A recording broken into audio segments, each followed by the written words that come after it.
So if you're hearing this, just head to your nearest AutoZone or AutoZone.com. Tune in to the Bet365 Play of the Day during the Sports Bash with me, Mike Gill, every weekday afternoon at 5:45 on 97.3 ESPN. Made possible by Bet365. Whatever the moment, it's never ordinary at Bet365. Hear that?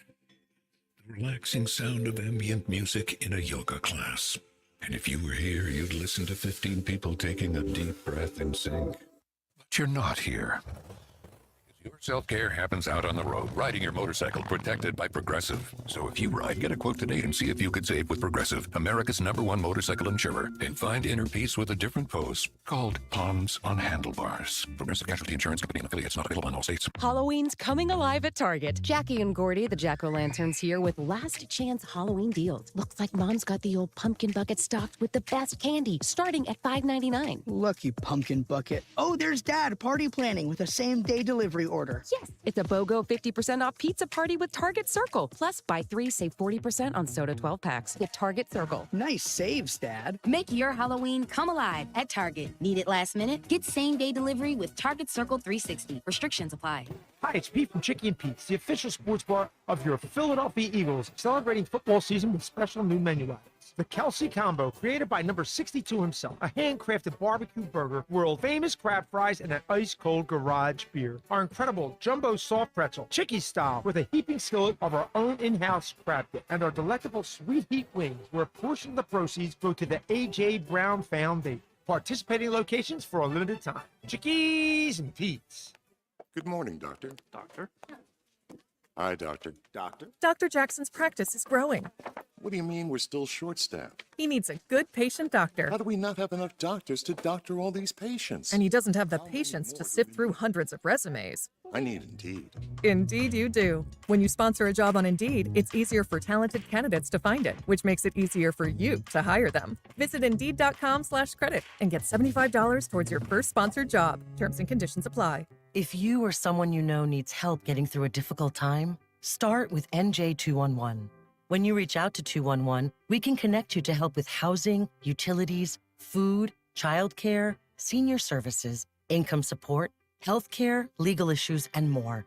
Help is available in over 150 languages, and the service is free, confidential, and available 24/7. Need help? Dial 211, text 898-211, or search nj211.org. South Jersey's official play-by-play home of the Eagles, Sixers, and Flyers. At 0 point would I ever consider not being a fan of the team. 97.3 ESPN, WENJ, WENJ HD, Millville, Atlantic City. A Town Square media station, serving all of South Jersey.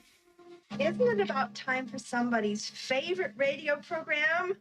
Yeah. 97.3 ESPN presents The Sports Bash with Mike Gill. When I'm driving, I got a guy on the radio who talks to me. I can't see him, but he talks to me. Now, live from inside the Ocean Casino Resort Studio, here's Mike Gill.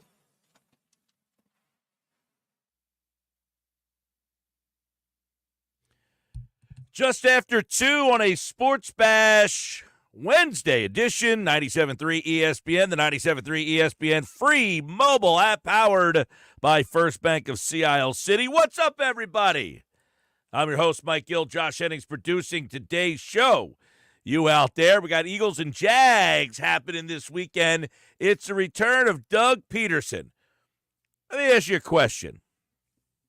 Start off the show the right way. Get you right involved. Let me ask you a question. If you could right now make a swap, Nick Sirianni for Doug Peterson, you making that swap?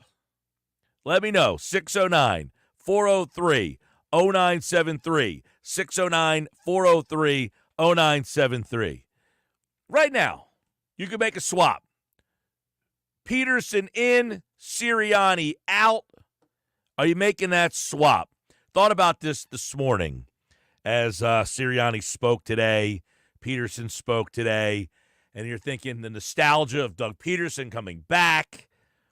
He obviously is the only coach in the history of the franchise to win a Super Bowl, much beloved by the fans, and then pretty much shoved out the door. Many people were ready to move on from Doug. Towards that last season there, many people felt that Peterson, maybe it was time for him to go. Not everybody. There were some people that, listen, everything is always half and half for the most part, maybe 60-40. But you have a loud majority a lot of times who makes their voice heard. And I think that loud majority, surprisingly enough, was kind of ready to move on from Doug Peterson. The team had really, after the Super Bowl win, kind of gone downhill a little bit. They had some mediocre seasons that still resulted in making the playoffs, but I don't think they were anything special. Those seasons weren't exciting or fun. Some of them were painful to watch at times. Some of them were injury-related. And then that last year just went off the rails, and Doug Peterson was unceremoniously shown the door. And now many people felt after he sat the year out, he goes to Jacksonville. He takes that team to the playoffs. They make a run in the playoffs, and now they're the hot new team. And everybody says, man, look, it's all Doug Peterson. He came in there, and he turned that team around. He made that franchiser go from the Urban Meyer stench to Doug Peterson taking this team almost to a Super Bowl. And now Doug Peterson is on the hot seat in Jacksonville. They are not a good football team. They do have some talent. It's a disappointing football team. So a disappointing team sometimes is a dangerous football team. Sometimes at the beginning of the year, you have expectations for a team. The Jets come to mind. And you have expectations for a team negatively. Washington comes to mind. And it's hard sometimes for you to shift your expectations based on your preseason expectations. So you go on a whole season saying, I just don't know if I believe in this team. I don't know if I believe in this team. And they just keep winning. This happened with the Cincinnati Bengals a couple of years ago. They were the Bengals forever, which meant they were a down-rotten franchise. And then you were kind of like, do I believe in the Bengals? Do I finally believe in them? It's the Bengals. And they went to the Super Bowl. A lot of times when there's a bad team, you are hesitant to say they're a bad team because when they play your team, it's, well, this team has a lot of talent. Jacksonville, to me, kind of falls in the boat of, do they have a lot of talent or were they overviewed early in the season? I think one of the reasons why people like Jacksonville is because of Trevor Lawrence. When you have a quarterback, it raises the profile of your team. And sometimes it raises the profile to your team to a level of expectations that they probably shouldn't have. But this team has gone out and made moves. They went out and got some weapons for Trevor Lawrence. And for whatever reason, it has not worked out for Jacksonville. They, added, last year they had Calvin Ridley, Christian Kirk. They went out and got the receivers a couple of years ago and tried to get that for Trevor Lawrence. That hasn't worked. Is it that Trevor Lawrence stinks? Is it that the rest of the roster isn't very good, that we overlooked that group? Or is it Philadelphia fans' favorite whipping boy, insert coach of team here? It never matters what sport it is. The Philadelphia fan always blames the coach. So in this instance here, I'll give you the option. If you could take Peterson back and swap out Sirianni, would you do it? 609-403-0973. 609-403-0973. I would not do it. I think that Peterson was I feel like for one season, Peterson caught the lightning in the bottle. And I think after that season, I don't know if he wore out. I don't know if he flamed out. I don't know if he burned out, whatever word or term you want to use. I think Peterson has kind of just shown that whatever he does is not sustainable. And I think Sirianni is not a great coach, but I think he is overly criticized more because of his personality than his performance. I say in this town all the time, Philadelphia fans choose personality or judge personality over performance. You like Buddy Ryan, you don't like Andy Reid, which is odd because Sirianni shows personality, and yet he gets judged negatively for it. But I think what we're seeing with this Eagles team is that Nick Sirianni is a better coach than people give him credit for. That Nick Sirianni has his bleep together more than you give him credit for. And that this team wants to play for Nick Sirianni more than you give it credit for. The team responds. The team bounces back. Now, last year they did not. For whatever reason, for a 7-game stretch last year, they did not respond. But have they pulled themselves off the mat and proven to you guys that maybe, yes, indeed, they do want to play for this guy? That maybe, yes, indeed, they do like this guy? That maybe, yes, indeed, that Nick Sirianni is not as bad as everybody out there likes to say each and every time this team loses. You know, when they win, it's never Nick Sirianni. He didn't do a great job. He didn't have them prepared. He doesn't have the team playing for him. No, it's none of that stuff. But when they lose, it's always there. It's always, hey, it's his fault. But right now, I'm giving you the choice. You, the people. 609-403-0973 on the text board. Are you taking Peterson or Sirianni? Which head coach do you think is the right coach right now? 609-403-0973. Big Alan Violin says Sirianni, Doug's time was up. Yeah, I think Doug's time was up there. I think Doug's time seemingly was up there. It felt like it anyway. But I think with Sirianni, people always want what's behind door number 2. Philadelphia fans are famous for fire the coach, essentially so you can complain about the next one. There's not a coach that the people don't complain about, right? No coach is always like, yeah, this guy does a really good job. He didn't have a good night. This coach is really smart coach. He's really good coach. He just didn't have a good game. It's, this guy sucks. He's terrible. This is the worst coach I ever saw. I hate this system. This guy needs to go. They don't blitz enough. Never, hey, you know what? The team's pretty good. He does a nice job. They just didn't have a good game plan today. 609-403-0973. Phil says, Mike, no swap. I like Doug, but it's like an ex that you have fond memories of, but the past is the past. Question for you, would you swap out Nick for Andy Reid? Yes, I would, Phil. I would swap out Andy Reid for pretty much every single coach in the NFL currently. I think Andy Reid is probably the best coach in today's game and might be in that conversation for one of the best coaches of all time. He's got multiple Super Bowls. He's been to multiple Super Bowls. All he does is win. I don't remember off the top of my head, but I think Andy only has maybe 3 losing seasons in his entire career. Really, Andy Reid right now is the top of the list when it comes. And that's not a knock on Nick. I think Nick gets, overly criticized for whatever reasons that you want to, put at the top of the list for reasons to criticize Nick. Not many of them are football related. Many of the reasons that Nick gets criticized are generally not football related. Like, what does he actually do? And, and listen, I fell into it for the week that he was getting into it with the fan. I will certainly call myself out on that because I thought getting into it with the fan was a really bad look for an NFL coach.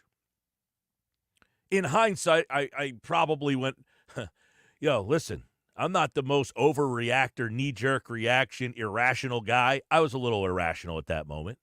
When I saw him badgering a fan asking, I don't hear that now, I just thought it was completely unprofessional and not job performance related.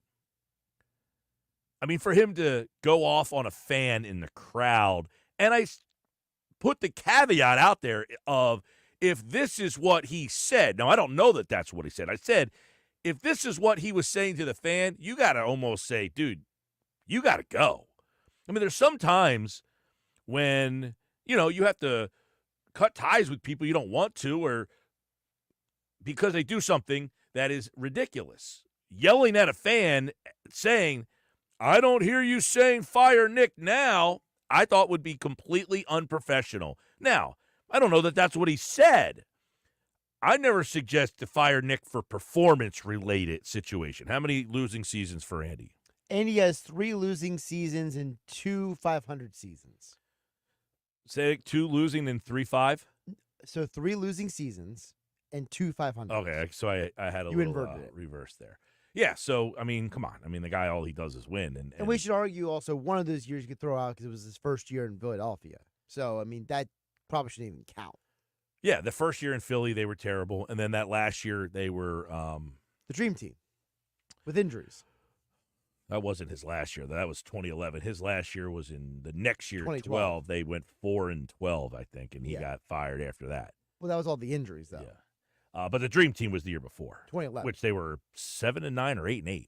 They were 8-8. In 2012. In 2011. 2011, they were 8-8, and the next year he had 4. Yeah, they were 2 of his worst seasons that he ever had. So he's never had a losing season in Kansas City. Let's go to Matt and Kate May. He says, Mike, for one, Doug Peterson proved he could take a collection of talent and make things happen, and his record besides the Super Bowl is atrocious, so I would take Nick Sirianni. Yes, Peterson won them the Super Bowl. He is, to me, the Nick Foles of coaching. See, I think you're really downplaying Peterson's run because he did go to the postseason 3 straight years. 17, I 18, mentioned 19. that. I said he went to the playoffs, but none of those years were they really.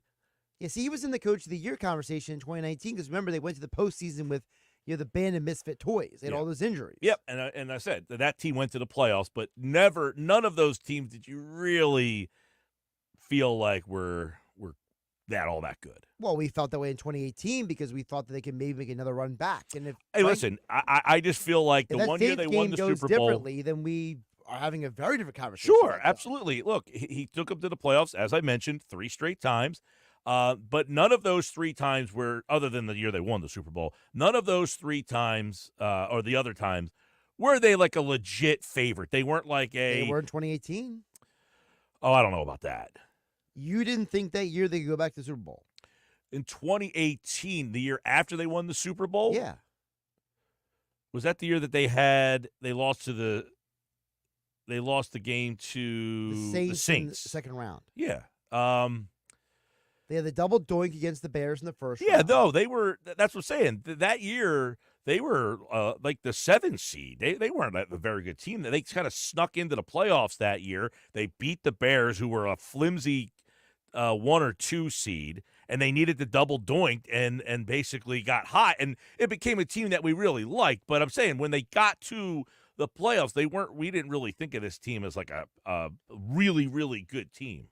I think you're mischaracterizing the history because I remember going to the postseason was like, all right, this was all about getting back to the playoffs. Doesn't matter what happened in the regular season, all the injuries they sustained, they got to the playoffs. And the feeling was they could have beaten that Saints team in the postseason. And then you had the false start penalty, you had the Alshon Jeffrey drop. Well, yeah, the game looking back at, they could have won that game. But I think entering the playoffs, they were not a favorite. Okay, I remember it differently. That's all. I look back at Doug's. That Bears team was like 14-2. Yeah, right? Weren't they something like that? Yeah, they were that was a Mitch Trubisky team. Yeah, they were ridiculous that year, and Trubisky was the quarterback. They had a really good defense, and they had the home game. And I'm imagining they were either the 1 or the 2 seed, and the Eagles were like the 6. They didn't have 7 teams back then. I think the Eagles kind of snuck in. They had the 1 year with Foles, obviously. Wentz got hurt. I mean, so maybe, he had injuries as circumstances as to why the team wasn't, as good as they could have been potentially. And then the last year it just completely fell apart and they moved on. But, yeah, they went to the playoff. They won a Super Bowl. Then they went to the playoffs after that for a couple of years in a row. And then the last year it falls apart.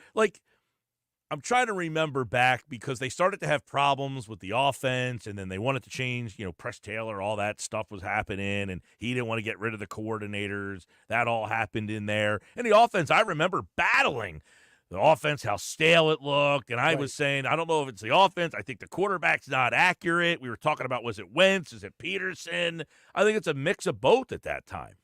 So they were the 6th seed that year. They beat the Bears, which were the 3 seed. And then the Saints were the 1 seed that year at 13-3. That's why they went down to New Orleans. Gotcha. So they played, because it was no 7. It was 3 versus 6. Right. All right, Mike, when did Reed not have a very good quarterback? Thinking about New England's situation after Brady. Oh, well, there's a lot of times where Reed played when he had guys like Foles or A.J. Feely or Jeff Garcia, Kevin Cobb. And one of the things I can play this game. Let's go. One of the things that Reed did was when they didn't have the quarterback, when the quarterback got hurt, he would play the backup, and the backup would play so well that they would trade him and get picks. I mean, they did it with A.J. Feely. They did it with Kevin Cobb. Got him, a second-round pick. And who else came over in that Kevin Cobb? Kevin Cobb was a second-round pick, and then they got another pick that they used for Vinny Curry. And then they also acquired Dominique Rodgers-Cromartie. Yeah, so he didn't have a very good quarterback at times. It wasn't for like seasons. And there's a lot of people who were very critical of Donovan. Let's not forget that. That people were like, man, if Andy had a better quarterback than Donovan, what would this team be like?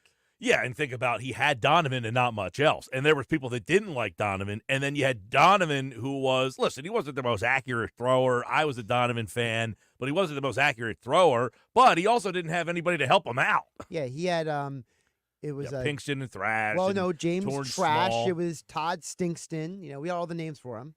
Yeah, and so he had some limited talent on those offenses. But Andy, to me, is and listen, he's similar to what he had in Philadelphia with Kansas City right now, where he has the quarterback and then doesn't have much else. His best player back then would have been like Chad Lewis. Right. And now he's got Kelsey, who's obviously better than Lewis was. Right. And like you see how the Chiefs defense is elite right now. They're one of the best defenses in the league. Well, a lot of people love those Jim Johnson defenses in the early 2000s. So 609-403-0973. Would you take Peterson or Sirianni? Which coach would you feel better with right now if they were the coach of this team? You feel better that Sirianni's the coach, or do you think, man, if Doug Peterson was back here, because he will be in town Sunday, if Doug Peterson was leading this team, would you feel better about their ceiling? I would go with Sirianni for the particular reason that these players like and believe in him. And it doesn't matter what my feelings or your feelings are, Mike. If the players believe in this guy, then who am I to say that he's a good or bad coach? Yeah, to me, and this is almost in all sports. Yes, you want your coach to be smart and tactician and have great plays and be a great play designer or caller or whatever. Those are added features. The meat and potatoes of coaching in today's sports world is what kind of leader, what kind of culture, what kind of guy. Do the players want to play for you? Do the players feel inspired to play for you? You also see I think we're so caught in the circle of wanting everything to be the way that it used to be, and so it was the coach is a guy who was an offensive coordinator and he designed all these plays, and no, Sirianni. Can you find people to do things for you? Can you find the right people and put the right staff together? That was one of Andy's traits, was he had great staffs. Well, then when people started to pluck his staffs, he started to suffer a little bit. Why? Because he had guys that he really trusted, and he was good at finding guys that were really good. Like if Jeff Stoutland goes, this team is probably in some trouble. Oh, they are up creek without a paddle for sure. I was going to say that the one thing I would point out also is that, to me, you look at a guy like Mike Tomlin. I talked about this a ton on Monday Night Football this past week. That guy is a guy that players play for. They love him. They're inspired by him. They will run through a door for that guy, a wall for that guy, I should say. So to me, give me the coach the players want to win for than the coach who the players win in spite of. Oh, absolutely. Listen, I don't think that Nick is a great creative play caller or designer. That's obvious. But for that is whatever not reason, what he does well. these guys follow him. So there's something to be said for that. And no offense to Doug, but I think that, as the other texter said earlier, Mike, that Doug's time had an expiration date here. Yeah, and I think, because as the one guy who's won a Super Bowl for the team, there will be people that will always, it's like everything, Dick Vermeil is so well regarded here because he took them to a Super Bowl, and he will always be almost everybody's favorite coach because he was the first one to do it. Doug was the first one to win it, so it will give people the vibe of remembering him and that, man, if he wouldn't have been fired, they should have never fired him. Then we wouldn't have had this Sirianni guy, and, the team has better talent, and Nick or Doug would have got more out of his. Well, right now, he's really having a struggle fest down there in Jacksonville. And part of the reason why he's not here and he's struggling in Jacksonville is actually parallel. That guy, Press Taylor. 609-403-0973. 609-403-0973. The Sports Bash is live on 97.3 ESPN, the 97.3 ESPN free mobile app. And, of course, you can get the app for your phone in the Apple Store, wherever you get your podcasts. Download or wherever you get your apps in the App Store, and you can bring that Sports Bash on your phone, wherever you may go, wherever you may roam. Sports Bash coming up. We've got Mike McGarry from the Press of Atlantic City as he joins us on Wednesdays. How about a testy exchange yesterday? We got Mike's take on that. Plus, who's the MVP right now? That's this hour. And more. Coming up, we got details on this year's 99 Bottles Party, which will be 99 growlers this year. I got the details coming up on the Sports Bash on 97.3 ESPN. Wake up weekday mornings from 6 to 10 a.m. with Unsportsmanlike on 97.3 ESPN with Evan Cohen, Super Bowl champion Chris Canty, and Michelle Small. Can't wake up without it. Brought to you by the Gallery Bar Book and Games at Ocean Casino Resort in Atlantic City. Hi, it's Pete from Chicky and Pete's, the official sports bar of your Philadelphia Eagles. Make a selection from our seasonal food menu, then unwind with one of our sensational cocktails. The South Philly Sizzle, made with Bird Gang Habanero Tequila. Stateside pumpkin pie featuring stateside vodka, rum chata, and pumpkin puree. Delicious fiery sangria, tasty spiced apple punch, or the Campfire Mule at participating locations for a limited time. The official sports bar of your Philadelphia Eagles, Chickies and Pete's. Hi, it's Pete from Chicky and Pete's, the official sports bar of your Philadelphia Eagles. We're teaming up with Eagles wide receiver A.J. Brown for a new wing flavor this football season. A.J. Brown's Sweet Heat Wings. We combine the sweet and spicy flavors AJ loves, plus a portion of the proceeds benefit the AJ Brown Foundation, and it's focused on empowering underprivileged youth.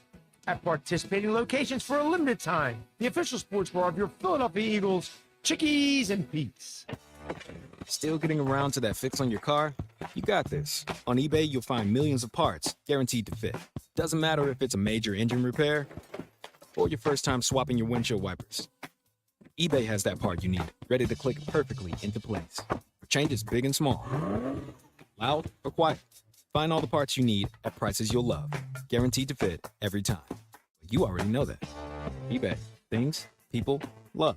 Eligible items only. Exclusions apply. It's common knowledge that after age 30, our metabolism changes. We have less energy and gain weight easier. There's a way to feel better, not in years or months, but sometimes in just days. I'm Chuck Norris. I tried everything. Working with a team of health experts, we came up with Morning Kick. Morning Kick is a revolutionary new formula that combines all my favorite supplements into one daily drink. Morning Kick has probiotics to help you lose weight, prebiotics for digestion, superfoods for muscles and joints, and powerful powerful anti-aging supplements. It'll help you feel youthful, energized, and helps manage stress. I look and feel better than I have in years. Go to roundhouseprovisions.com, use code SUPPORT or text SUPPORT to 511-511 and claim 40% off. Roundhouseprovisions.com, code SUPPORT. Every purchase comes with our 90-day money-back guarantee. You could be feeling these changes within just a couple of days. Text SUPPORT to 511-511. These statements have not been evaluated by the FDA. This product is not intended to diagnose, treat, cure, or prevent any disease. Tax fees may apply. No two people learn the exact same way. So how did Babbel become the award-winning language learning app? We thought of you, all of you. Take Sierra. As a visual learner, she uses Babbel's wordplay videos. Today I'll share a quick lesson on shopping with friends. Merci beaucoup. Keith is a be-in-the-room-with-real people kind of learner. So he loves the live online classes with our language experts. Okay, class. ¿Vos está pronto? Estamos prontos. However you learn, Babbel makes it easy. Try Babbel for free at Babbel.com. Babbel.com. Oh yeah, it's on at Matt Blatt Nissan. New 2024 Nissan Rogue S. 0 down and 2.9% financing for 60 months. But when they're gone, they're gone. Have a trade? Bring it to AJ the Trade Man. He's paying cash. Lots of cash. Up to 120% more cash than KBB fair market value. Then drive home in your new 2025 Matt Blatt Nissan Kicks. Just $299 per month lease with 0 security deposits. And every new Matt Blatt Nissan comes with our 4-day love it or leave it return policy. Have a job clearing $450 per week at Matt Blatt Nissan? You're virtually approved today with 0 down and low 2.9% financing. MattBlattNissan.com. Approved Tier 1 credit for NEMAT. Negative equity will be refinanced into new vehicle plus tax tag and 589 doc fee. Offers can't be combined. Call 877-289-6670 or go to MattBlattNissan.com for complete details. 24 months, 10,000 miles, $27.99 due through NEMAT. PIN RC 738396. MSRP 31115. It's on at Matt Blatt Nissan on the Black Horse Pike, Egg Harbor Township. When I realized I was going to have to sign up for my own health insurance plan, I was ready to freak. But then I found Health Markets. Health Markets lays out a list of plans available to you. It's straightforward and so easy. And if you need help, they have licensed insurance agents you can speak with. Just dial pound 250 and say Health Markets. That's it. Pound 250 and say Health Markets. Discover the advantages of real, personalized service today with Health Markets. Health Markets Insurance Agency, Inc. is licensed as an insurance agency nationwide except in Massachusetts. Paid actor per trail. The time for holiday hosting is upon us, so make your second bathroom second to none with HomeDepot.com's best savings of the season. Right now, enjoy up to 40% off select online bath. Find the latest on-trend styles of vanities, faucets, showers, tubs, toilets, and more. All at prices that will let your budget relax right along with you and your beautifully renovated bath. Get up to 40% off select online bath plus free delivery at the Home Depot. Subject to availability, see HomeDepot.com/delivery for details. Go to get your game on at the Gallery Bar Book and Games at Ocean Casino Resort. Cheers your favorite drinks while cheering on your favorite team. Get in on the parlay while in the middle of a party. Go for the sports scene and go for the endless screens. Go to the Gallery. Go to the Fanatic Sportsbook. Go for the win at Ocean Casino Resort. For more information, visit theoceanac.com. Must be 21 or older to wager or consume alcohol. Gambling problem? Call 1-800-GAMBLER. It's the Sports Bash with Mike Gill. Do I have everybody's attention now? On 97.3 ESPN and the 97.3 ESPN free mobile app. You guys got the update? Okay, we're in parts of practice. On we go. Go ahead. Sorry, it sounded like you guys went pretty hard for a good chunk of time today during practice. What was the focus, or what were we trying to hone in on? Just trying to establish and maintain some type of identity and toughness of who we want to be and who we are and how we want to play, which finally showed up there 3 games in. With Joel's plan, I'm not going to answer. Anybody else got anything? What was they've given you the updates on that? All right, that was the exchange yesterday between Nick Nurse and everybody in the media trying to get some updates. Joel Embiid will not play tonight. Paul George is out as well. You can listen to the Sixers and the Pistons here on 97.3 ESPN, by the way. Tobias Harris is back with the Pistons. That's where he went, along with Paul Reed as well. You can listen to the game, 7 o'clock, the coverage on 97.3 ESPN, followed by Game 5 of the World Series. Mike McGarry, we got a $100,000 fine. Is this anything? Is this nothing? Is this going to continue? This seems to be a black cloud that's hindering over top of the Sixers to where Nick Nurse is now saying, all right, guys, I'm done with this already. Yeah, a couple things here that sort of strike out to me. Number one, the $100,000 fine, obviously the money doesn't mean a whole lot to the Philadelphia 76ers, but the statement in that fine that the NBA issued about the fine was that this was no load management, that Embiid is legitimately out because of left knee issues. So to me, how severe are those left knee issues? When do you expect him to return? Did he hurt the knee in the Olympics? Did he hurt it after the Olympics? Did he come to training camp hurt? I mean, how did he lose 25 to 30 pounds in the offseason if he had a hurt knee? How was he able to work out? All these are questions that the Sixers haven't answered, and that's what makes this situation so frustrating. As far as Nick Nurse, I get his frustration. Brett Brown used to go through the same thing, but he is the head coach. He is the face of the organization to the media. And as a result of that, you get the injury questions. And if you are not going to provide all the information that the fans and the media want about the status of Joel Embiid, you're going to get these questions every day. Now, Nick can be frustrated, but there's 24 hours in a day. I bet you that press conference lasted no longer than 10 minutes. So he's got 23 hours and 50 minutes to enjoy the rest of his day. So he's got 10 minutes where he's got to answer questions from Dave Uram of KYW. Okay, just answer the question. Tell us what's going on with Joel Embiid. Stop the cloak and dagger stuff and tell us what is happening. Well, you notice he's not getting any questions about Paul George because people saw that Paul George had a legitimate injury issue. So he's not getting pressed on George. If you simply say, hey, here's what's going on with Embiid, the questions probably subside. Right, absolutely. If you put some sort of timetable on it, if you tell people what the situation is, right now it's just clouded in mystery. You hit it on the head 100%. We all saw Paul George's knee bend the wrong way, okay, during the preseason game. So we can fathom why he's out. Okay, he hurt his knee there. He's got a bone bruise. He's working his way back. With Joel Embiid, we have no idea what is going on with him. Why has he not scrimmaged in the preseason? Is he scrimmaging now? How much can he play? What is the plan? The fact that they have not detailed this plan, they're putting Nick Nurse in a bad position basically by not giving enough information. And it just makes you wonder what's going on. Why is this so much like a top-level spy intrigue novel here to find out what exactly is going on with Joel Embiid's knee? I mean, he had the surgery last February. He came back. He played in the playoffs. He played in the Olympics. What's going on now? Yeah, it sounds like, so you mentioned it. The Sixers get fined $100,000, and you would say, okay, $100,000, that'll open their eyes. The money doesn't mean anything. But how much longer can this charade go on is really the question. Exactly. That's the frustrating part for fans. That's the frustrating part for the team. I'm sure that's the frustrating part from Nick Nurse. When do they expect Joel Embiid to be able to play? It's not an unreasonable question. Is it 2 weeks? Is it 3 weeks? Is he getting close? I mean, that's the most frustrating part about it. And I think it's been exacerbated by the way the 76ers have played. They're 1-2. They play a very bad Detroit team tonight, so they could be 2-2.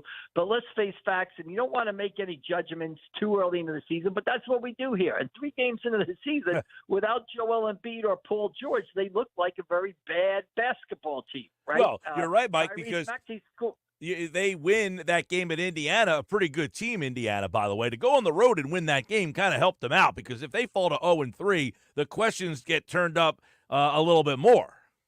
Right, absolutely. And Maxey had 45 in that game to beat the Pacers, and he did not look good the first 2 games of the season. So to me, they haven't looked like a great basketball team, and that's the problem. Now, what do they look like with Paul George and Maxey? We don't know.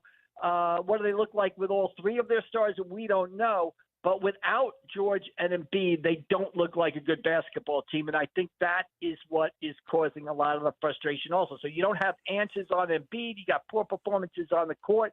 And you're saying to yourself, this is not the way we envisioned the 2024-2025 season started. Right. Well, and then you got Daryl Morey indicating that Embiid and Paul George might not play in back-to-back games. And then the messaging that the league says there is that you are putting a priority on the playoffs over the regular season, and it seems like that's where the stare down is. The NBA saying you basically came out and said you don't care about the regular season, you care more about the playoffs, and that's not good for business. Well, that's a wink, wink. What, Sixer fans probably, if you ran that plan by them, held a big meeting and asked the fans' opinion, they'd probably sign off on that deal. I don't have any problem with Embiid missing back-to-backs or Embiid missing games during the season. What I have a problem with right now is you don't even know when he's going to start his season. When is he going to play? If you said to yourself before the season started and the Sixers came out and said, look, we're going to play Joel Embiid between 50 and 60 games. We're not going to play him in the second game of back-to-backs. Okay, that gives you some clarity to the situation. That lets you know what you're dealing with. But here we don't know what's happening. Is this knee, is it a chronic condition? Is this something he'll have to deal with the rest of his career? Did he re-injure the knee in the Olympics? Did he re-injure the knee after the Olympics? What is the status of the knee right now? We don't have any of those answers to those questions, and we're left to speculate. And when you're left to speculate like that, I don't see how that benefits the 76ers or Joel Embiid. I don't know for the life of me why they don't come out and just say, this is what's going on. This is what we expect. This is what we think. This is what we think when he can play again. I don't know why they don't answer those questions and at least take the speculation off the table.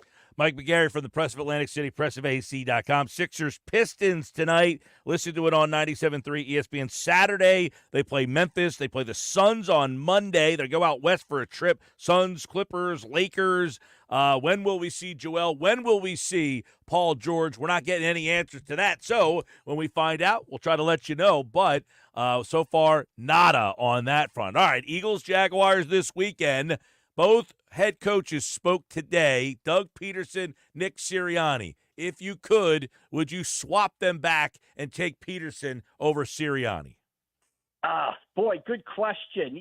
I'm going to stick with my man Nick, basically. I think it might have been time for a change. And Sirianni, Peterson won a Super Bowl here. Sirianni did take the Eagles to a Super Bowl.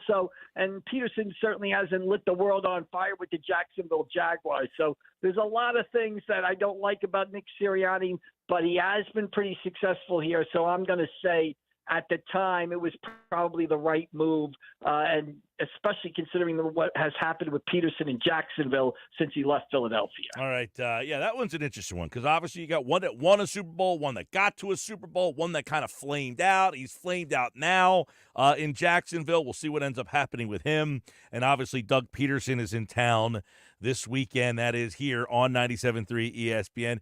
If Mike McGarry's in charge, what happens to the two guys at the Yankee game last night? That's absolutely ridiculous. First of all, they should be banned from Yankee Stadium for the rest of their lives, basically, and not allowed in to see a ball game ever again. Absolutely ridiculous, interfering with the action of the play. And actually, the way the one guy actually ripped Mookie Betts' glove open and took the ball, it wasn't like they were going for a foul ball like the guy from Chicago and they just inadvertently caught the foul ball over the guy's glove. They were maliciously trying to take the ball out of it, grabbing his glove, ripping the glove open. There's no room for that in sports anywhere. So ban those guys. Get those, as Phil Rizzuto said, huckleberries out of the stands. Prevent them from going into, the big ball yard of the Bronx ever again. They forfeited their right to enjoy professional baseball in person, at least at Yankee Stadium, with that ridiculous performance last night. Mike, the one guy was trying to rip the ball. It was like a guy trying to get the tennis ball out of his dog's mouth. I mean, he's literally trying to rip the jaw, and then the other guy is holding I've never seen anything like it, where he literally, Betts was trying to break free, and the guy grabbed his arm as if like, no, you ain't getting free from us, buddy. Right. It was almost like a WWE wrestling maneuver where they were setting him up for a steel chair shot or something like that, basically. So it was absolutely absurd behavior by those fans. And like I said, it wasn't like the guy with the Cubs who leaned over the wall and caught a fly ball, or even the Jeffrey Mayer guy, right, with the Yankees 25 years ago, leaning over the right field wall and catching the ball there. This was maliciously done, and after he had already caught the ball, it's complete ridiculous behavior. And I think one of the guys is Rob Gronkowski's college friend. I mean, the story gets wilder and wilder each minute, it seems like. I did not know that. Mike McGarry, you ever cover Volpe in high school? Yeah, I did. That was the biggest home run that Volpe hit since He hit one in the state final against St. Augustine a couple of years ago to help Del Barton beat St. Augustine 2-1.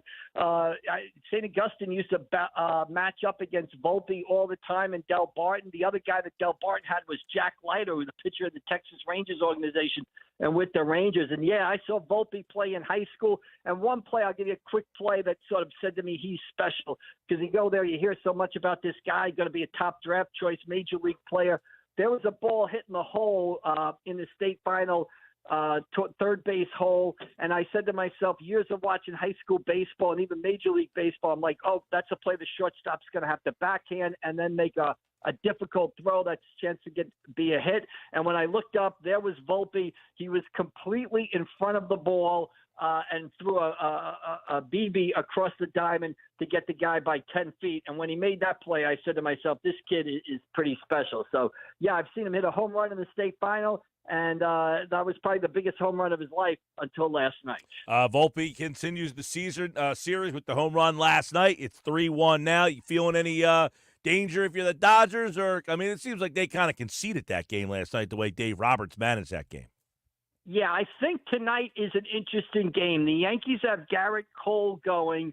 I think if the Yankees win tonight and get back to Dodger Stadium, then I think, the pressure begins to mount on the Dodgers a little bit. So I think tonight is a key game. If the Yankees can get through this game, then I think things might get interesting in Los Angeles because we've seen the Dodgers go south at times during this season. So big game, obviously big game tonight for the Yankees. They have Garrett Cole on the mound. If they get through tonight, I think the World Series might get interesting this weekend. All right, last one from Mike. Cody Stashak. Okrest signed with the Phillies today. I'm sure you've covered him as well. He's been with the Twins. He was with the Giants organization last year. Does he got anything left? 30 years old now. That bullpen could use some help. He had some solid years with the Twins. Yeah, had some really good years with the Twins, appeared in the postseason against the New York Yankees. Okrest graduate, went to Cumberland County Community College under Keith Gorman, helped them win a national championship, then went on to St. John's where they made him into a full-time pitcher. And, Mike, it's interesting, right? We've seen the blueprint for this before. Cody Stashak is 30 years old, went back to the minor leagues, has apparently retooled his pitches, worked on his stuff. Could he be the next Jeff Hoffman? Could he be the next Ruiz? We'll see.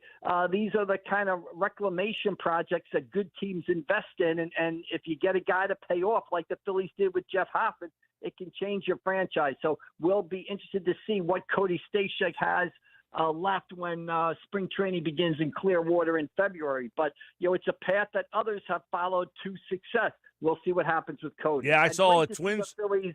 With the local guys, Buddy Kennedy, Tyler Phillips, and now Cody Stashak. Yeah, I saw a Twins writer suggest that he wouldn't be surprised if he turned into a Jeff Hoffman type of reclamation project. So you can read more about that on the website. All right, Mike McGarry from the Press of Atlantic City, pressafac.com here on the Sports Bash. And, of course, we got the Sixers tonight. Game 5 of the World Series will follow. Busy week ahead. We'll talk to Mike on Friday, as I know the high school football playoffs getting underway and everything that's happening this weekend. We'll preview that on Friday's segment. Thanks, Mike. All right, we'll see you down the road, Mike. Thanks. All right, Mike McGarry, everybody, back on Friday's show to give us the weekend preview and check out all of the high school football coverage over at Press of AC and PressOfAtlanticCity.com. We've got so much more to go on this Wednesday edition. You're hanging with us. We've got you till 6 tonight, 609-403-0973. It is a Sports Bash Wednesday, and we're taking a look at so many things, including on the other side when we come back. Who is the MVP right now? Jeff Saturday makes his pick, and I'll see if I agree with it next on the Sports Bash on 97.3 ESPN. The World Series continues on ESPN Radio. The Yankees survive a must-win Game 4. Can they survive once again, or will the Dodgers be crowned World Series champions? Game 5 of the Dodgers and Yankees. Listen to the World Series Game 5 tonight on 97.3 ESPN. Coverage begins after Sixers basketball. Brought to you by Shore Physicians Group. Be well connected. Visit shorephysiciansgroup.com. It's the time of year for killer deals. You've had your eye on some hot new wheels. We want to pay off your loan or lease and tell your old car to rust in peace. Get to Matt Black Kia today. Buried in a loan or lease? Matt Black Kia wants to get you released and treat yourself to 0 down, 0 payments until next year, even 0% up to 72 months on every clearly marked new Matt Black Kia in stock. You won't need a costume to get a brand new Matt Black Kia Forte LXS under 20 grand. That's right, a brand new Kia, just $19,999 with any trade. That's less than most used vehicles. It's gotta be a Matt Black Kia. With a 24 EV9 and 6, $1388 per thousand. Not all will qualify. Credit may affect down payment. Offers can't be combined. Go to mattblackkia.com for complete details or 888-505-6670. Price includes all costs to be paid by consumer except for licensing, registration, and taxes. Through KMF. Rebates and incentives to deal. Expires 10/31/24. Matt Black Kia, 6211 Black Horse Pike. Egg Harbor Township, and on Route 37 in Toms River. Halloween's coming alive at Target. Jackie and Gordy, the Jack-O-Lanterns, here with last chance Halloween deals. Looks like Mom's got the old pumpkin bucket stocked with the best candy, starting at $5.99. Lucky pumpkin bucket. Oh, there's Dad party planning with a same-day delivery order. Yes, it's a BOGO 50% off pizza party with Target Circle. Plus, buy 3, save 40% on soda 12 packs with Target Circle. Nice saves, Dad. Make your Halloween come alive at Target. Need it last minute? Get same-day delivery with Target Circle 360. Restrictions apply. I want to learn how to cook, but I keep ordering takeout. Accomplishing goals is hard, but when your goal is to learn a new language, Babbel makes it easy. In just 15 minutes a day, Babbel will help you start having conversations in as little as 3 weeks. Words and phrases you'll actually use. So when someone asks, "How's your French going?" you can say, Babbel facilite grandement l'apprentissage d'une nouvelle langue. Now try Babbel for free at Babbel.com. That's Babbel.com. Babbel.com. I'm still going for it, even with higher stroke risk from atrial fibrillation, and a regular heartbeat not caused by a heart valve problem. Over a 3-year study, Eliquis apixaban tablets reduce stroke risk better than warfarin, and over 97% of Eliquis patients did not experience a stroke. A first stroke occurred in 2.9% of warfarin patients versus 2.3% of Eliquis patients. Don't stop taking prescription Eliquis without asking your doctor. It may increase your stroke risk. Eliquis can cause serious and in rare cases fatal bleeding. Don't take Eliquis if you have an artificial heart valve, abnormal bleeding, or antiphospholipid syndrome. While taking, you may bruise more easily or take longer for bleeding to stop. A spinal injection while on Eliquis increases risk of blood clots, which may cause paralysis, the inability to move. Get medical help right away for unexpected bleeding, unusual bruising, or tingling, numbness, or muscle weakness. Medications such as aspirin products, NSAIDs, SSRIs, SNRIs, and blood thinners may increase bleeding risk. Tell your doctor about all planned medical or dental procedures. Learn more at Eliquis.com or call 1-855-ELIQUIS. Fall into savings. Sage Jewelers, the real jeweler, is offering the latest in diamond jewelry. Sage Jewelers has GIA diamonds and the most exquisite diamond engagement rings. Come see the selection of lab-grown diamond and fashion jewelry, all up to 40% off. Plus, the Sage Jewelers watch selection is second to none. Sage Jewelers expert jewelers can also customize anything. Sage Jewelers, your fall into savings headquarters, all up to 40% off on Tilton Road in Northfield. It's common knowledge that after age 30, our metabolism changes. We have less energy and gain weight easier. There's a way to feel better, not in years or months, but sometimes in just days. I'm Chuck Norris. I tried everything. Working with a team of health experts, we came up with Morning Kick. Morning Kick is a revolutionary new formula that combines all my favorite supplements into one daily drink. Morning Kick has probiotics to help you lose weight, prebiotics for digestion, superfoods for muscles and joints, and powerful anti-aging supplements. It'll help you feel youthful, energized, and helps manage stress. I look and feel better than I have in years. Go to roundhouseprovisions.com, use code SUPPORT, or text SUPPORT to 511-511 and claim 40% off. Roundhouseprovisions.com, code SUPPORT. Every purchase comes with our 90-day money-back guarantee. You could be feeling these changes within just a couple of days. Text SUPPORT to 511-511. These statements have not been evaluated by the FDA. This product is not intended to diagnose, treat, cure, or prevent any disease. Tax fees may apply. You're listening to the Sports Bash with Mike Gill. And it just keeps getting better. On 97.3 ESPN and the 97.3 ESPN free mobile app. 9 yards per attempt, 70% completion rate. You know, the last person to do that, It was back in 1989. You know that a Taylor Swift song, right? Joe Montana. And by the way, the last 5 weeks of the season, his QBR is 155. You know what perfect is? 158. The dude is absolutely torching the league. This offense is insane. Jared Goff, who got pushed out of one team, goes to another team and has resurrected his career and looks like an absolute MVP. That's Jeff Saturday. He says right now, Jared Goff is his MVP. Who's yours? 609-403-0973. Do you even know who the betting favorite is right now without looking? Without looking, no. In part because I think the betting odds have been wrong the entire year. Well, they've been heavy on Lamar. Mahomes has been up there. Lamar and Josh Allen are tied right now at plus 300. Patrick Mahomes is plus 600. Jared Goff is plus 800. Jalen Hurts is now in the next spot. He's top 5, Jalen Hurts, plus 1,500. If I tell you Jalen Hurts is a top 5 MVP candidate right now, reaction? My reaction is somebody wants you to spend your money at the sports book. That's my reaction. Jaden Daniels is next. Kyler Murray, C.J. Stroud, then Derrick Henry, Sam Darnold. It's a very flimsy field. When you got Sam Darnold, they've lost 2 in a row, and he's still there. Brock Purdy, Joe Burrow. You know, Joe Burrow plays for a team with a losing record, and he's ahead of Kirk Cousins, Jordan Love, who's been hurt a lot, Baker Mayfield. You know, but the top 5, it's Josh Allen, Lamar Jackson, Patrick Mahomes, Jared Goff, and Jalen Hurts. So you could pick one of those guys. Who you taking with my money? Josh Allen. That's the winner? Because to me, if the term most valuable player is supposed to mean anything, give me the guy who has done more with less the entire season. Goff has had well, wouldn't Mahomes say I've done more with less? He also has more interceptions than anybody.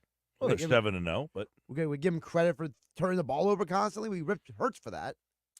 No, we don't. But I'm saying if you're saying more with less, they've got 7 wins, no losses. That's doing more with nothing. Yeah, Mahomes is excellent at giving the other team the ball. He's excellent at it. That's not what we're suggesting, though. Are they 7-0 without Mahomes? They might be. I think that's far-fetched. To say they might be is, I think, far-fetched. You take any of those other guys on that MVP list, swap them with Mahomes. You telling me the Chiefs couldn't be 7-0? I'm not sure. I mean, his numbers aren't MVP. I'll give you that. But if you're saying doing more with less, I think he's done way more with less than everybody else. If that's your criteria, is what you said. More with less. I don't view it that way. That's all. I look at Mahomes as a guy who has not done enough to put himself in that conversation. Well, he's done more with less. I don't think his numbers are there. So maybe more with less isn't the right way to look at it. Because he has certainly done more with less. Yeah, he's the MVP of giving the other team the ball. Yeah, his numbers, as I said, I'm agreeing. His numbers are not MVP worthy, but he's definitely, by your definition, done more with less. They have the least amount of all those other guys. All right, coming up next hour here on the Sports Bash Live, 97.3 ESPN. Should we believe in the Eagles as legit contenders? Jason Kelsey tells us why we should. It's Sixers basketball tonight on 97.3 ESPN with the voice of the Sixers, Tom McGinnis, calling all the exciting play-by-play action. Maxey for 3, outside left, bullseye. He puts it in, a crossover dribble on McBride, and he pours in a triple. It's Sixers Piston tonight. Coverage begins at 7 p.m. It's Sixers basketball all season long on South Jersey's radio home for Philadelphia 76ers basketball. 97.3 ESPN. Get in zone, AutoZone. Welcome to AutoZone. What are you working on today? Sounds like wipers. If your wipers are streaking, skipping, chattering, or even worse, loud, you need to visit AutoZone and get some fresh new blades. We've got basic wipers to get you back on the road, as well as premium blades from Bosch and Rain-X. So if you're hearing this, just head to your nearest AutoZone or AutoZone.com. Get in zone, AutoZone.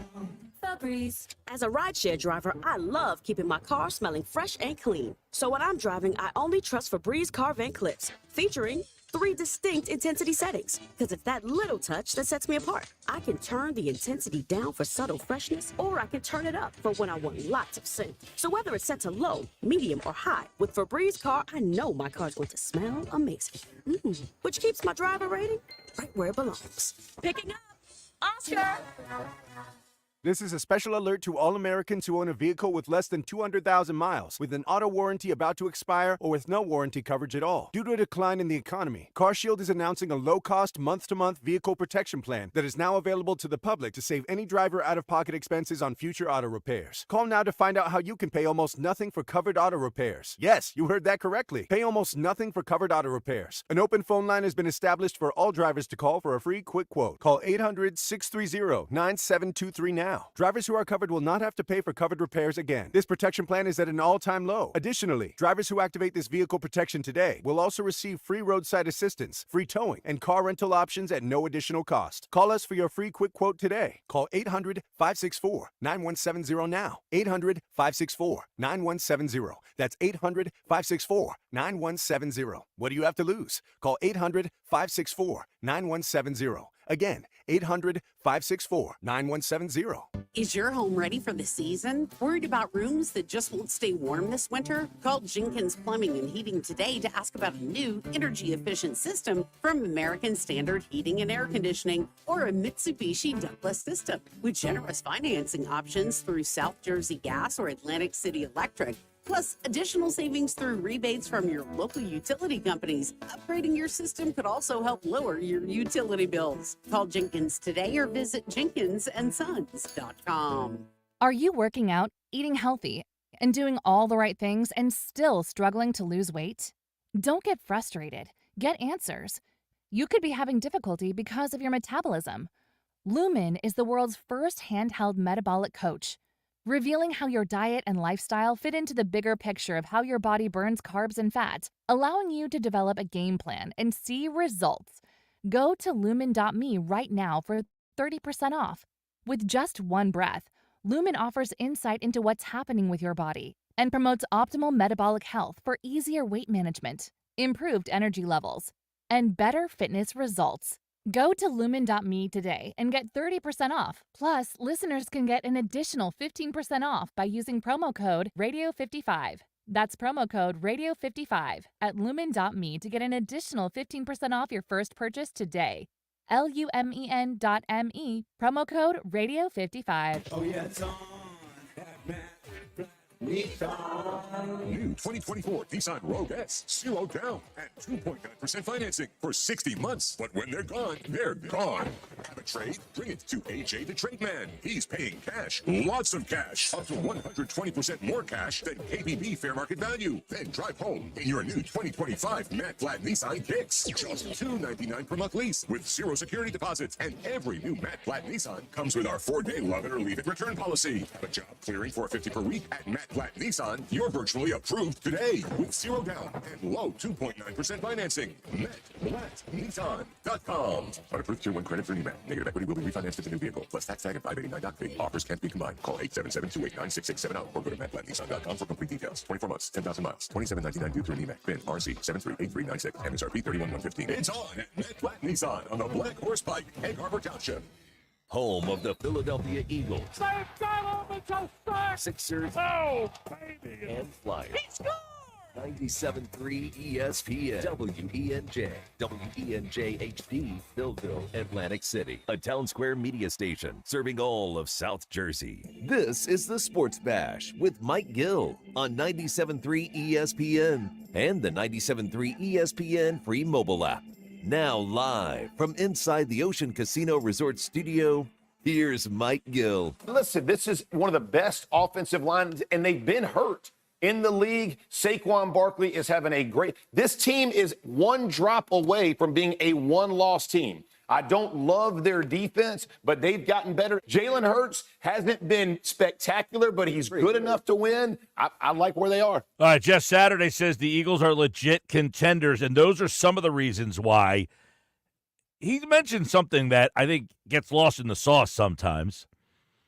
You know, if Saquon Barkley catches that ball, and this team's record is 6-1, How much different do you feel about the team then? Any different after they were 10-1 last year?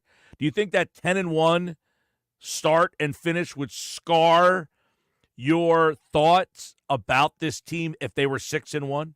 Or if they were 6-1, would you be like, man, they're 6-1, they got Barkley, the offense is starting to kind of get right? Is the offense starting to get right? Sports Bash Live, 97.3 ESPN, the 97.3 ESPN free mobile app. I think one of the things you take a look at with this offense, what is this offense? We kept asking, what is it? What do they want to be? They got Barkley. They got all these guys. We know the receivers. But Jason Kelsey on the New Heights pod this week was talking about the Eagles offense, and he said, finally, they're playing how we anticipated. Jalen Hurts played his best game of the year, in part because all the weapons are there. The offensive line made him feel really comfortable. Him and the coaches continue to get on the same page, especially with new play caller Kellen Moore. And he just felt comfortable back there. As long as that continues to trend in that way, you're going to see a great team from Philadelphia because they have the talent. They have great coaches and great scheming. Awesome to see. This is what I think everybody expected to see out of Philadelphia going into the season. So they're finally playing the way they expected, right? When he mentioned the offensive line, gave him the protection. One of the things with the offensive line the other day, if you watch what Philadelphia is kind of doing now, they're leaving more guys in to help out. They're leaving more guys in to block in the backfield. They've got the tight end with Jack Stoll. When he's in the game, they're essentially using him like a sixth offensive lineman. You saw double teams up front and let the tackles on the outside kind of do their thing. And it gave Jalen Hurts more time to be able to assess everything. Listen, he didn't all of a sudden, this wasn't a game. What have we been talking about with Jalen Hurts? Well, he holds on to the ball too long. He wasn't like bang, bang, bang, getting the ball out of his hands. He's still holding the ball too long, but he had great protection up front. We talk about it a lot. The star of this team is the offensive line, and their offensive line gave him a ton of protection. That's something that Kelsey pointed out. And he said, look, they're healthy, but they're not healthy up front. They're missing guys up front, and the line still did their job. When you play against some of these teams, and you're like, oh, they're on their third tackle. That guy gets blasted half the time. 75% of the time. That guy just can't carry the water jugs. The Philadelphia Eagles don't have that problem. So he said the Eagles' offense is finally playing like we expected. But why, Jason Kelsey? Ever since AJ went down before Tampa, it's felt like the offense has been a little bit not disconnected, but, just very spotty. And it hasn't really been able to find the cohesiveness, that timing, and they had it this past week against the Bengals. So it kind of suggesting with A.J. Brown out that everything has been spotty. The word that Lane Johnson used was constipated. Now that A.J. Brown is back, is that the thing that has unlocked this offense? Is getting A.J. Brown back the key that unlocks the offense and allows it to be hold the ball a little bit longer, survey the field? Because A.J. Brown has now been back. What's this, the third week that he's been back now since he's left with the injury? And this is really the first week that the offense has looked fluid in both the pass and run game. Now, last week against the Giants, they only threw the ball 14 times. They had one big play. A.J. was a part of it. 14 times. This week, only 20 times. But I felt like there was more fluidity in the pass game. There were more, especially with A.J. Brown. At the end of the day, Brown is the guy. He didn't score a touchdown this week. And generally, he's been the guy that's been getting the big plays, going over the top, and being the main weapon in the pass game. And I don't know that you look back at the game on Sunday and you're thinking about who had the best game on the offensive side of the ball. I don't know that you're putting A.J. Brown in that category, but I thought he made a big impact with basically moving the chains and finding some spots, getting the coverage off of him, and opening things up for others. And then you look back at that game and you're thinking, A.J. Brown, what did he do? Well, because Devontae Smith had the touchdown. He had the 45-yard touchdown. He had 6 catches for 85 yards, and that sticks out. But A.J. Brown actually had a higher yards per catch. He was the bigger play guy in the game. He had 5 catches for 84 yards. He just didn't happen to catch the touchdown in the game. So Brown, adding him back to this offense, Devontae's an awesome receiver, and it's so fortunate to have him as the other guy. But A.J. Brown is just on such another level. He's so good. He's so big. He's so strong. You're thinking to yourself, what the heck were the Tennessee Titans thinking? I mean, seriously, how do you look at that guy and say, you know what I think is a good idea, moving on from him? That's the weirdest thing about football sometimes, in all sports. When you have – see, one thing with sports that I think is like the weirdest thing. You don't want to be bad. But when you are bad, it allows you to get your hands on talent. The whole point of sometimes, the Sixers were bad on purpose. Why? So they can get a generational type of talent. Joel Embiid. Now, Embiid, we don't have to go down this road. He's always hurt, yada, yada, yada. I get it. But the whole point is I want to get a player that will help me become good. And when you finally get that player, you do everything in your power to be bad to get the player, and then you trade him away. Teams do this all the time. We're bad. We got this player. He's great, but we still stink. At what point do you look in the mirror and say, maybe I'm the problem, not the players that I have? You can't sit there and tell me that A.J. Brown can't help the Tennessee Titans win football games. It's just ridiculous. But, hey, here we are. He's with the Eagles. Devontae Smith slides from the number 1 to the number 2, and now you have this great duo. And it's one of the things that Jason Kelce talks about. Look, they'll be fine. They have the weapons. And listen, I'm agreeing with Jason Kelce. I'm no longer this offense was clunky. This offense was tough to watch. But it was also at a time where you're missing A.J. Brown. Then you're missing Devontae Smith. You're missing them at the same time. Then you're missing Lane Johnson for a game. As I said at the time, I'm not going to go crazy on the offense because if you told me at the beginning of the year I had to play a game without those 3 players all season long, my team is not going to be very good offensively. My expectations for the offense would not have been very good. It would not have been a very good offense. So now that those guys are back, those 3 guys are back, and of course you're missing Mailata and you're missing Mekhi Becton up front. And I made the comment last week. Listen, by accident, you should be able to score 28 points with these weapons. By accident. Are we getting to the point where the accident's occurring and they are finding ways and they're hitting big plays and they're just kind of doing everything? 609-403-0973. 609-403-0973. Mike, the way the league is now, every team is only 1 play from winning the game they lost. You could say that every week with every team, shoulda, coulda, woulda, doesn't matter. Yeah, absolutely. I'm just wondering if they had a better record, 6-1, would you feel any different about this team? I don't think people would really. I think people would still, because that game, if he catches the ball, you still would have won the game in a way that you weren't like all that impressed by. So I don't think it wasn't, I'm not saying if you were 6-1, how much better would this team be? I think that the fans would not still be 100% bought in. I think it's a half and half deal because of the fact that there are still people who religiously hold on to the Bill Parcells-ism of you are what your record says you are. And then there are other people who say, I don't care what the record says. My eyes tell me. It's a... Well, but you have another group of people that just say, hey, you're 6-1. You got to be pretty good. I mean, and it's like the whole weird thing with the Chiefs right now. That's the Bill Parcells-ism I was talking about. It's the idea that, well, this is what we were told 30 years ago, that you are what your record says you are. And people hold on to it because that's what they said back in the day. Yeah, I mean, you get this notion of, hey, they're 7-0. They must be good. And that's not always, but that's the point, though, that I'm making with the Eagles fans, is they were 10-1, and they got scarred by that because the 10-1 record, your record wasn't what your record says it was. Right. And so what happens is that you have the fans are always going to be split in some way about the team. And I do think it's interesting that, yeah, maybe 1 win, 1 loss could change the overall perspective. But I think what Kelce said there is interesting about the fact that this is the team we expect them to be. The offense for the last 3 weeks has finally played the way we expect them. They have a 28.3 points per game in the last 3 games.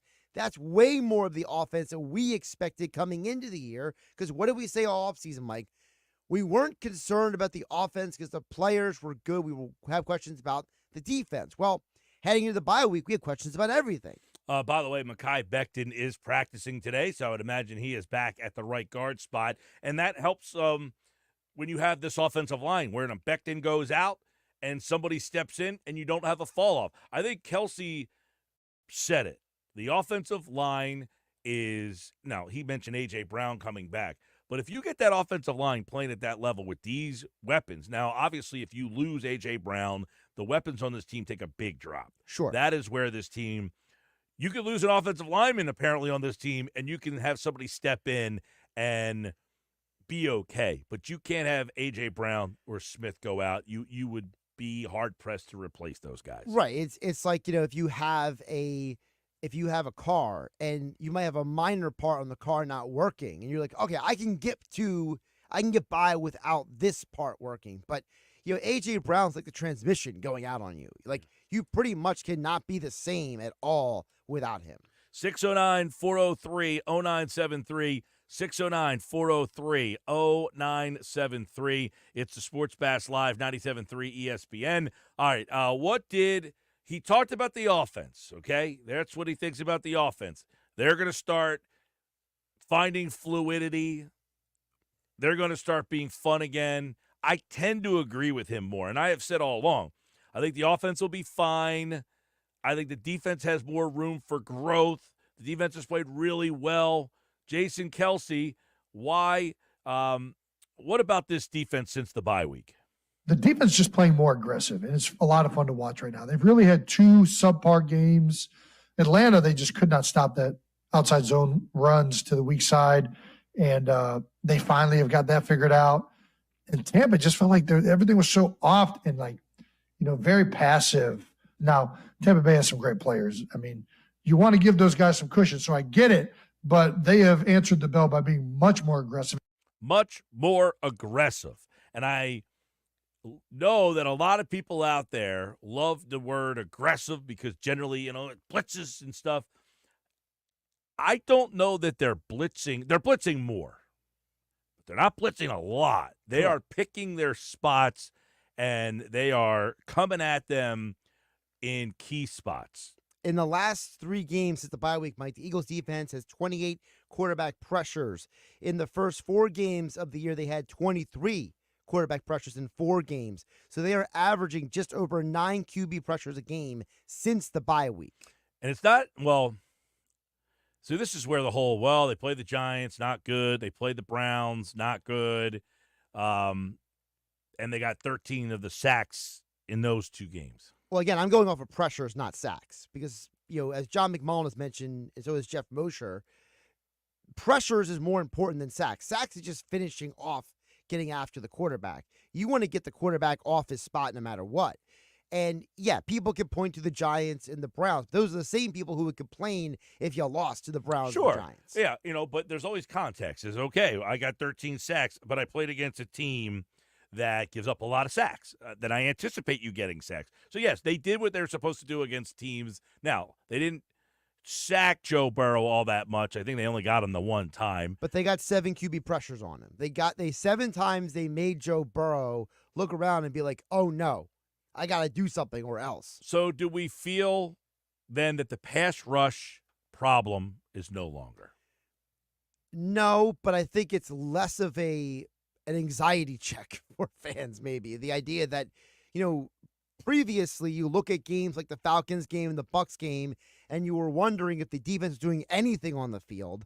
Now, the last 3 games, you look around and say, hey, the defense is actually going out there and doing their job. I think that's the positive. Yeah, I see.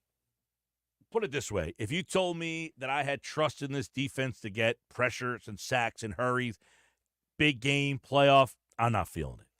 No. And that's where – so what Kelsey said, though, is, they had trouble with outside zone runs against the Falcons, and he says, I think they clean that up. And how I think they clean that up is by adding Cooper DeJean, a good tackler. He has helped them in that aspect. Mm-hmm. They've also been a better tackling team, period. Zach Bond has become a better tackler. He had a great game that first night. He stood out because he made splash plays. But now he's doing the grunt work. They're not using him the way that we thought we were going to. And Adam Capel talked about this yesterday, but he's right. They're not using him as like a Van Ginkel. They're not blitzing him. When they blitz, they send N'Kobe. Right. So that is an area where they've added. I still don't know. 3rd down and 9, and I need to get a pressure and a stop. I don't know where I'm getting that from. And that is a problem, and I totally agree with that.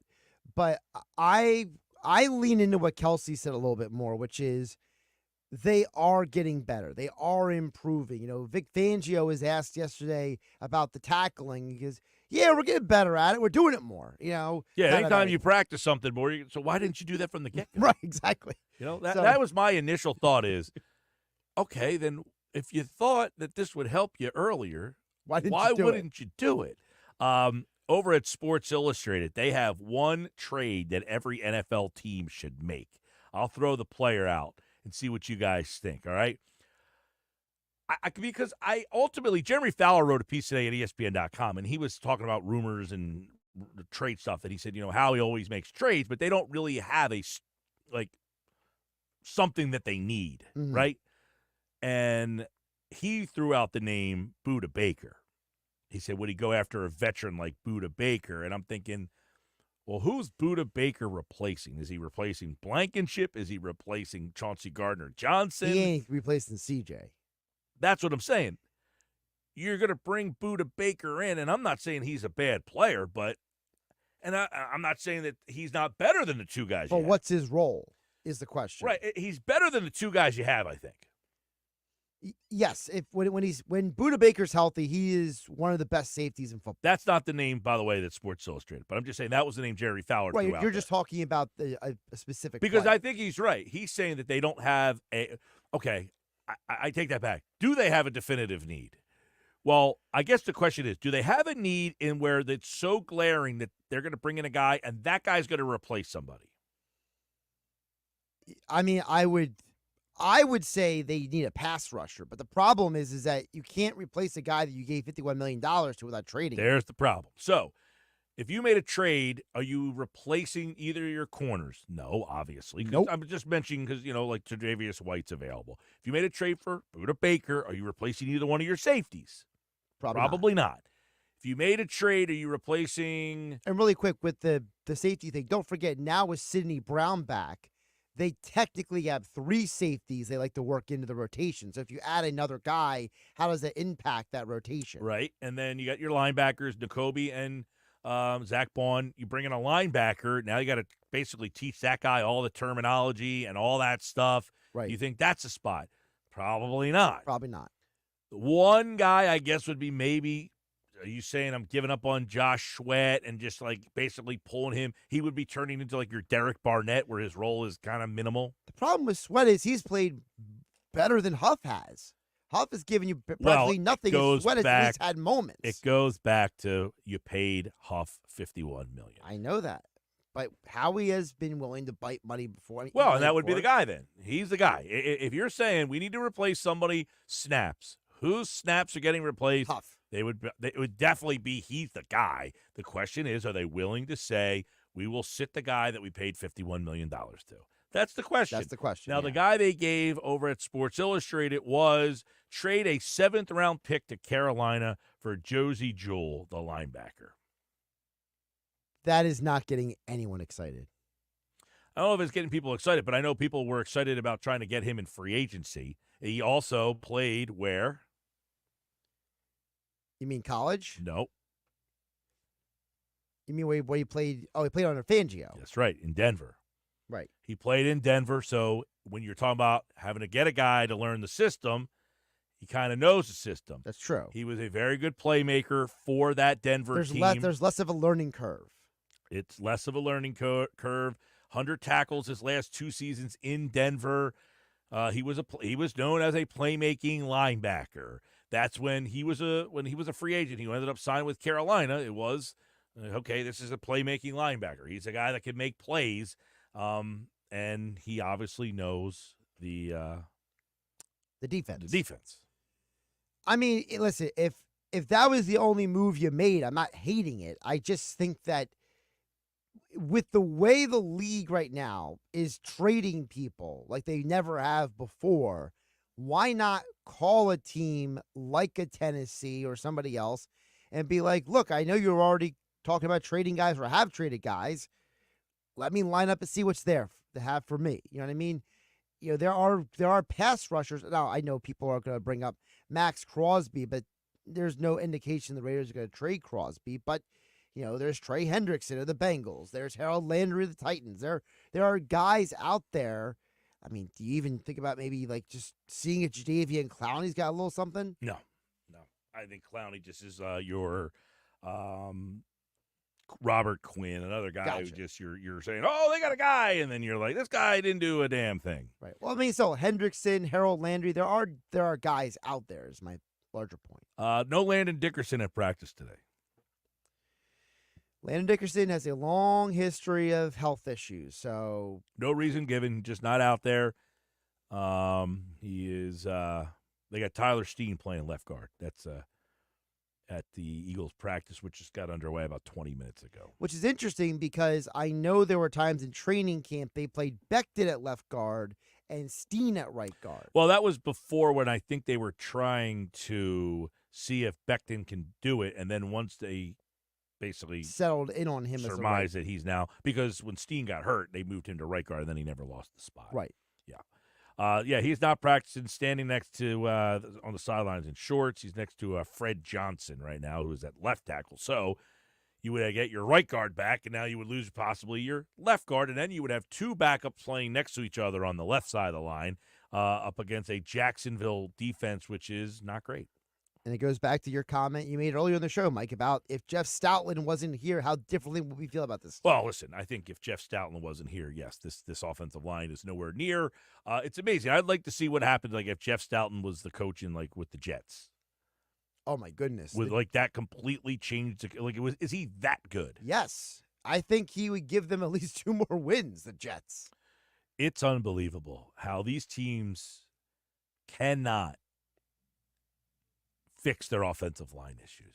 I was listening to Brian Baldinger, former offensive lineman. He was talking about how he might be on tomorrow's show, by the way. That's interesting. You can ask him about this, how he was saying that the Jets, their offensive linemen just don't have fundamentals. Like, if you're in the NFL and you don't have fundamentals, that's a huge problem. Coming up, the Sixers tonight against the Pistons. Hear what Jay Williams said about Joel Embiid and Paul George. That's coming up next here on the Sports Bash Live, plus my Fine Five, Ugly Five NFL teams this hour. Football at 4, Jeff Mosher. If Dickerson's out, how does that affect this offensive line? That's all still to come on the Sports Bash Live on 97.3 ESPN, the 97.3 ESPN free mobile app, live video on the X platform, YouTube at Mike Gill Show. Subscribe, use the hashtag SBLive. You're listening to the Sports Bash with Mike Gill on 97.3 ESPN and the 97.3 ESPN free mobile app. Hi, it's Pete from Chicky and Pete's, the official sports bar of your Philadelphia Eagles, celebrating football season with special new menu items. The Kelsey Combo, created by number 62 himself, a handcrafted barbecue burger, world-famous crab fries, and an ice-cold garage beer. Our incredible jumbo soft pretzel, Chicky style, with a heaping skillet of our own in-house crab dip, and our delectable sweet heat wings, where a portion of the proceeds go to the A.J. Brown Foundation. Participating locations for a limited time. Chickies and Pete's. Hi, it's Pete from Chicky and Pete's, the official sports bar of your Philadelphia Eagles. Our new menu includes our boneless wing special every Monday. Buy a single order of our mouth-watering boneless wings and get a snack order of boneless wings free. Every Tuesday and Wednesday, it's buy one, get one free snows. Buy any number of delectable snow crab legs and get the same amount free. Plus the Kelsey Combo, tasty buffalo fried shrimp, seafood pasta in our famous Sicilian or red sauce. Participating locations for a limited time. Chickies and Pete's. Medicare is making important changes in 2025. It's time to think about what benefits you need. AmeriHealth can help with monthly premiums as low as $0. Dental, vision, and hearing. No referrals, plus prescription drug coverage. AmeriHealth has been serving New Jersey residents for 30 years. Visit AmeriHealthMedicare.com/help25 today. AmeriHealth offers PPO Medicare Advantage plans with a Medicare contract. Enrollment in AmeriHealth PPO Medicare Advantage plans depends on contract renewal. Breaking news, and this one is almost unbelievable. Yeah, it's all about new customers at Bet365 because they get $200 in bonus bets when they bet $5. And even better, bonus bets can be used on the spread, totals, and player props. There you have it. Bet $5 to get $200 in bonus bet. And see why. It's never ordinary at Bet365. Gambling problem? Call 1-800-GAMBLER. 21 plus only. Must be physically located in New Jersey. Terms and conditions apply. Presenting a Gain Flings love story. Dear love of my life, we were on the 12B bus this morning when I caught a whiff. A scent so fresh, so life-changing, I had to find its source. Alas, I didn't know if you were the woman in the pink freshly washed cardigan or the retired mailman next to me, but I knew one of you was my soulmate. Ah, the scent of Gain Flings. Try Gain Flings with OxyBoost and Febreze. At Progressive, we know there's a lot of things you can track. Steps, calories, heart rate, your pet steps, screen time, the whereabouts of your favorite celebrity, how long you slept, how long you didn't sleep, how long you thought about sleeping, how long you thought about sleeping. But none of these things could save you money, unlike Snapshot from Progressive, which customizes your rate based on how and how much you drive. It's much better for your bottom line than tracking your Cocker Spaniel's resting heart rate.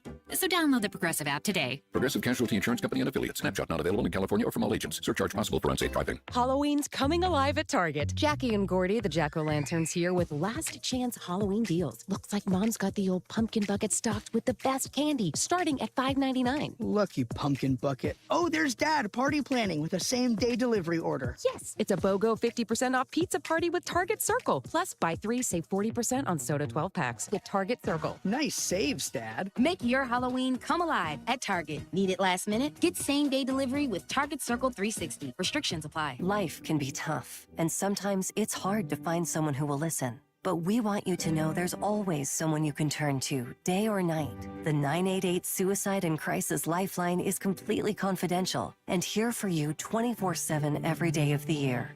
You don't have to struggle alone. Call 988 and let us help. We're here ready to listen because your life matters. Call or text 988 or chat at 988lifeline.org/chat. A message from New Jersey Human Services. The following is a paid advertisement by Family Vacation Getaways with the purpose of soliciting sales of vacation ownership. For complete details, please visit fvgradio.com. If you want a 100% complimentary stay in Cancun at a luxury resort, then Family Vacation Getaways is your ticket to paradise. We're giving away 5 days and 4 night stays to the first 50 callers who can name an animal that lays eggs and is not a bird. An animal that lays eggs and is not a bird. Do you know it? Call now, 800-951-6541. 800-951-6541. You may also be eligible for an exciting bonus vacation in Orlando, Florida for just $398. And don't worry about anything ruining your plans. We can extend your stay up to 18 months. Name an animal that lays eggs and is not a bird, and you get a complimentary Cancun resort stay and an optional bonus vacation in Orlando for just $398. What are you waiting for? Call 800-951-6541. Again, 800-951-6541 and give us your answer. The proceeding is not a contest or sweepstakes and is a paid advertisement by Family Vacation Getaways and not sponsored by or affiliated with this station or program.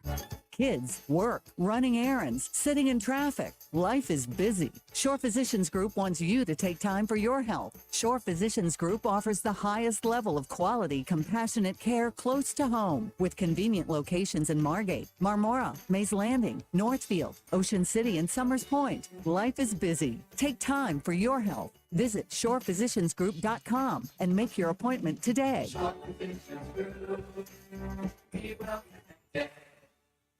You're listening to the Sports Bash with Mike Gill. Never thought this radio stunt would catch on so big. On 97.3 ESPN.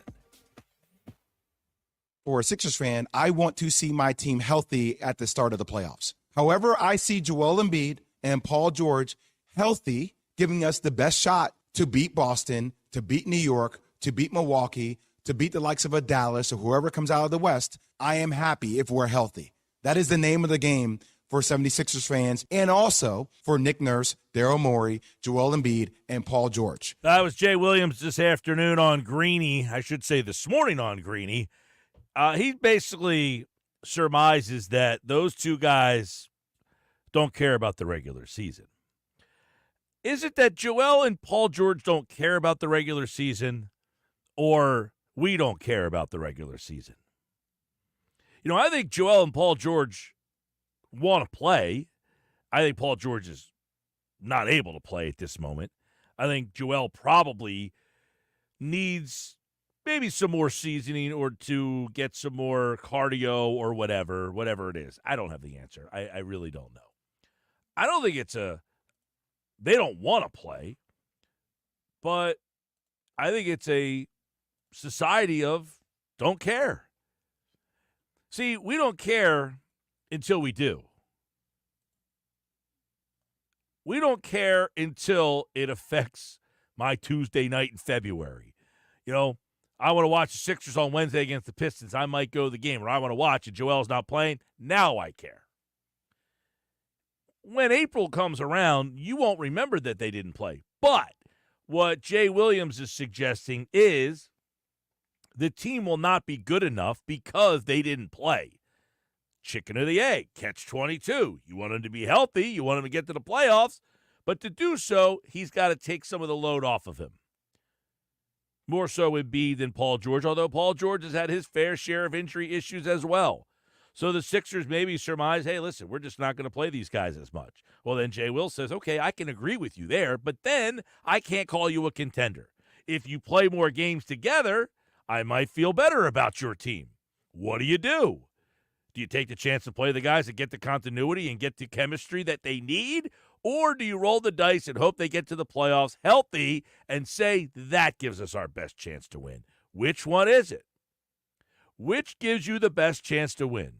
Healthy and not playing as much together, or playing more together and then potentially breaking down? There's no winning answer here.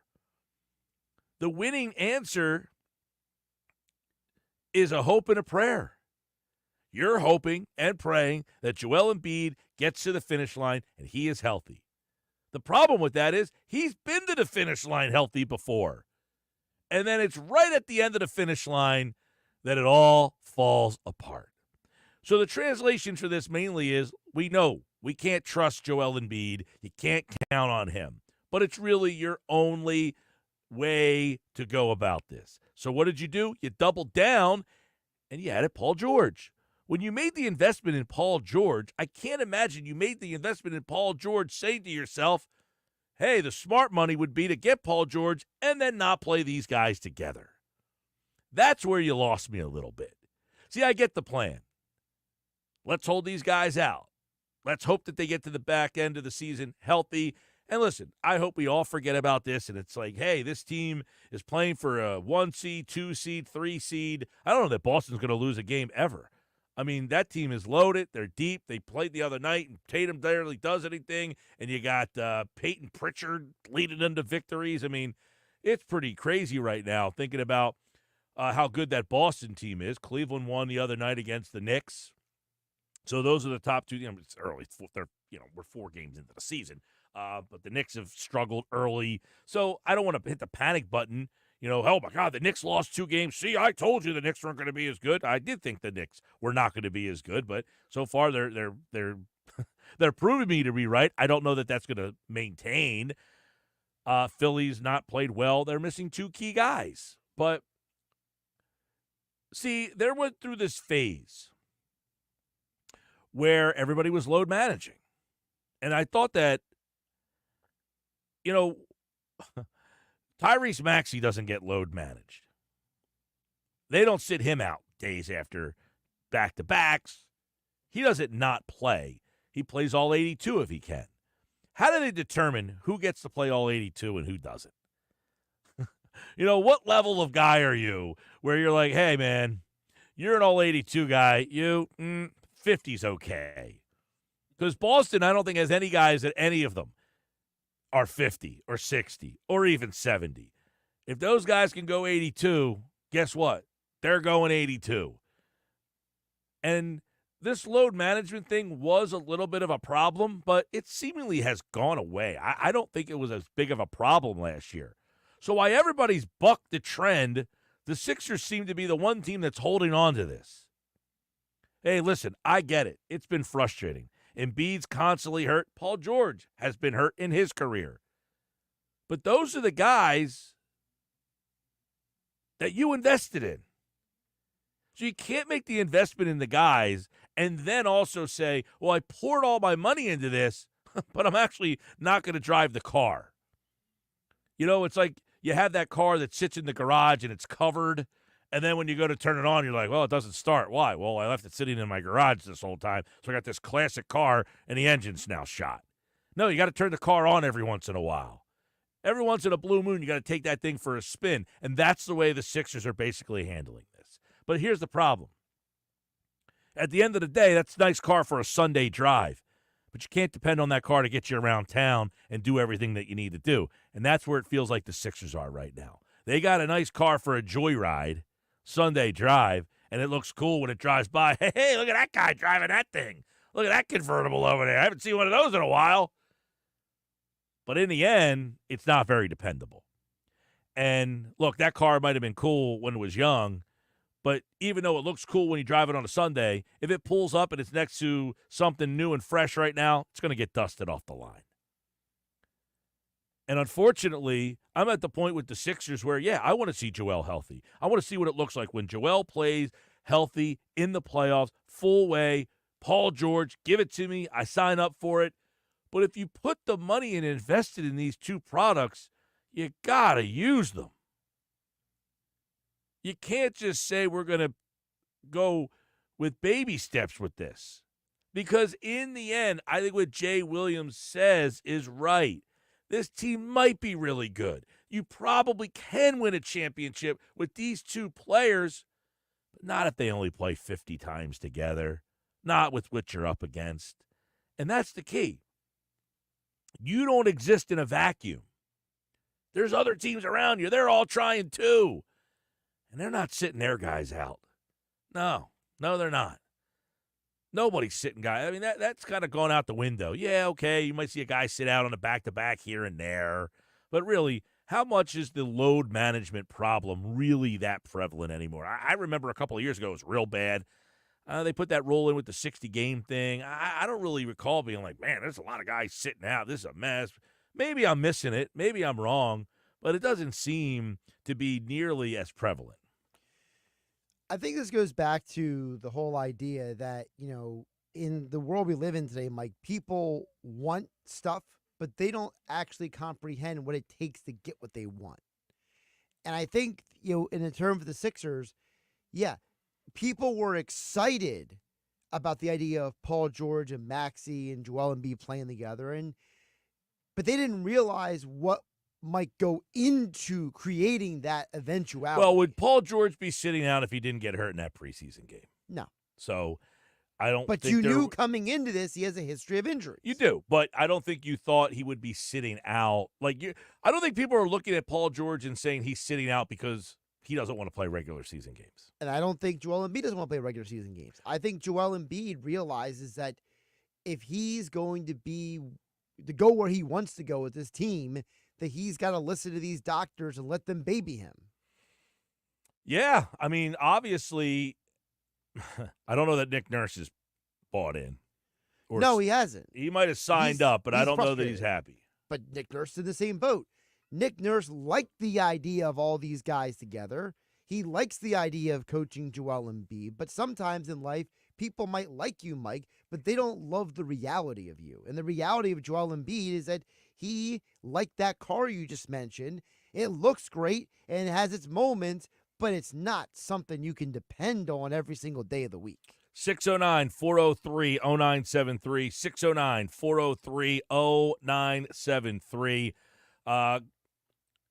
The fact of the matter is this. Can the Sixers win a championship? Sure, they're one of the teams that can win. Are they the favorite? No, they are not. And one of the reasons why that is because I cannot say that the team that's load managing their way. Now, the one team that has done it is a Nick Nurse team. They did it with Kawhi Leonard, and he was the only guy. If you're telling me you're going to be bouncing these two guys almost all the time, and they end up playing, they have 17 back-to-backs, the Sixers. So that means you take 17 games that these two guys aren't going to play together right off the map. So now from 82 less 17, you're already in the range where you're like, they're not playing enough games together.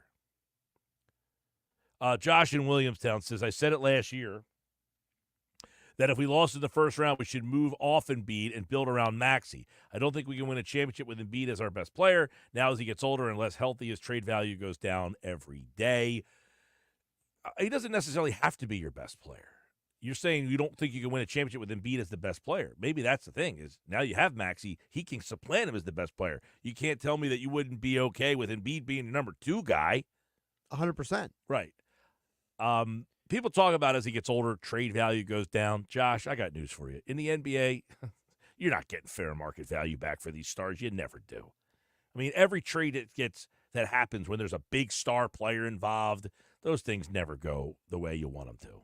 And realistically, the only people who are talking about trading Embiid are people outside of Embiid's family and the Sixers organization. There's nobody in Embiid's environment or the Sixers organization that's talking about that. Well, they signed him to an extension. They gave him $193 million to suggest they're thinking about trading him. Now, he's saying he understands that, but he's saying he would have traded him at the end of last year, and now his trade value's down. It doesn't matter if his trade value is whatever it is. They're not thinking about trading him. Right. You know, they're trudging on here with, hey, Embiid's our guy. We're going to try to build around him. And part of that's because now we have Maxey. I think finding Maxey and getting Maxey helped them say, we now have a complimentary player who can even take over a game when Embiid is, not every night. We don't need Embiid to be the guy every single night. We have a guy that can score 30 points in a game if we need him to, and that guy is Tyrese Maxey. So having Maxey, I think, has evolved the mindset of he doesn't have to be the franchise guy anymore. And they're not wrong about that. And by the way, it's not like Joel Embiid is necessarily upset about that, because Joel Embiid himself is not this extroverted, out in the public eye kind of guy either. I think that might part of Joel Embiid is like, yeah, Maxey, go out there, do all the commercials. He did get a technical the other night. Good. I like the emotion. Sitting on the bench, you got a technical. Terry and Galloway says, I say you ride Maxey to the highest seed you can get. You keep Paul George and Embiid locked in a hyperbolic chamber into the playoffs. It's the only shot they got. I don't know that that's the best way to go about it, Terry. They got to play these guys in games together. Embiid, Maxey, Paul George, and not to mention, you got all these other guys who are new. I mean, I think that's one of the problems this team looks a little clunky early is you got a bunch of guys out there that have not played together before, and they're just trying to find their way with this team, with this coach, with their spots on the floor. Team chemistry is very underrated, and I think that you want these guys to get as much time as humanly possible together to do this job. And again, I use that word on purpose, Mike. It's not just a game. This is their job. They're being paid to play this game, and I don't care who you are. You're not going to be at your best at your job if you don't get time to actually sit down with your coworkers to actually execute. 609-403-0973, 609-403-0973. It's the Sports Bash Live on 97.3 ESPN. Don't forget the Sixers are back on the court tonight. No Joel Embiid, no Paul George. Tobias Harris is back. He'll be in Philadelphia. Paul Reed and the Pistons. And you can listen to that game right here on 97.3 ESPN. When we come back, it's my Fine Five, Ugly Five, 5 best, 5 worst teams in the NFL after 8 weeks. That's next. This is the Sports Bash. It's Sixers basketball tonight on 97.3 ESPN with the voice of the Sixers, Tom McGinnis, calling all the exciting play-by-play action. Maxey for 3, outside left, bullseye. He puts it in. A crossover dribble on McBride, and he pours in a triple. It's Sixers Pistons tonight. Coverage begins at 7 p.m. It's Sixers basketball all season long on South Jersey's radio home for Philadelphia 76ers basketball. 97.3 ESPN. Something good to know from First Bank of Sea Isle City. We have all of today's innovative banking products just like the big banks, but we offer something they can't. A personal community focus. Let's get you started with Bill Pay. You save time when you pay your bills online. It's fast, easy, and convenient. First Bank of Sea Isle City. A community bank that delivers more for you every day. Personal service, today's technology, from the people who truly care. Learn more at firstbankseaisle.com. Member FDIC, Equal Housing Lender. Again, St. Bede's story. Jim was at the laundromat when he heard His ear said Maraca, senor, but his nose said, hey, freshest scent ever. Following his nose, Jim found a man pouring a bottle of Gain scent beads into the washer. The scent, the freshness. Jim blurted, sir, your scent Maraca smell amazing. Actually, Jim, most noses call them Gain scent beads. Try Gain scent beads. Way fresher than detergent alone. Drivers who switch and save with Progressive could save hundreds, which could be life-changing. I mean, you could put that money towards concert tickets for your daughter to see that singer who sings about painful breakups. And one song will inspire your little beauty to break up with that beast she's dating, Brian. Instead, she'll date someone who's nice and worthy of her love, not someone who addresses you and your spouse as, bro. And it's all because you could save money switching at Progressive.com. Progressive Casualty Insurance Company and Affiliates, not available in all states. It's common knowledge that after age 30, our metabolism changes. We have less energy and gain weight easier. There's a way to feel better, not in years or months, but sometimes in just days. I'm Chuck Norris. I tried everything. Working with a team of health experts, we came up with Morning Kick. Morning Kick is a revolutionary new formula that combines all my favorite supplements into one daily drink. Morning Kick has probiotics to help you lose weight, prebiotics for digestion, superfoods for muscles and joints, and powerful anti-aging supplements. It'll help you feel youthful, energized, and helps manage stress. I look and feel better than I have in years. Go to roundhouseprovisions.com, use code SUPPORT, or text SUPPORT to 511-511 and claim 40% off. Roundhouseprovisions.com, code SUPPORT. Every purchase comes with our 90-day money-back guarantee. You could be feeling these changes within just a couple of days. Text SUPPORT to 511-511. These statements have not been evaluated by the FDA. This product is not intended to diagnose, treat, cure, or prevent any disease. Tax fees may apply. Get in the zone, AutoZone. Welcome to AutoZone. What are you working on today? Ah, sounds like wipers. If your wipers are streaking, skipping, chattering, or even worse, loud, you need to visit AutoZone and get some fresh new blades. We've got basic wipers to get you back on the road, as well as premium blades from Bosch and Rain-X. So if you're hearing this, just head to your nearest AutoZone or AutoZone.com. Get in the zone, AutoZone. Paul's new drone startup just lost its most genius computer scientist. We just lost our best genius to some new genius who's got a genius new idea. I'm going to have to find a new genius, or two half geniuses, and fast. He needs a computer scientist that can keep his startup from falling down. I need Indeed. Indeed you do. When you sponsor a job on Indeed, it's easier for talented candidates to find it, which makes it easier for you to hire them. Visit Indeed.com/credit and get $75 towards your first sponsored job. Terms and conditions apply. Some people just know they could save hundreds on car insurance by checking Allstate first. Like you know to check your sunroof is closed first, before driving through the car wash. Whoa, whoa, whoa, whoa, whoa, whoa, whoa, no, wait, whoa. Yeah, checking first is smart. So check Allstate first for a quote that could save you hundreds. You're in good hands with Allstate. Savings vary. Terms apply. Allstate Fire and Casualty Insurance Company and Affiliates, Northbrook, Illinois. Go to get your game on at the Gallery Bar Book and Games at Ocean Casino Resort. Cheers your favorite drinks while cheering on your favorite team.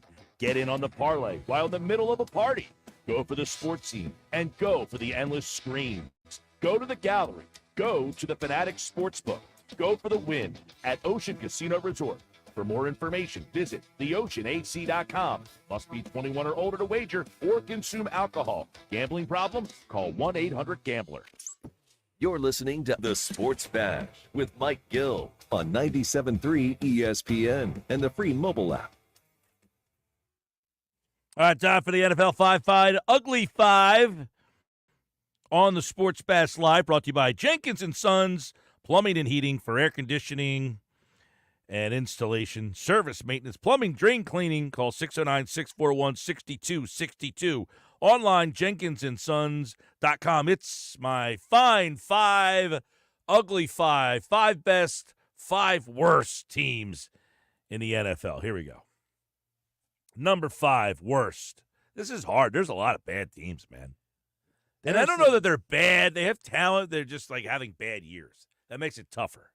Yes, it makes it tough to differentiate. The Jets are number 5. You got to put them in the 5 somewhere. I mean, they're just pathetic right now. I think it's more because they have the talent and they stink. So it's almost like more of an indictment. Well, because are they better than the Giants? They're the same. Are they? I mean, I don't know. This is what I mean. Tennessee's number 4. That team's in trouble. They're bad. That's kind of low on your uglies there. I would put them higher on the uglies. Patriots number 3. I know they won last week, but they beat the Jets. They did beat the Jets. They put the Jets in the 5. Right. The Patriots are a bad football team, though. They are a bad football team. Jacksonville's number 2.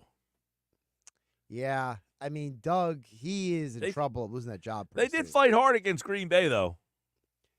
I will say, ever since he took back the play calling from Press Taylor, they have been playing better. And then Carolina's number 1. Just bad. No need to explain it.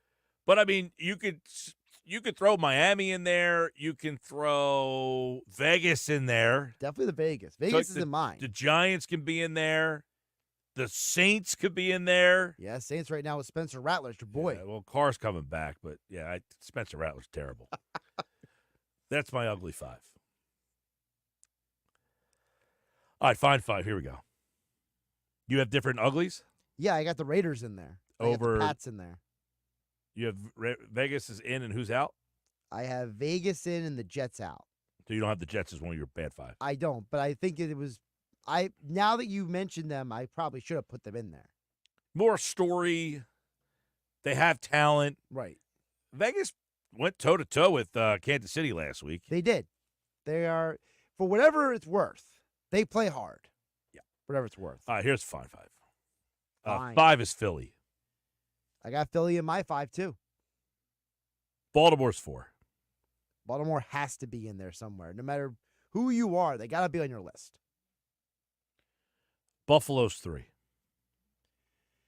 The question with Buffalo is, it's a flimsy 3. Yeah, do you think they are legitimately the third best team, or do you think they're just the third best team right now? They're the third best team right now. Gotcha. Kansas City's 2. Defense is playing great. They're undefeated. Detroit's 1. I mean, Washington I did put in. I mean, I really thought that obviously they should have lost that game to the Bears.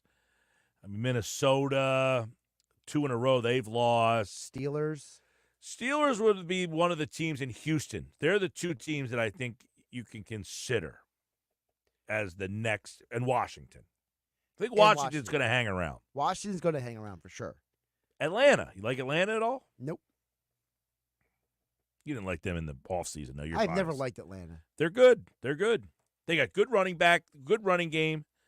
They got some weapons in the pass game. Their quarterback is, as I said, if the quarterback's competent, that team's going to win the division. And the quarterback play has gotten better as the season has progressed. Yes. Yep.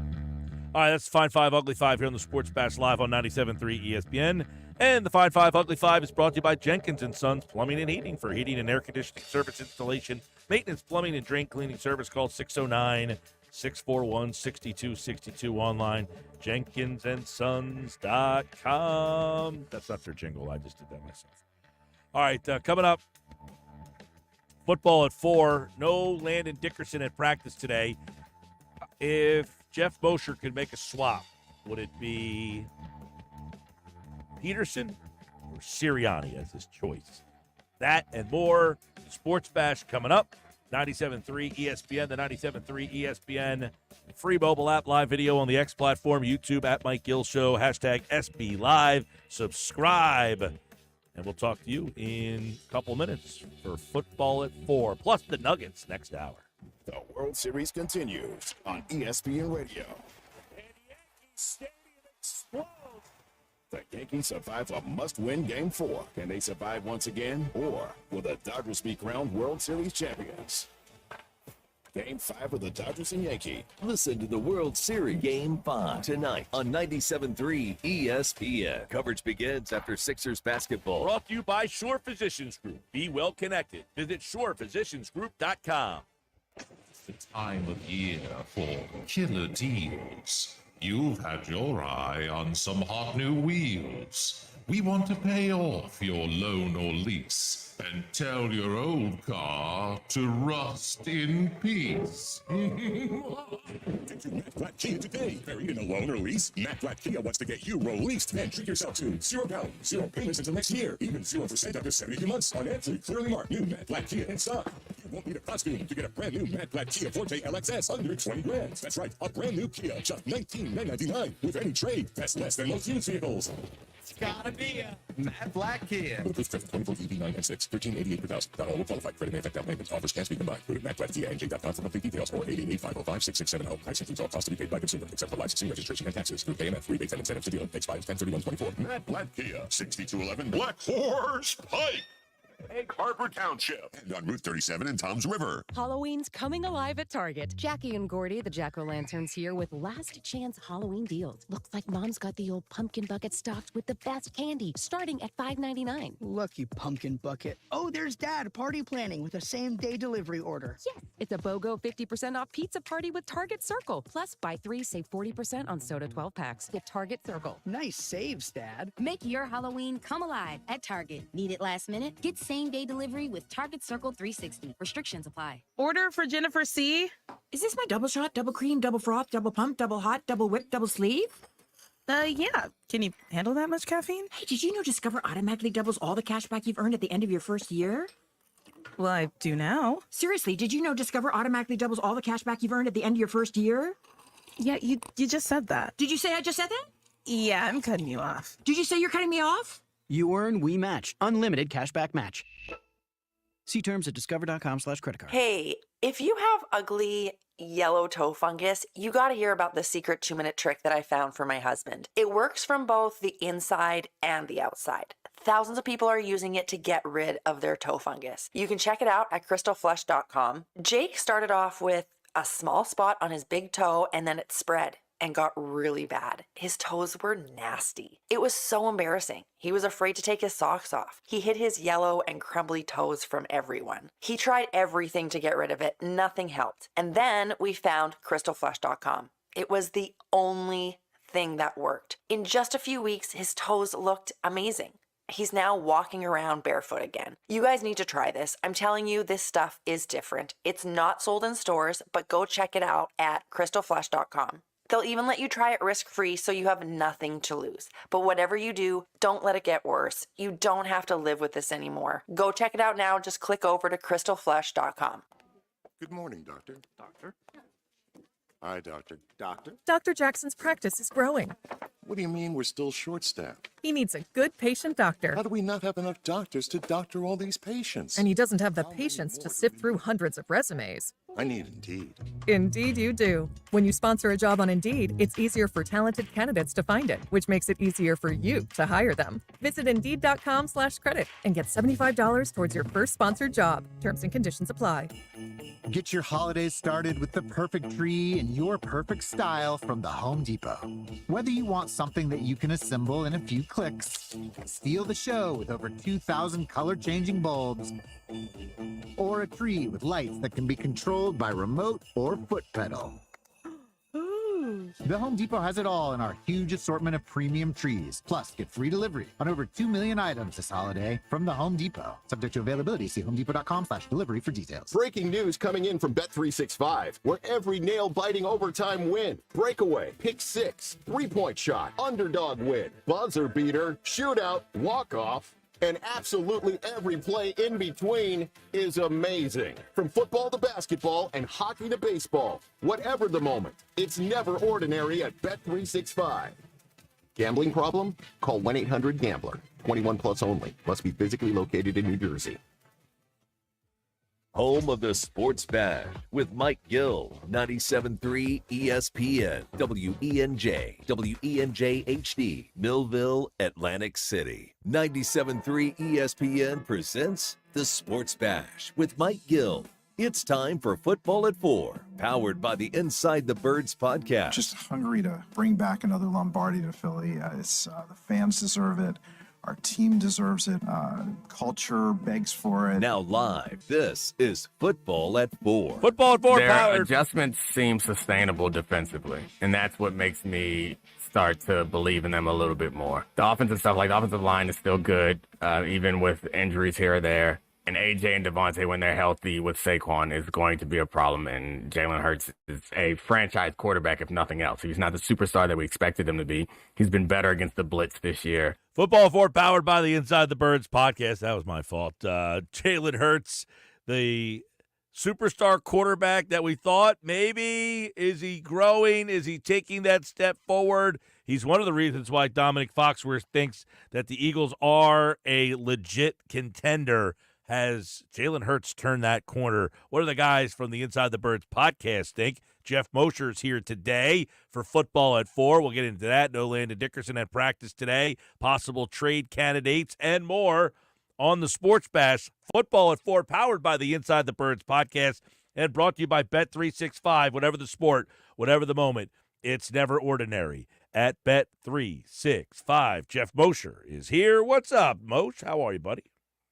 Hey, Mike, what's going on? I got to say, I've been listening, as I usually do, in the middle of the day, and you and Josh have been having some really good and, I would say, thought-provoking conversations about the whole top 5 in the NFL and where teams belong and how hard it really is after maybe 1 and 2 to assign the next 3 or more teams and how they rank, given that everybody other than the Chiefs has a loss or more than a loss, and almost all of those teams that have 1 or 2 losses have sort of an inexplicable loss, like one of those how did you lose to that team type losses. The Ravens, in fact, their only 2 losses are almost inexplicable, right? And Detroit's loss was at home to Tampa Bay, where I think they only scored 16 points. And you look at how they're just waxing everybody right now offensively. You wonder, that's not even that great of a Tampa Bay defense that it couldn't score against. And, of course, the Eagles had their losses against the NFC South teams. And you just go up and down and you say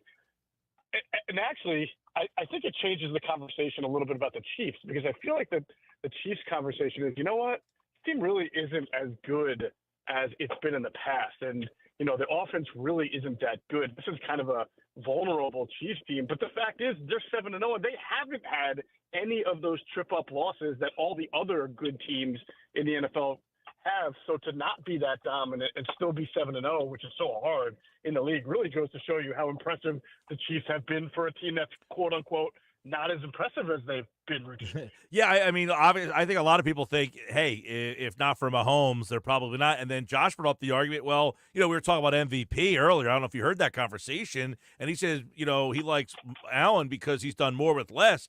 And I said, well, really, Mahomes has done more with less, but his numbers don't suggest that. He's thrown more interceptions than he has touchdowns. But I think it's only because of Mahomes that we're putting the Chiefs in another category as that number 1 or 2 spot. It's because they have Mahomes, even though Mahomes hasn't played all that well, and that's a little odd. Yeah, no, I think that's a great point. I mean, if you look at the fact that, like, the two main contributors for the Chiefs over the last few weeks have had to be Kareem Hunt and Juju Smith-Schuster, you know, a guy who was signed off the street, and another guy who's a receiver that couldn't make it on the Patriots. Is a pretty good example of what Patrick Mahomes is being asked to do with a supporting cast that just doesn't measure up to what he normally has and to what good teams typically have. So it's been quite impressive. And yes, you've seen a sort of decline in the statistical category for him, but I think that's explainable by what's around him. And the fact is he might be making a few mistakes that we don't normally see from him, but he's winning these games. He's figuring out a way. Moshe, we take a look at Jalen Hurts, and it seems like, I don't know, is he turning a corner? When you guys talk about him, talk about his tape, and see what's happening, we've heard a lot of, we played a lot of audio today of people that are looking at this Eagles team a little differently all of a sudden. And one of the reasons we're like, look, they got AJ, they got Smith, they got Barkley, the line has been good. It's this guy that's holding them back. Well, is it because of him that they're taking a step forward? Well, I mean, he's the quarterback. So when you win 3 games in a row and you do make, in the first 2 wins, the explosive kind of throws that he made to A.J. Brown and Devontae Smith, you have to give him credit for that. Obviously the Bengals game, a little different, where you left that game saying, there he goes. He made a bunch of throws. You also used his legs, and obviously Kellen Moore's a part of that, using him as a designed runner. He's playing well. I mean, he played well against the Bengals, really well. it's really just 2 games ago against the Giants where we said, I know it says 10 of 13, and I know they scored 28 points, but there were a lot of plays left on the field there. So, hey, when you can struggle and win games, and then the next week go play a Bengals defense, that's not as good, but you make the throws that you're supposed to make as opposed to leaving them on the field. That, to me, I don't know if it's a full corner turn. I think we need to – anybody in this situation, you would need to see a little bit more, but it's definitely a step in the right direction. Yeah, so, one of the things, the one thing that I think is interesting here is the offense looked better. He only threw the ball 20 times, though. It's not like he threw 35 times and kind of led them. They still only threw the ball 20, but it looked more fluid. They just had more action in the offense, in the pass game, some of the routes that were being run. But I thought, it wasn't like they were getting the ball out. He was still holding the ball long. The pass protection, I think, was the star of the show that got underrated on maybe the day after evaluation. 100%. Definitely something that while watching the All-22, I came away really impressed by, especially Fred Johnson. Watching the game, it felt like they helped him in some certain areas, and I'm sure they did. I mean, you could see it, but not as much as I thought. There were plenty of one-on-one blocking opportunities against Trey Hendrickson. Hendrickson. Yep. Where he more than held his own, didn't need a chip, didn't need a running back on his side, and did a really nice job. In fact, on the touchdown to Devontae Smith, the long bomb, Hendrickson tried to kind of run around him, sort of take a wide angle to the quarterback, and he did a really good job of just riding him up the field, in which then Jalen Hurts then could climb the pocket, step up because he had so much protection. Jack Stoll also a one-on-one block on the other defensive end. And, yeah, to your point, the Pat Pro was really good. It really was. They used Jack Stoll, as you mentioned there. They kept him in. They constantly had extra guys, and that allowed, Hurts to hold the ball, make some progressions, fire some strikes, but him and A.J. Brown seemed to be on the same page. And I thought that was another underrated thing when you look back at the game a second time was the first time, Smith had the big touchdown. He led the team in receptions and yards, but A.J. was neck and neck with him. He just didn't have the touchdown, but he had some big separation and some big plays, and that's where this offense really seems like, okay, now it can take that next jump. If you can get some fluidity with A.J., and then that allows a lot more coverage changes by the other team, and it's like, hey, if you're going to take him away, we'll go to him. If you're going to take him away, we'll go to him. And that's where I think for the first time it felt like that was a real possibility. Yeah, I feel like after watching the All-22, that ball distribution and attacking the intermediary levels of the field, and intermediate doesn't have to mean like 5 to 10 yards. I mean, the first pass to A.J. Brown was, I believe, 28 yards on sort of a deep dig, and it was really between 2 linebackers in a zone. So it was the type of throw that sometimes we said, Jalen's not seeing that throw. He's not making that throw. It's across the middle. It's between the numbers, and he did make that throw. There weren't an abundant number of those kind of throws, but there were some, and that's, again, another step in the right direction. And that also was helped, as you mentioned, by the pass pro and his ability to kind of have a clean pocket and see what's around him. We know that in the first few weeks, pass protection had its struggles. There were some injuries. I think also they saw some more exotic defensive coordinators who were putting more guys at the line of scrimmage to try to break down the Eagles' protection, and successful with it. Todd Bowles, I mean, he wakes up out of bed doing that. The Atlanta, Raheem Morris, defensive coordinator, did some things against him as well. The Giants do that kind of stuff. So I think when we talk about like really turning the corner, we'll have to see as the weeks go on when they play somebody who's a little bit more known for creativity and spicing some things up front.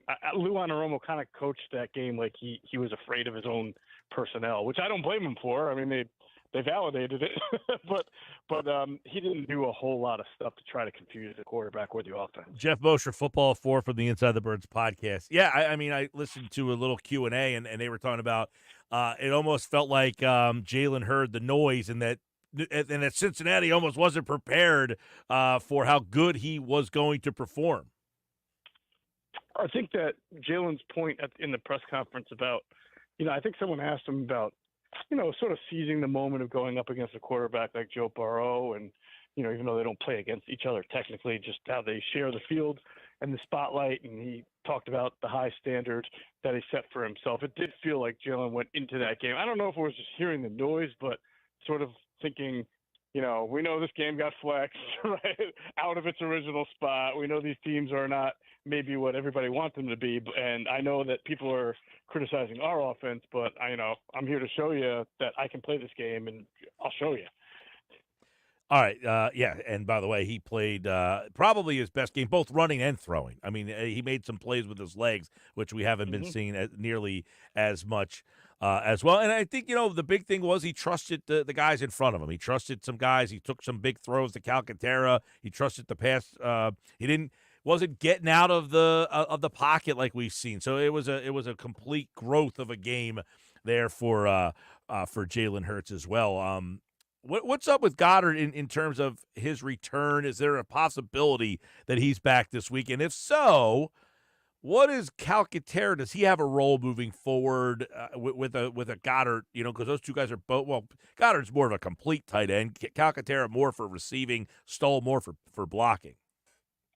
Yeah, but well, first of all, to answer your first question, we'll wait and see when the injury report comes out. I don't think it's come out yet unless you've seen it, if they're able to get him back on the practice field. I had a feeling that they might this week be able to get him out, only because they didn't put him on IR when he first got hurt. So if you thought he was going to miss 4 games, you would have put him on IR, and this would be game number 3. So I thought that maybe that would mean that there's a chance that they felt he could get back this week. So we'll have to see when what the injury report says there. And even if it's not today, could be tomorrow. Sometimes they practice in pads on Wednesdays, and if they're going to do that, it's probably not the best day to get Goddard out there on the practice field when he's nursing a hamstring. So we'll see as the week goes on. Yeah, I haven't seen whether he was. I haven't seen him out. I know Landon Dickerson was not on the practice field today. He was not in uniform, so he was out. They had Steen playing left guard today, and Becton is back at right guard. And this goes to the offensive line and just the way that they continue to be able to get this thing up to speed. It is really, I think, I don't know do we take it for granted? Sometimes, they're well coached, they're well developed. They're also, when you have a 3rd-round pick like Tyler Steen, who's on the bench, that's better than most teams that can't even pull a 3rd-rounder off the bench. So when you hit on a 7th-rounder like Mailata, it's a really great advantage. Well, that's an interesting point. Like, you take a guy in the 3rd round, most teams need that guy to play and be like one of their starters. The Eagles take them for depth, and I think that's where some of these teams, like, they just don't is it that they don't value it? I don't know. What's the way? They just don't value adding offensive linemen that high.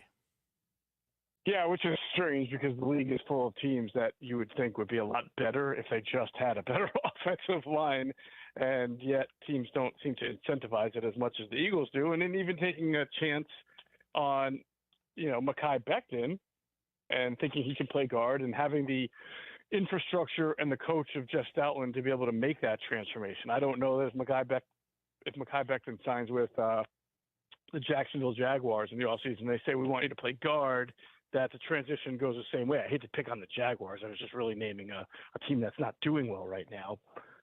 But that was just my point, is that this is not like this is not a first rodeo, right, for Jeff Stoutland. We've seen him be able to do this before. I want to get your thoughts on as we look at this defense. I saw an article today that basically listed one player that each team should trade for. The guy that they had for Philadelphia was Joey Jewell, the linebacker who played for Vic Fangio in Denver. And then my thought was, he might be better than the 2 guys you have, but much like, because I saw another article that suggested Budda Baker, and I'm thinking he might be better than the 2 guys you have, but are you bringing in a guy to replace any of those 4 players, the 2 safeties or the 2 linebackers? Yeah, probably not.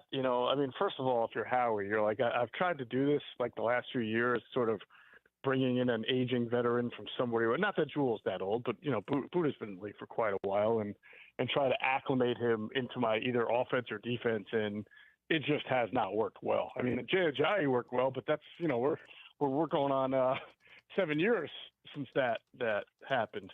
So I don't really know, to your point, that those guys come in and play so significantly better than what you're getting at linebacker and safety now that it's worth giving up something for. It's also not a position you normally, obviously we're going to give up something. Pass rusher, I think, would be the area you're looking. Well, and that's the thing, so like we said, okay, if you brought Buda Baker in, is he's better? Probably, but is he replacing? You're probably not rocking that boat. Same with linebacker.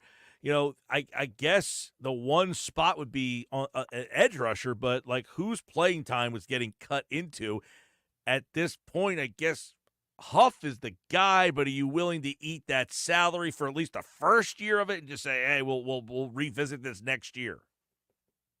Well, I think you could you can probably take a few snaps away from Brandon Graham and say that's fine because he's playing more than we expected him to play. I was surprised. He played the least amount of snaps of the edge guys this week. I was a little surprised by that. He did, though. That was a little surprising, yeah, because Nolan Smith is starting to play a little bit better. All right, so are we at the point then, Moshe? Mm-hmm. They had 13 sacks 2 weeks. They had 1 last week. They had 7 rush last week. Are we at the point where if it's 3rd down and 9 in a key game that we feel like they got enough? Yeah, I'm not sure about that yet, especially if you're playing a team with a really good offensive line, which, as you get deeper into the season and then you get into the playoffs, you'll probably see a few of those. So I think that you can never have too many good pass rushers. You just don't want to get into a situation where it's Robert Quinn redo, where you're just getting a guy who's kind of a spare part and had a couple of seasons ago, and hoping that he's better, and adds to you. You'd probably want somebody, if you're going to take snaps away from a Sweat, Sweat, Huff, or Smith, you want to have a guy who's got a proven record. Like if the Browns want to not part with Garrett, but the other guy, Zadarius Smith, right? Yep, or something like that. Or if the Jaguars want to trade one of their 2 pass, well, they're really not going to trade Trayvon Walker, but maybe Josh Hines. I don't know what his contract situation is. I'm just throwing out names. But, I would think you'd want somebody with a little bit of control and a little bit of youngness to them and not sort of the scrap heap guy. Mike Lombardi was on his podcast, the GM Shuffle, the other day. He said something I think that stood out because Sirianni talked about it today. He was asked about that. If I said, do the Eagles come off to you as a tough team? Lately, I'd say tougher the last week or two than what you saw in the first 3 or 4 weeks. I mean, I don't question. Out of athletes. I think sometimes. No, I'm not talking about that. I'm not talking about questioning I'm just saying, like, Detroit beats the crap out of you. Like, they beat you up. And Lombardi was suggesting, like, the Eagles just beat them up, like the Bengals. Like, the Bengals just are not a tough team. Like, they just, and the Eagles just were tough. They out-physicaled them. And I'm thinking, that's interesting. Like, one of the things I like about Detroit is I feel like they kick your butt. We hear the stat, like the team that plays the next week after they've played Detroit, they lose the next week because they got beat up. And Sirianni did kind of talk about that today, like, hey, the toughness of the team. And like they, do we think of this Eagles team as like this physical team that beats you up? I think in some sense, I think they're a massive team. I mean, you've got a massive offensive line, and everybody always says mass kicks ass, right? So that helps. And then when you do go and establish your ground game and you let those big guys kind of lather up and start run blocking, sure, you definitely see an element of toughness there. We know Lane Johnson's a warrior. We know how big Landon Dickerson is and how big Jordan Mailata is, and, even Mekhi Becton, right? And on defense, there's a violence that Jalen Carter plays with. I mean, his hand usage, where he bullies people. I think Josh Sweat, he may not be the pass rusher that he used to be, but he's still a physical player. I think they're a physical, tough team in the trenches. Which is good. Areas, but that's the spot you might not say that, though. Yeah. That's the spot, though, where you want to be they physically beat you up. And that's where when, I hear Lombardi say that, and then I heard Sirianni was talking about it a little bit today. I tuned into the presser right as he was answering the question. So I don't know what the question was, but I did hear him, and I haven't seen the transcript yet, so I haven't got that. But I was thinking, like, at the end of the day, that's when I start to believe in you as a team. Are you tough? Are you able to beat teams up? Are you able to physically kind of impose your will on them? And that's when I think people start buying into you. Yeah, that's interesting. I would agree with that, but I would also say that I think that you're a lost cause if you're not tough in the trenches. Like if you're not a good team in the trenches and tough, then you're a lost cause. But I think what separates the elite teams is the ones that can also be tough outside the trenches, or the great defenses. You know, the Bears are not an elite team, but they have a very, very good defense, and they got hard hitters from the linebacker to the corner to the safety level. Jalen Johnson is probably going to be an all-pro corner, but he's tough too. Jaquan Brisker will hit you. And I think the Eagles have started to plant the seeds of becoming a tougher back end. I think it's very fair to say they have not been very tough on the back end in quite a while. Yep. Zach Bowen plays physically. N'Kobe's getting there. I wouldn't quite call him that way, but I mean, Quinyon Mitchell to me is a cornerback who likes to play physically and didn't have to do it a whole lot in college playing off coverage. But we saw him 2 weeks ago put a really nice jam on Malik Neighbors and then jam him again, almost illegally. But, hey, he did it, right? And then you're starting to see Cooper DeJean fly to the ball and make tackles. And his ability, his nose in there. His ability, you know, one of the things Jason Kelsey brought this up. He said the zone outside run killed them against the Falcons, and the Eagles have kind of cleaned that up. And I think one of the big things is Cooper's ability to tackle is underrated. I mean, because you had so many missed tackles from that spot. Yep. So, you know, in the first 3 weeks, you would say, man, this team really lacks toughness outside of the defensive line. They missed tackles. They one-arm tackle. They almost look like they're allergic to getting the ball. You know, the receivers, they don't block well on screens, and that's still kind of an issue. Yeah. But you're starting to see the seeds being planted in the back end of this defense of eventually formulating an identity of toughness from top to bottom. It's not there yet. It's getting better, but I think that they're getting there. All right, Jeff Mosher from the Inside the Birds podcast, InsideTheBirds.com. Get it on all podcasting platforms. Football at 4 here on the Sports Bash. If you could switch Sirianni for Peterson, would you do it? No. Like Nick better. Listen, I mean, Peterson's back in town. You know, you get a little. Who knows? This town's known for a little nostalgia from time to time. Yes, they are. I hear Buddy Ryan is still a very popular head coach around these parts. All right, Moshe, we'll catch up with you on Monday. All right, my friend. Take care. Jeff Mosher from the Inside the Birds podcast here on the Sports Bash Live, 97.3 ESPN, the 97.3 ESPN free mobile app, live video on the X platform, YouTube, at Mike Gill Show. Follow, subscribe, be a part of the show. 609-403-0973. Sixers basketball tonight on 97.3 ESPN. No Embiid, no Paul George, but Tobias Harris is back in town for the Pistons. Football at 4 brought to you by Bet365. Whatever the sport, whatever the moment, it's never ordinary. Bet365. This hour brought to you by Jersey Cow. Great place for the family to hang out, eat ice cream. It's so nice out. You can eat ice cream. Ice cream's a year-round thing in Northfield and Brigantine at Jersey Cow. They're open noon to 10. Stop by and check out all their fall flavors. I'm Mike Gill, and this is the Sports Bash. When we come back, it's another edition of Nick's Nuggets with Nicky Earnshaw. Coming up next.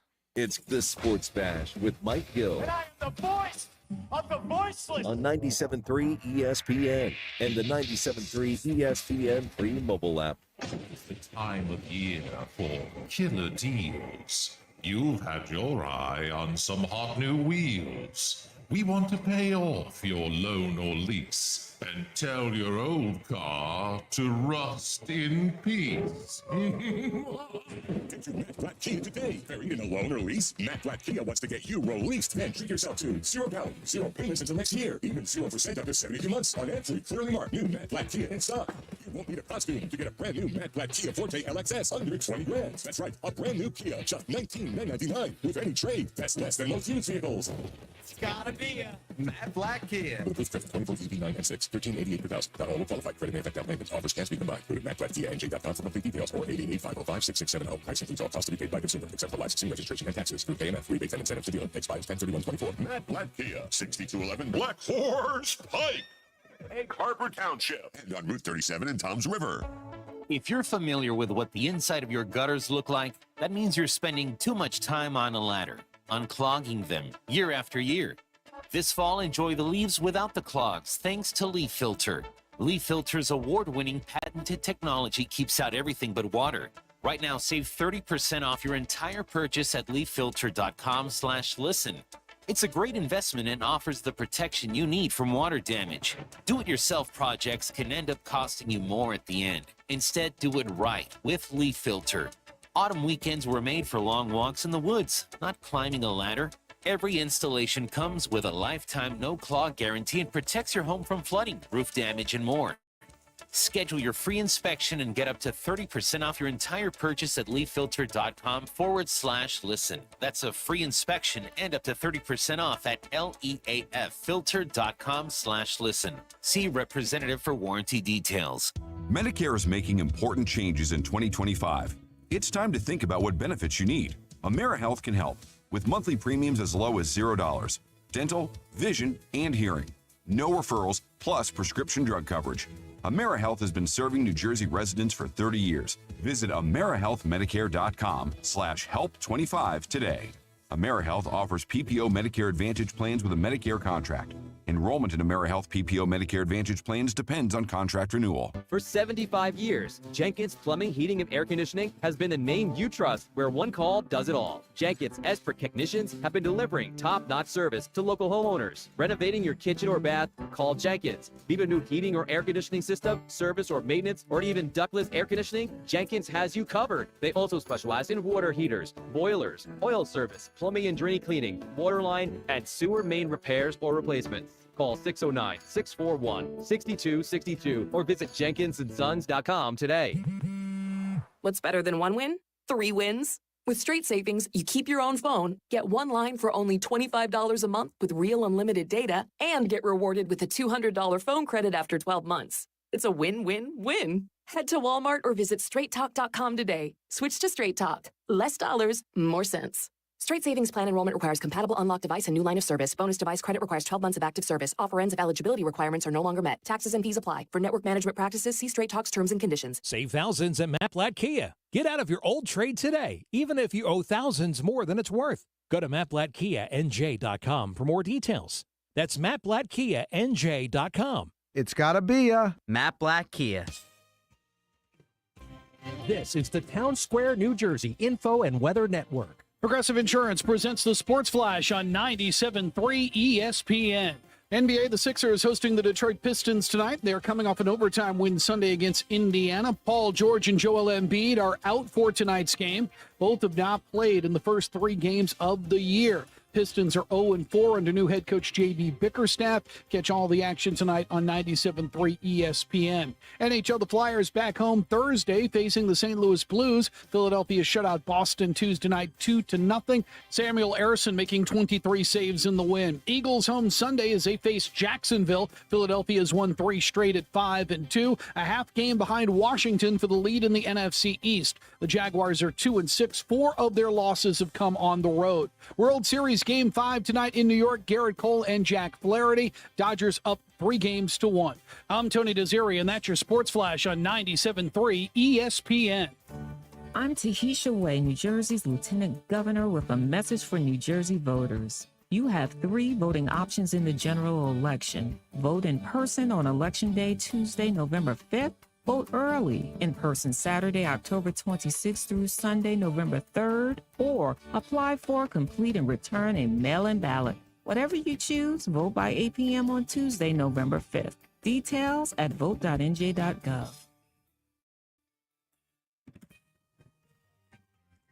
From the Town, the Info and Weather Network, I'm Chief Meteorologist Dan Zero. October ends with one more very warm, completely dry day tomorrow. Great news for all your Halloween festivities. November begins Friday with some active weather. A few clouds tonight. Low temperature dips only to 59. Very warm tomorrow, mostly sunny and dry, high of 80. Chance of a shower Friday morning, then breezy and turning cooler eventually. High on Friday, still 77, around 60 this weekend. Get weather 24/7 wherever you are. Download our free mobile app today. New Jersey might be small, but there's a lot of wow packed into this little state. We got your down at the beach wows, your top of the mountain wows, your show-stopping wows, your cork-popping wows. New Jersey, it's one wow after another after another. Find your wow at visitnj.org. New Jersey, little state, lot of wow. We have the perfect solution for sitting in traffic. Come with me. The Sports Bash with Mike Gill on 97.3 ESPN and the 97.3 ESPN free mobile app. 4:30 on the Sports Bash, 97.3 ESPN, the 97.3 ESPN free mobile app, live video on the YouTube at Mike Gill Show. Subscribe, be a part of the show, be a part of Nick's Nuggets. It's time for Nick's Nuggets. They're brought to you by the Fanatic Sportsbook at Ocean Casino Resort in Atlantic City. And, of course, he's right here, right now, on the Sports Bash. Nicky Earnshaw, host of the Shift podcast and producer of the Locker Room Weekends on 97.3 ESPN. What's going on, Nicky Earnshaw? Hey, Mike. Nice to see you once again on this. I think it's turning into a little bit of a gloomy Wednesday afternoon now. So I don't know if we're supposed to get rain or what, but it's gloomy when Tobias Harris is making his return to the Wells Fargo Center tonight as a member of the Detroit Pistons. So I'll get into that in just a couple minutes. But, Mike, we go off the air yesterday. As soon as I hit leave the broadcast, Joel Embiid gets fined not Joel Embiid, but the Sixers get fined $100,000 because of the Joel Embiid comments surrounding the injury. Literally, as soon as we got done talking about it, boom, the news comes out from Shams Charania of ESPN that they were fined $100,000 for the comments surrounding Joel Embiid, the public comments, I should say. I mean, that was quick. Right after we were done talking about it, boom, they come out. I don't think this is really that much of a big deal because $100,000, what is that, chump change for Josh Harris and company at this point? I feel like they get fined every year for something.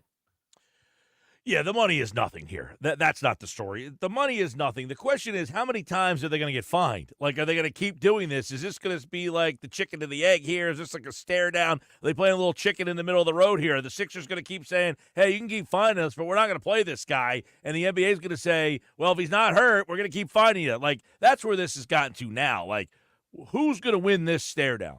Yeah, I mean, they're just going to keep getting fined over and over and over again if they continue to do stuff like this. But it's just so unnecessary. That's the problem here. It's unnecessary for them to go out and do this and not have a play, not literally. They say they have this plan for Embiid, et cetera. Well, have a communication plan here to get it out properly so you're not getting fined $100,000. I understand they might not be too worried about it. They probably build it in the budget every year that they're going to get fined for something stupid that they do at this point because it's, whether it's the tampering or now this with the injury allocation as well as the public comments surrounding the injury. I just don't understand what they're trying to hide. I think that's still the confusing part of this whole thing is that they found that there really wasn't anything crazy with the injury designation. Like it is left knee management, but why the Sixers couldn't just come out and say it, hey, like from the injury in the past and the surgery, this is what he's been dealing with. Just come out and say it and be truthful. I mean, there's no reason for it. Well, I brought this up with Mike McGarry earlier. You're not getting any questions about Paul George. No one's asking why he's not playing. Why? You saw the injury, and you saw it. If the Sixers just said, listen, he played in the Olympics. He lost a lot of weight. We didn't like how the knee responded a little bit too. I don't know what's wrong with them, so I don't want to just throw stuff out there, but they could have came up with something to make this a lot more manageable. And they put this on themselves. Yeah, it wouldn't become this PR nightmare that they're in right now, where everyone's confused and everyone's talking about it, and you're getting fined for it from the NBA. So it's just a very confusing time for the Sixers. I don't know why. Like, I understand they probably think people were going to be upset because they let Joel Embiid go play in the Olympics. He played for Team USA. There were a lot of people that were on the fence, like, I don't know if he should play because of the injury in the playoffs. He just had surgery. I get it. Like, I get people being frustrated. I thought differently. See, I thought it was good to let him play for a couple of reasons. One, to get around those other guys, and like, number one. Number two, though, the truly great players play. It's not like the Lakers tell LeBron you can't play, or the Warriors tell Steph you can't play, or the Suns. No, they're all playing, and that gave you peace of mind that Joel's healthy. Yeah. Because he was playing. The fact that if he didn't play, then I would say, Okay, maybe there's more to that need because he just played the playoffs. Because then it's another thing. Well, he just played in the playoffs. Why can't he play? So the fact that he played in the Olympics gave you more peace of mind that this shouldn't have happened. Well, I guess they were just afraid of the backlash they might receive because he played in the Olympics and he might have gotten hurt again. I think that's kind of the issue here that they were worried about. It seems like that, oh, yeah, we don't want to tell anyone he actually kind of made it a little bit worse during the Olympics. The knee isn't responding that well. But it's not that big a deal. You're making it worse by not telling the truth here. I just don't get it. Yeah, and Nick Nurse didn't help the situation. No. Where he says, he puts his hand up and it's like, talk to my hand because I ain't talking tonight. I don't feel, and I'm wondering if he changes his tune tonight with that. Because if the media guys are doing their job, they got to ask him again. Joel going to play on Saturday when you play Memphis. They play again on Monday. You got a West Coast trip. Is he going to travel on the trip? I mean, if he's got a problem that he can't play, I wouldn't want him traveling out west if he's not playing. Yeah, I mean, if he's legitimately hurt, just say it. Who cares? Stop dancing around it. Just tell the people, the fans. People want to know. Season ticket holders. It's fair to you, fair to the fans to let them know. Like I should say, it's unfair to the fans to not let them know what's going on with the franchise player that they pay hard-earned money to go see. I think it's very unfair that they're handling it this way. It could be handled much, much better. It's puzzling at this point. All right, let's move along. Nugget number 2, and the Sixers, they do play tonight. No MB, no Podcast P, but Tobias Harris is back in the building, Mike, returning as a Detroit Piston. He was a Detroit Piston early on in his career. He's now back with them. And I already saw an article out that Detroit's not too happy with him already. He's already missing shots. He's not hitting his 3-point shots, etc. So there are people already frustrated in Detroit with Tobias Harris. I was seeing videos on TikTok, edits of Tobias Harris missing shots with the Detroit Pistons. So people aren't too happy with him there right now. But also, I want to add, there's also another former Sixer returning tonight with Detroit, who's played probably less than 10 minutes this season. B-Ball Paul's returning, Mike. Which one are you more excited for? Tobias Harris or B-Ball Paul coming back? I was never a big B-Ball Paul guy. I felt that he was a pretty overrated figure on this team. People just liked him because he was, B-Ball Paul. I mean, if he didn't have that nickname, I don't think people would really care. So I wasn't a big B-Ball Paul guy. Harris, Harris is the classic. He signed for way too much money. He was a good player, not a great player. He came up very small because of the salary that really highlighted it. I try to, not just completely blast the guy because he was a nice guy. He was a good representative of the organization. But, man, he was tough to watch. I never saw a guy. I question all the time, how do you get to that level? Convince someone to pay you that money, actually have a nice career. I mean, this is a guy who scored 17, points a game throughout some points of his career. So he could play.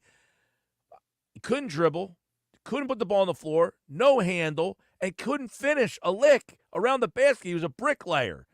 I'm glad he's on someone else's team, put it that way. Yes, I am totally with you. Now, his dad is his agent.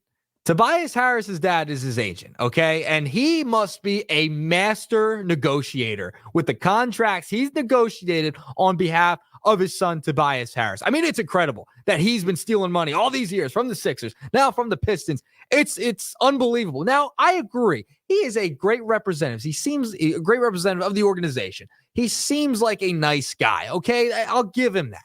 He is a super nice guy. Oh. I've interviewed him. I've talked to him. He's a super nice guy. It's just so unfortunate that he happens to be one of the most frustrating players in Philadelphia sports history over the past 6, 7, 8 years. Because watching him play basketball was tough, Mike. It was tough. You mentioned it. He couldn't finish around the rim. There, 3-point shot, forget it.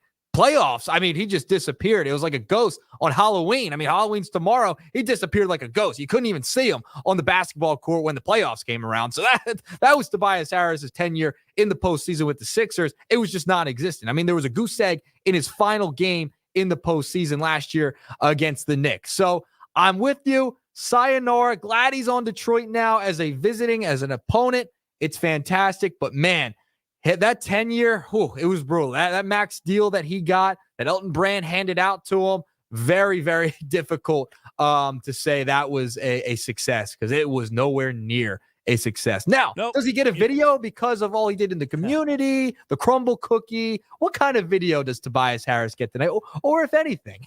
It's a good question. Do they do something for him? Do they give him a little bit of something? Man, I don't know. I wouldn't put him in that position because he probably gets booed. I probably refrain from the video. I know they've done it for people who have done less. Yeah, that's what I mean. Like, he was here for a little while. He came over in that trade the same year Jimmy Butler came over here. Maybe they could start the video out with Jimmy Butler saying Tobias Harris over me. Maybe that's how they start the video and show a couple of highlights and then end it real quick. That's how I would do it. That whole misconception never helped him. No, not at all. And especially when Jimmy did that after the Heat beat them and knocked them out of the playoffs, that was played over and over and over again. I mean, that was played everywhere.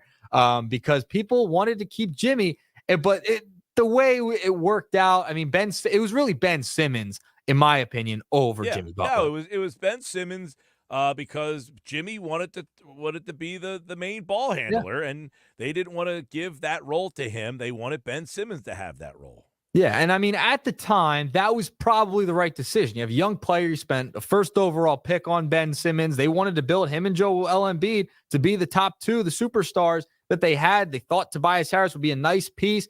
Ended up really, really not working out either way. No, it did not. And as we said, look, he had some moments. He had, his numbers, you look at him, man, this guy shot 17 points a game. I mean, his numbers were good. He just, the playoff game last year, 0 points in the big game. I mean, it just didn't work out. It was time to move on. I can't believe someone else that's the one thing for, when you have guys that are just not good enough, or they're nice players or whatever, and then somebody has to sign them and give them decent money. I don't know how much money that Detroit gave them, but man, I mean, I believe it was around $52 million. $52 million over. Yeah. So think about it. Let's think about the world we're living in right now. This guy's making $52 million. We all need our heads examined. Like, the fact of the matter that we've gotten to a world where that guy's making $52 million, we have to start over. Yeah. Start over. I know. Well, this is why you got to start the video with the Jimmy Butler, Tobias Harris over me, and then you end. This is what you got to end with, though. You got to end with the crumble cookie comment from last year. That's how you end the video. You start with Tobias Harris over me, and then the crumble cookie. Can you imagine, though, if they did a whole, negative Tobias Harris over me, and then him bricking a layup, people would forget, dribbling it off his foot. Yeah. Oh, people will forget instantly about the whole Joel Embiid injury. They would love the Sixers if they did that. That would never happen in a million years. If I wish I was going to tonight's game. I wish I was up in the nosebleeds. I have a prior obligation tonight. But man, to be in the nosebleeds, to see Tobias Harris, I mean, he's going to get booed. I mean, he's going to get booed pretty good. Now, which is the bigger boot, Tobias Harris or Ben Simmons? Ooh, probably Ben, because Ben asked out of here. Tobias just stunk. Yeah, the attitude with Ben was different. I feel like people were really angry at him. Everyone's just massively disappointed in Tobias Harris, and it's just like an eye roll when you hear his name. Oh, yeah, Tobias Harris, the 10-year in Philadelphia. That was something, wasn't it? Well, and by the way, they traded him. This is a whole nother part of it that doesn't get mentioned a lot because of the Jimmy Butler thing. But the triangle of the Mikal Bridges trade, you traded Bridges, and you got Zaire Smith and a first-round pick.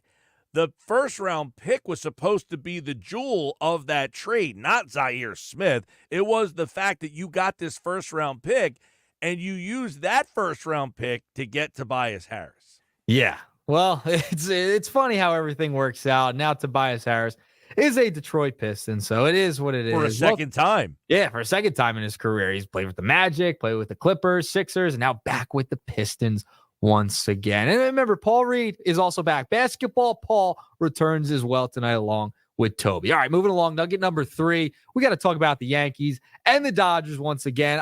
We got to talk about this fan.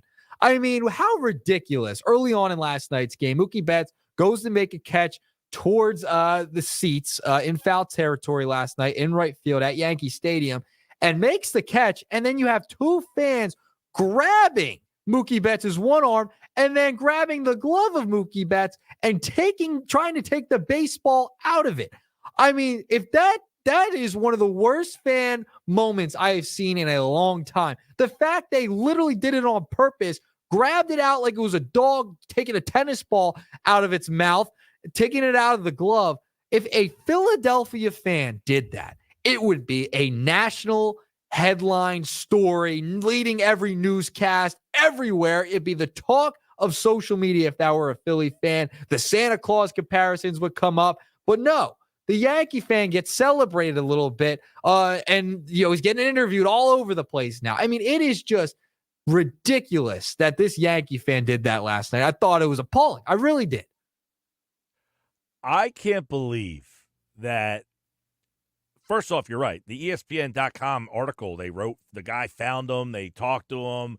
There was talk that the Yankees were going to let him back in the stadium tonight. But Major League Baseball, said no. Said, no, that guy's out. I can't even believe they can. Like, seriously, like, to me, this is the lowest, one of the lowest of the lowest form of fan interference in I've ever seen.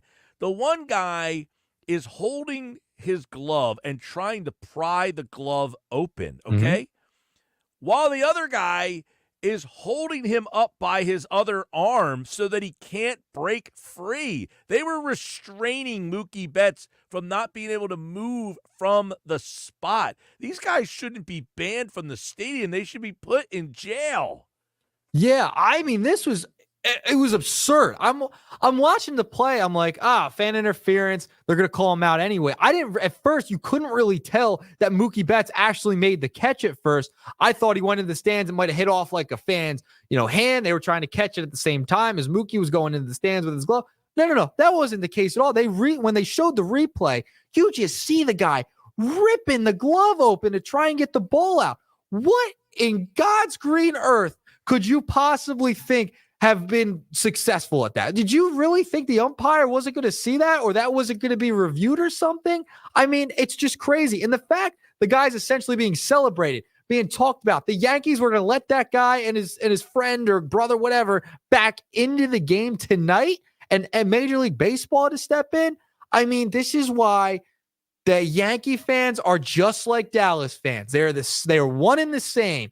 And they're just the most nauseating, annoying fan base there is out there. I mean, that was a prime example of pure Yankee fandom right there. And for some reason, it gets celebrated. For some reason, Philadelphia would not get celebrated, and we know it would. No, it would not. It would be the top story all day, everywhere. Now, this story has been talked about a lot, and there have been various opinions about this. To me, I don't think it's being talked about enough of how despicable of an action this was, that these guys literally now, Betts, I think, flamed the fires.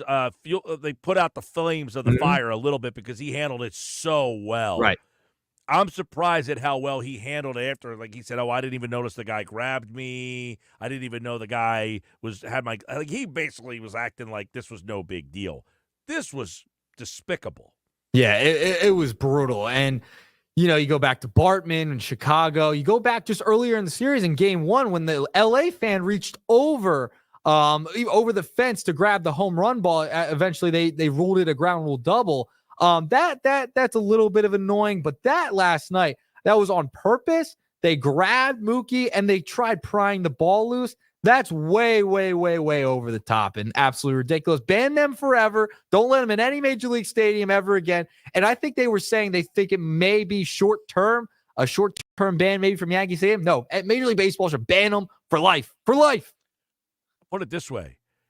I would be inclined to say that if I'm at other teams in the town, I'd say I don't want those two guys in my building. Yeah, an NBA, if they're Knicks fans, if they're Giant Jet fans, if they want to go to a Mets game, no. Any stadium in New York, gone.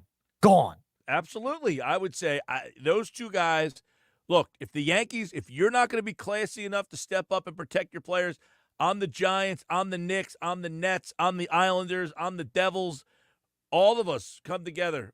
Those two guys are not welcomed in our game, Yankees. Your move. Sayonara. Peace. All right. That was our final nugget. 3-pack of nuggets today for you, Mike. Don't let those fans anywhere near any of the stadiums in New York or in any professional sport. Ban them for life.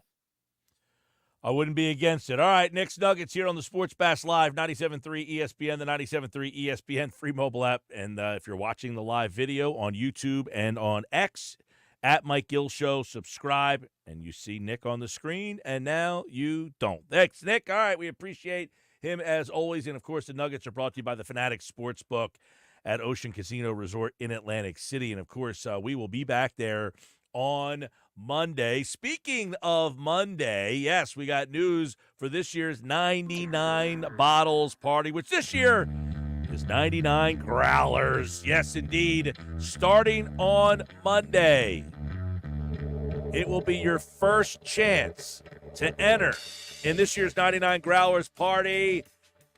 Starting Monday, your chance to enter. It will be held live Wednesday, November 27th at Mud Hen Brewing Company, 127 West Rio Grande Avenue in Wildwood.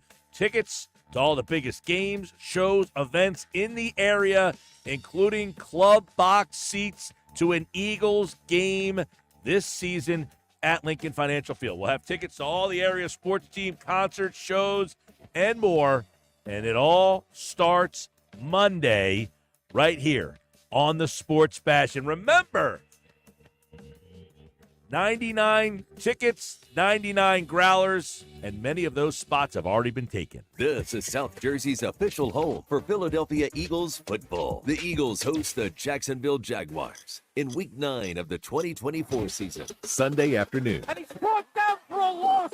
What a play by the rookie. Listen to all the action with Merrill Reese and Mike Quick, with pregame coverage starting at 3 p.m. and kickoff at 4 p.m. This is the play-by-play home of the Philadelphia Eagles, 97.3 ESPN, South Jersey's Eagles station. With GMF financing, the qualified buyers excludes Traverse and Corvette excludes prior sales. Need a car, truck, or SUV? Great! Get to Bennett Chevy, where you're going to get Bennett's best offers ever. You know Bennett sells new Chevys at the true GM supplier employee price, right? Well, right now, Bennett Chevrolet says, how'd you like to buy your new Chevy and pay $500 below the GM supplier employee price? Yes, $500 less than our employees. Plus, you keep all the rebates. That's up to 15% off the sticker. And with available 0% financing, you'll have incredibly low payments. And if you've got an old car to trade, right now you'll get a minimum $10,000 towards any pre-owned vehicle in stock. That's at least $10,000 for total junk. Imagine how much we'll pay for good trades. And wait till you experience Bennett's non-commissioned sales team. Paid on your satisfaction, not how much you spend. So they'll make getting all these unbelievable deals even better. Together, let's drive. Bennett Chevy, Egg Harbor Township, and BennettChevy.com.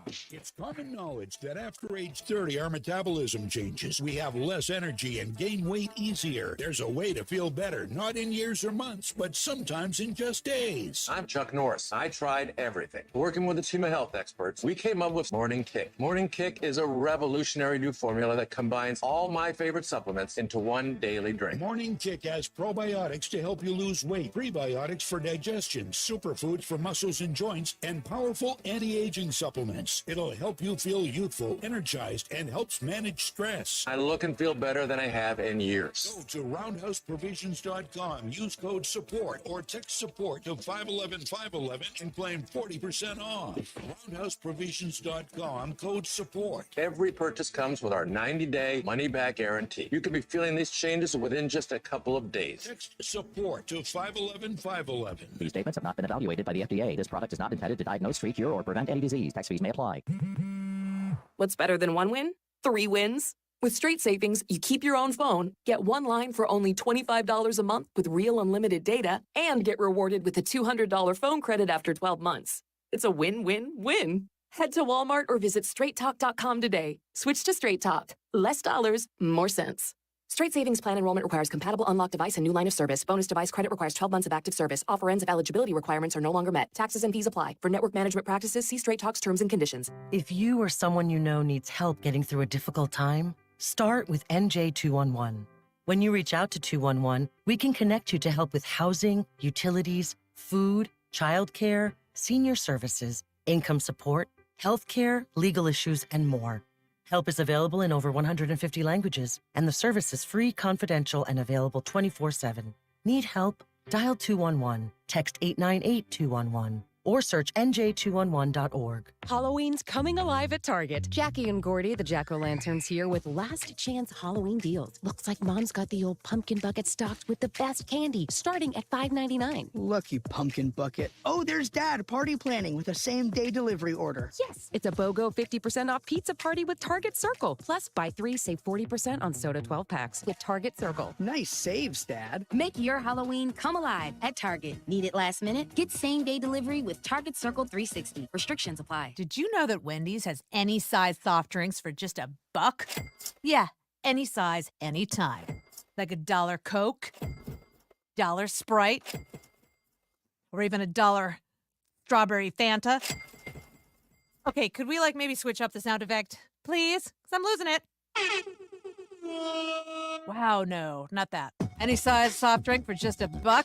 Gotta be Wendy's. Limited time only. Price and participation may vary. A la carte only. Not valid in a combo. Exclusions apply. Hey, if you have ugly yellow toe fungus, you got to hear about the secret 2-minute trick that I found for my husband. It works from both the inside and the outside. Thousands of people are using it to get rid of their toe fungus. You can check it out at crystalflush.com. Jake started off with a small spot on his big toe, and then it spread and got really bad. His toes were nasty. It was so embarrassing. He was afraid to take his socks off. He hid his yellow and crumbly toes from everyone. He tried everything to get rid of it. Nothing helped. And then we found crystalflush.com. It was the only thing that worked. In just a few weeks, his toes looked amazing.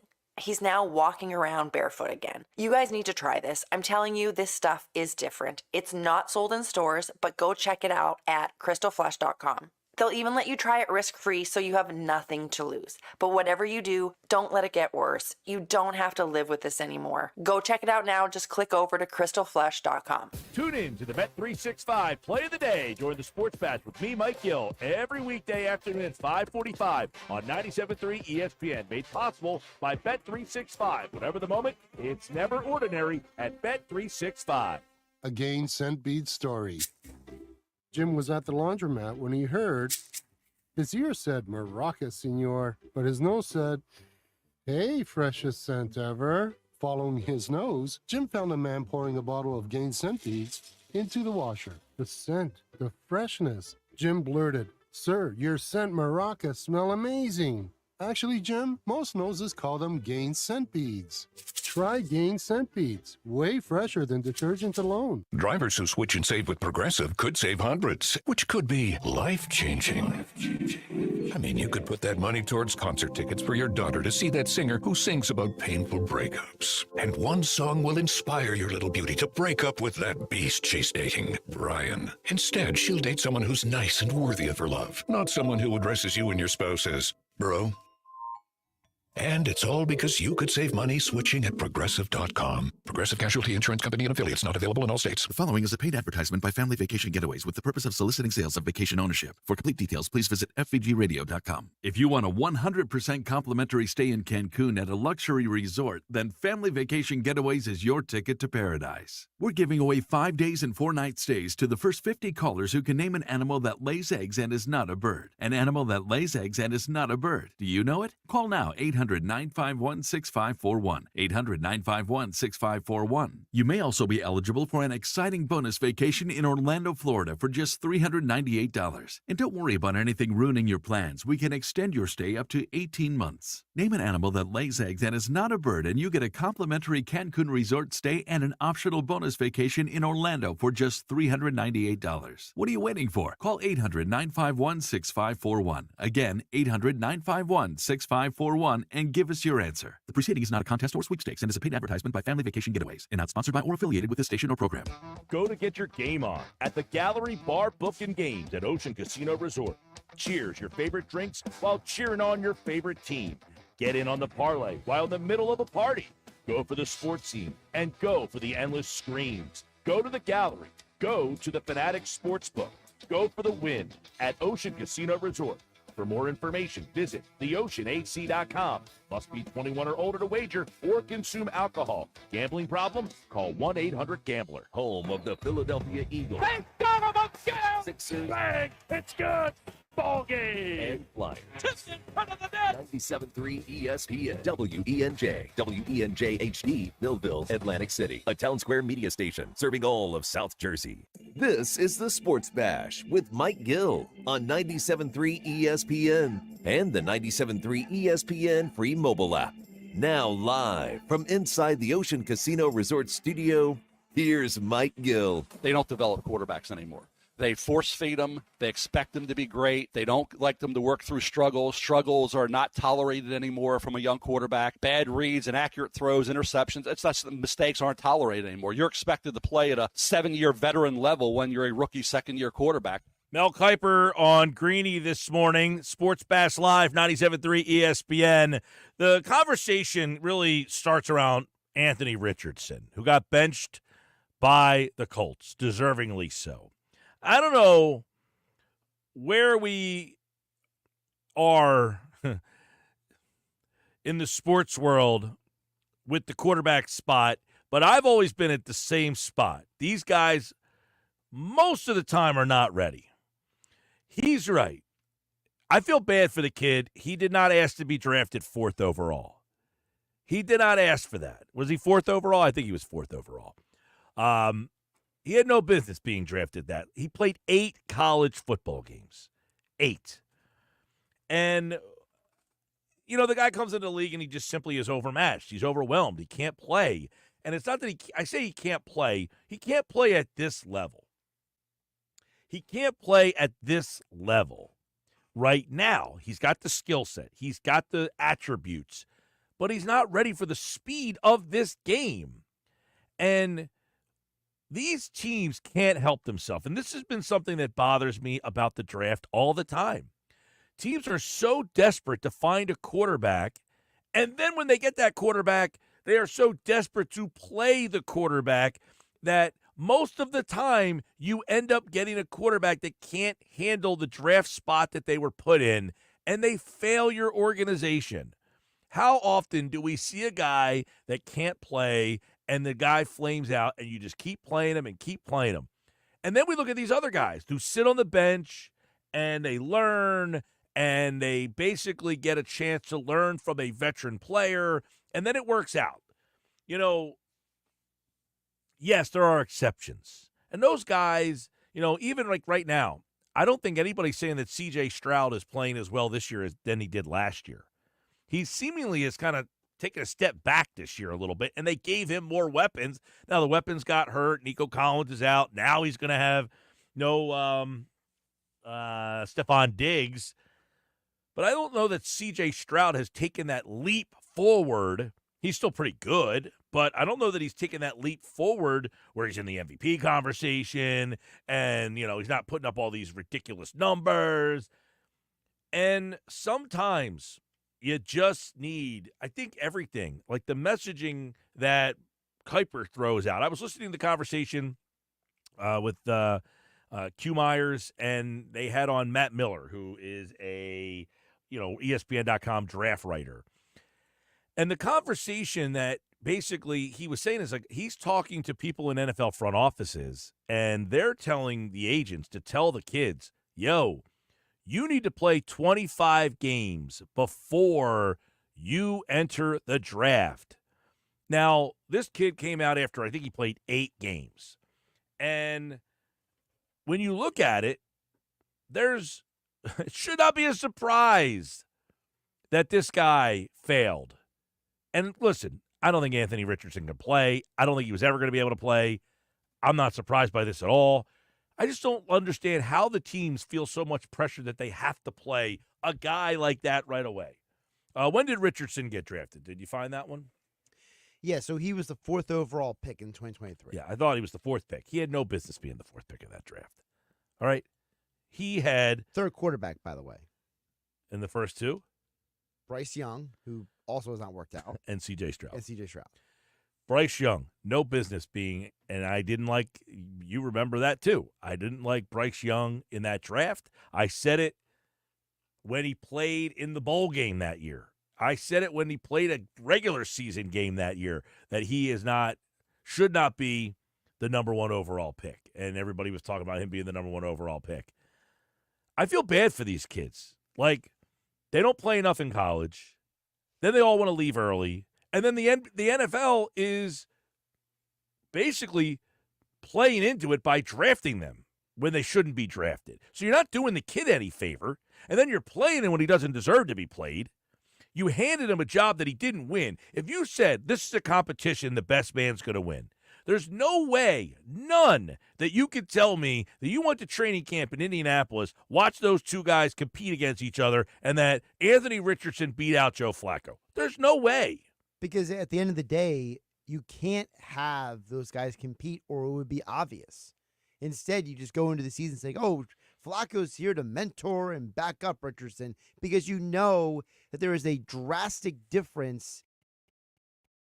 The most important part of playing quarterback. Think about that. This is the highest level of league, and you're going into a league where you're supposed to earn everything, and you're saying, here you go, dude. You've been handed it after 8 college football games. You are getting the opportunity to be a starting quarterback of this team. And mind you, we have a guy here that's not even going to compete with you, and he's won a Super Bowl. Yeah, and the problem is that if we're being honest, part of the reason why these guys are not turning out is because, like Anthony Richardson, you mentioned before, Mike, he wasn't ready for this. And you can't ask anyone, doesn't matter what, let's take football out of it, Mike. You can't go to somebody, let's say that, you or I need to take a day off. You can't go find some random person who has barely any experience and say, hey, you sit down and do this job. They'll be like, oh, what? I think many people would disagree with you on that. And I would be wrong. That said, Richardson is like the poster child right now, but Bryce Young, also in that draft class, has been benched already. But Young at least had more playing experience. Richardson was the rawest of the raw coming out of college. Yeah, I don't know how, and this is what's bonkers about this, how the Indianapolis organization thought this was a good idea. Thought that this was a good idea. Shane Steichen, a guy who's been, look, even Jalen Hurts, he sat on the bench for an entire year.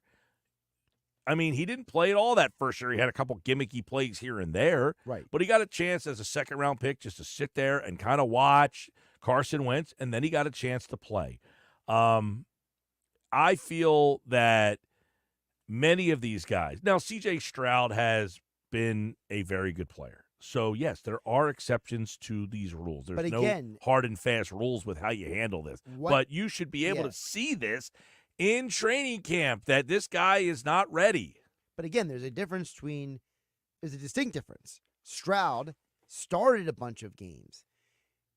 You can't ask people who don't have experience in something to just all of a sudden make up for that experience without them having any development.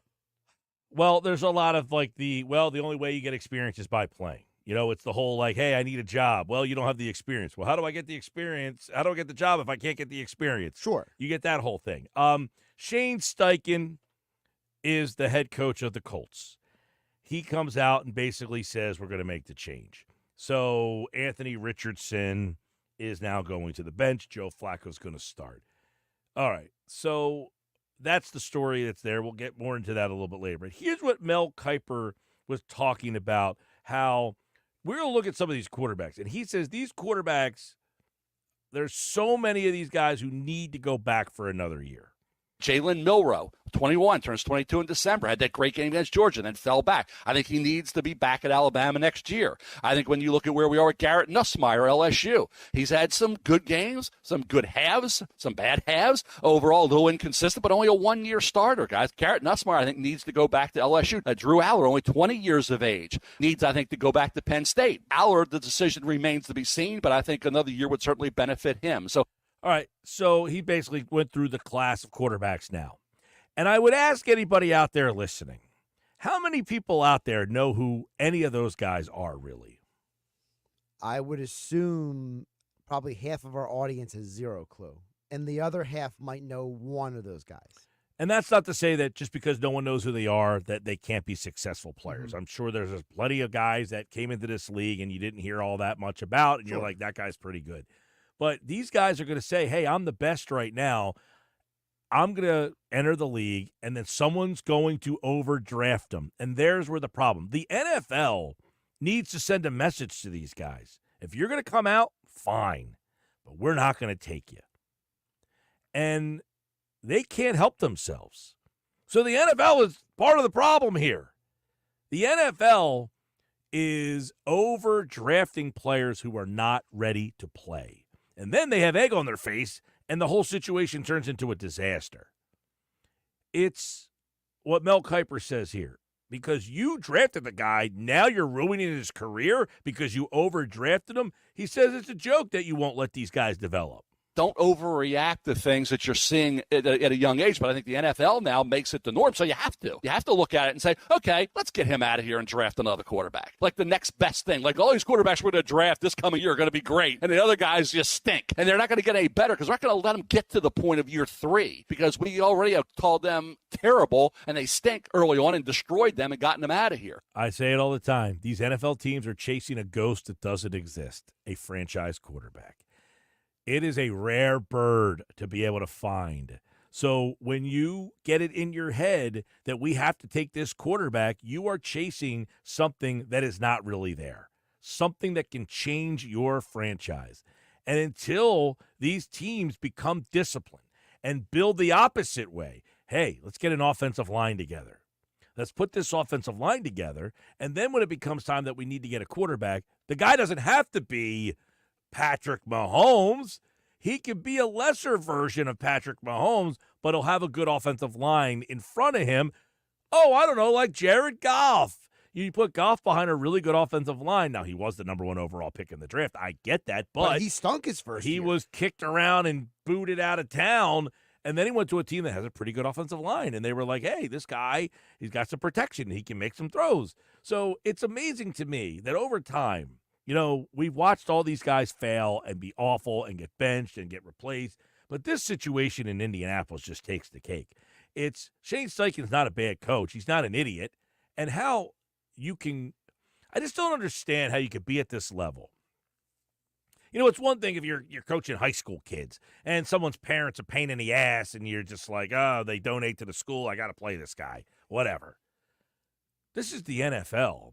You get to that point. And you're Shane Steichen. I don't understand how you don't come to terms and say, I can't play this guy. My job is on the line.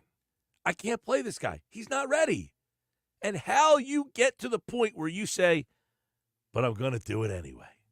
I don't understand how you can get to that point. I don't understand, unless you're getting told by the owner, we drafted this guy number 4, he has to play. But then why did you draft him there in the first place? Well, that's a whole other thing. Did the coach make the pick? Was he in on the pick? Did he say, hey, I'm cool with the pick? Did the GM say, this is the guy we're taking whether you like it or not? Like, for example, I go back to the draft when you were in Philadelphia, Mike, when the draft was there, and Mitch Trubisky was taking 2nd overall. And I remember people were just, it was almost like the crowd went hush for a second. They were like, wait a minute, you trade up 1 spot for Mitch Trubisky?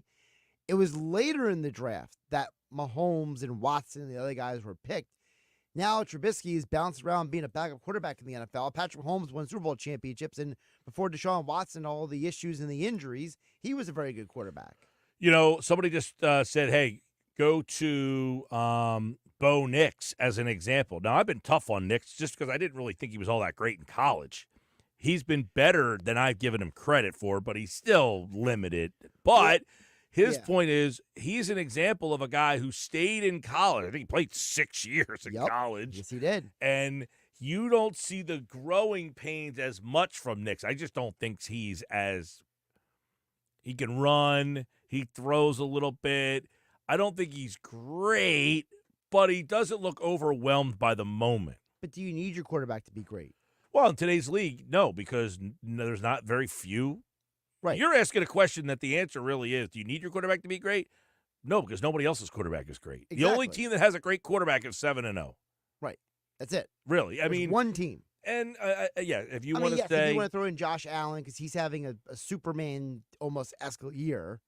But, those are two guys. You're saying basically 2 out of 32 teams have elite quarterbacks. You know, we throw Lamar in there. Okay, 3 out of 32. It's still a small percentage. Very small percentage, and the small percentage that everybody keeps swinging after. That's what just drives me nuts, is that you just said the last draft had the first 3 picks were quarterbacks. 2 of them have already. The first 4, yeah. 2 of them have already been benched. Exactly. So you go through a season, you waste a season, and some of these teams don't waste it on purpose. It's not like the NBA where you're wasting it on purpose because you're going to get this player that's going to change your team around. I mean, you get a player in the NBA that can change your team. You might not win the championship, but you now all of a sudden become a 50, 60-win team, and that starts the machine. Like, that starts the jersey sales, the money pumping in, the full crowds, and that's what these teams want. They want to be – it's the Andy Reid. We'll be good as many times possible, and one of those years that we're really good, we're bound to win a championship. The more times we are good, the better our chances are. In the NFL, you're not, like, losing purposely. Sometimes you're losing because you're just bad, and you've made bad personnel decisions. So now you're going to waste a whole season. And then you waste this season to draft a quarterback that's not ready to play, so you're just wasting more seasons. And that's the other problem with the conversation, which is you create this anticipation if you do have a losing season, whether it's through injuries or bad roster building. You create this anticipation of, okay, we were bad. Like, look at the Giants right now. How many Giant fans are sitting there saying, yeah, keep being bad so we can draft a quarterback? Well, the problem is do you pick the right quarterback? Is your team competent enough to evaluate and draft a guy, unlike with the guy you currently have, where the previous GM said, I saw him and I fell in love? Remember that whole thing? I listen. There were when Richardson's name I remember the day he entered the draft, and I was appalled. I was like, "Are you kidding me? This guy entered the draft. He has no business entering the draft." I said, "Nobody's going to draft this guy." He goes in the first round, number 4 overall. So I was way off base on that. But what I wasn't off base on, he had no business being drafted. I wouldn't even. If you took a flyer on him in the 7th round and said, hey, he's got a big arm, he's a big guy, project. Okay, fine. You took him number 4 overall? It is insane. I mean, now that you look back on it. Seriously. Like more so than it was initially. You think about Malik Willis, who played at Liberty and just had very raw, and there was some talk about him being the first quarterback taken in that draft in the first round. He had somebody at least waited till the 3rd round. And by the way, he can actually play a little bit with some coaching. Yeah. You know, he goes to Green Bay, and they know what they've used him a lot better. I mean, Tennessee was like, this guy stinks. We're getting rid of him. And Green Bay's like, give him to us. We'll make it work. And then he helped them stay afloat when Jordan Love went down. Yeah, 609-403-0973, 609-403-0973. Half the NFL analysts at ESPN picked Anthony Richardson to be the NFL MVP this year. I don't remember seeing that. I don't remember seeing that either. Yeah, I don't know where that By the way, you mentioned the 7th round. Can we remind people who was a 7th round pick? It was Brock Purdy. Well, and Brock Purdy gets drafted there because he doesn't have the arm strength. He doesn't have the size. I mean, Richardson's just a beast. I mean, he's a big guy with a big arm. If you're casting a movie, you want him to be your quarterback in the movie. It's appalling to be – I couldn't imagine being on that team and having to sit through those games when we had a chance to win. Those games, how about those meetings during the week leading up to the games? Like, if you're the guy sitting in the room with the game plan, aren't you looking around being like, are we really going to try to keep Well, it's all with this guy? encompassing is what I'm saying. It's like the fact that you had to be on that team and know that there was a better option, and then see that you're 4-4 and say, man, we would have had a chance to win some of these games and we just played the right guy. Right, like you might have had 2 more wins, let's say, just to throw out a random number. And I listened to this conversation today with Kuiper, and I felt like Kuiper is like perplexed, and I'm like, and then I heard the conversation with Matt Miller, and I'm thinking, man, this is just a sad situation. Really quick, because you mentioned we're perplexed. Why do you think that these guys are perplexed? Like, what is the disconnect? Like, why is it that these analysts don't understand it, but these teams keep doing it? Well, they know how desperate they are. They know how desperate they are to find that quarterback. They know that that is the most important position. I understand, and listen, I'm not downplaying the importance of the position. I certainly understand it, but I also see how many guys are just average and mediocre or fail. There's a greater propensity for those guys of average, mediocre, or fail than there is greatness. Sure. So I'm not going to reach on somebody, especially before my team is ready for it. If I'm going to get to the point, where, people say, well, then how do you find this quarterback? How do you get him? I don't have that answer. I don't know. But guess what? I know that every quarterback taken hasn't been taken number 1, 2, 3, or even in the first round. And I do my homework, and I find a guy who's steady Eddie, Brock Purdy, makes all the plays. Doesn't have this big arm. Or Russell Wilson. He was a third-round pick. I'll take him. Yes, he was. So Nick Foles, third-round pick. Nick Foles, third-round pick. Jalen Hurts, second-round pick. You got a ton of them. Breeze, a second-round pick. I mean, we can go on and on all night throwing Brady, But the point is that football history, it's amazing that football history is full of all these guys who won championships, who were not the best quarterback, quote-unquote, in their draft class at the time of the draft picks. So what is more important then? Is it finding the right quarterback, or is it, as you said, being desperate, hitting the panic button, hoping for the best? I just don't understand how you can't look at the examples in front of you and learn from them. That overdrafting somebody isn't, there's really no precedent for that. Give me a precedent where you overdrafted a guy and it worked out for you. Well, we drafted this guy number 4 overall when nobody thought he should go there, and we're laughing at you now. I mean, I can't think of anyone who fits that category. None. I mean, seriously. I mean, I remember Baker Mayfield going number 1 overall in that draft and being like, well, what are they doing? Like, now he's turned out to be a pretty good quarterback. So he has proven people that he deserved. I don't remember who else was in that draft class off the top of my head. But I remember when Baker Mayfield went 1, being surprised that he was the one that ended up being the guy that was the number 1 pick with the other guys in that draft class. So it was Mayfield, and the second quarterback was Sam Darnold. So there was Sam Darnold, Baker Mayfield. There was a couple other guys. Josh Allen, Josh Rosen. There you go. Oh, that's right. Yeah, there was a bunch. There was Josh Allen, Josh and Rosen. Lamar Jackson at the end of the first round. Okay, so there you go. Yeah. So and at the time, I mean, you had all those guys being, Darnold was talked about being number 1. Josh Allen was in that conversation. Josh Rosen was in that conversation. And there was other players, too. Darnold was an example of a guy who went back to college to supposedly help his draft stock. And there are people who said that actually hurt his draft stock a little bit. That he would have been the first overall pick who would have come out early. But that Baker Mayfield had that amazing Heisman season that elevated his draft stock. 2017, the quarterbacks in that draft class, you had, let's see, you had the first pick was, that was the one in Philly. You had Trubisky. Right, Trubisky, Watson, Mahomes. You had, Mahomes and Deshaun Watson went number 12 in that particular class. So Darnold comes out in that class. Does he go ahead of Trubisky? That was the theory. The theory was that he could have come out early. He would have been the first pick, but then he went back to school, and he had a tumultuous final season at USC. Mm-hmm. Trubisky, by the way, has been a journeyman. Yep. Can you believe Mr. Trubisky went at Patrick Mahomes? And by the way, Deshaun Watson was pretty good, and of course, so out of that class, Trubisky has been a miss. Yep.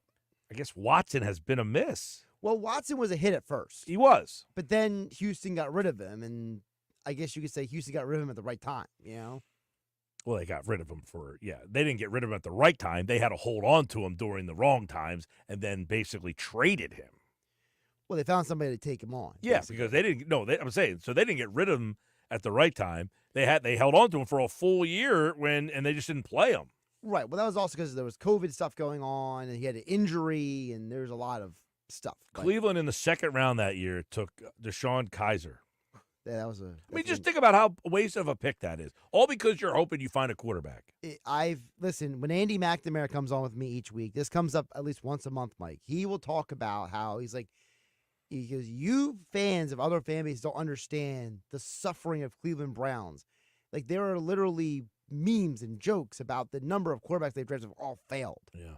Probably doesn't mean much, but didn't Mahomes and a couple other elite quarterbacks sit behind other starters for a year? Yeah, Mahomes sat behind Alex Smith for a year. He sat behind and Alex a couple Smith, others. yeah. I mean, Love didn't play the first year. First couple of years. Jordan Love was sitting behind Aaron Rodgers. About 3 years. And by the way, Rodgers sat for behind Brett multiple Favre. years. Yeah. These other quarterbacks are getting thrown in the fire immediately and not letting into the flow of the game from the outside perspective. Yeah, I mean, Mahomes, there's another example. Patrick Mahomes did not play his first year. And Patrick Mahomes has said, because I love the interview that Mahomes did last year with Alex Smith on Sunday Morning Countdown on ESPN, because he said, if I didn't sit behind you, he's like, I don't think I'm the quarterback I am today, because he said, I got to watch you play the game. He's like, I learned more about watching you than even playing. Mike, what did Anthony Richardson ever do to you? There have been worse first-round quarterbacks taken, and then he proceeds to give me two guys who have never played. I mean, really, they didn't Trey Lance never really played it. He played one game. Trey Lance played, and he got injured. Yeah, he played like one. He played one game. The next game, he got injured. Yeah, Josh Rosen.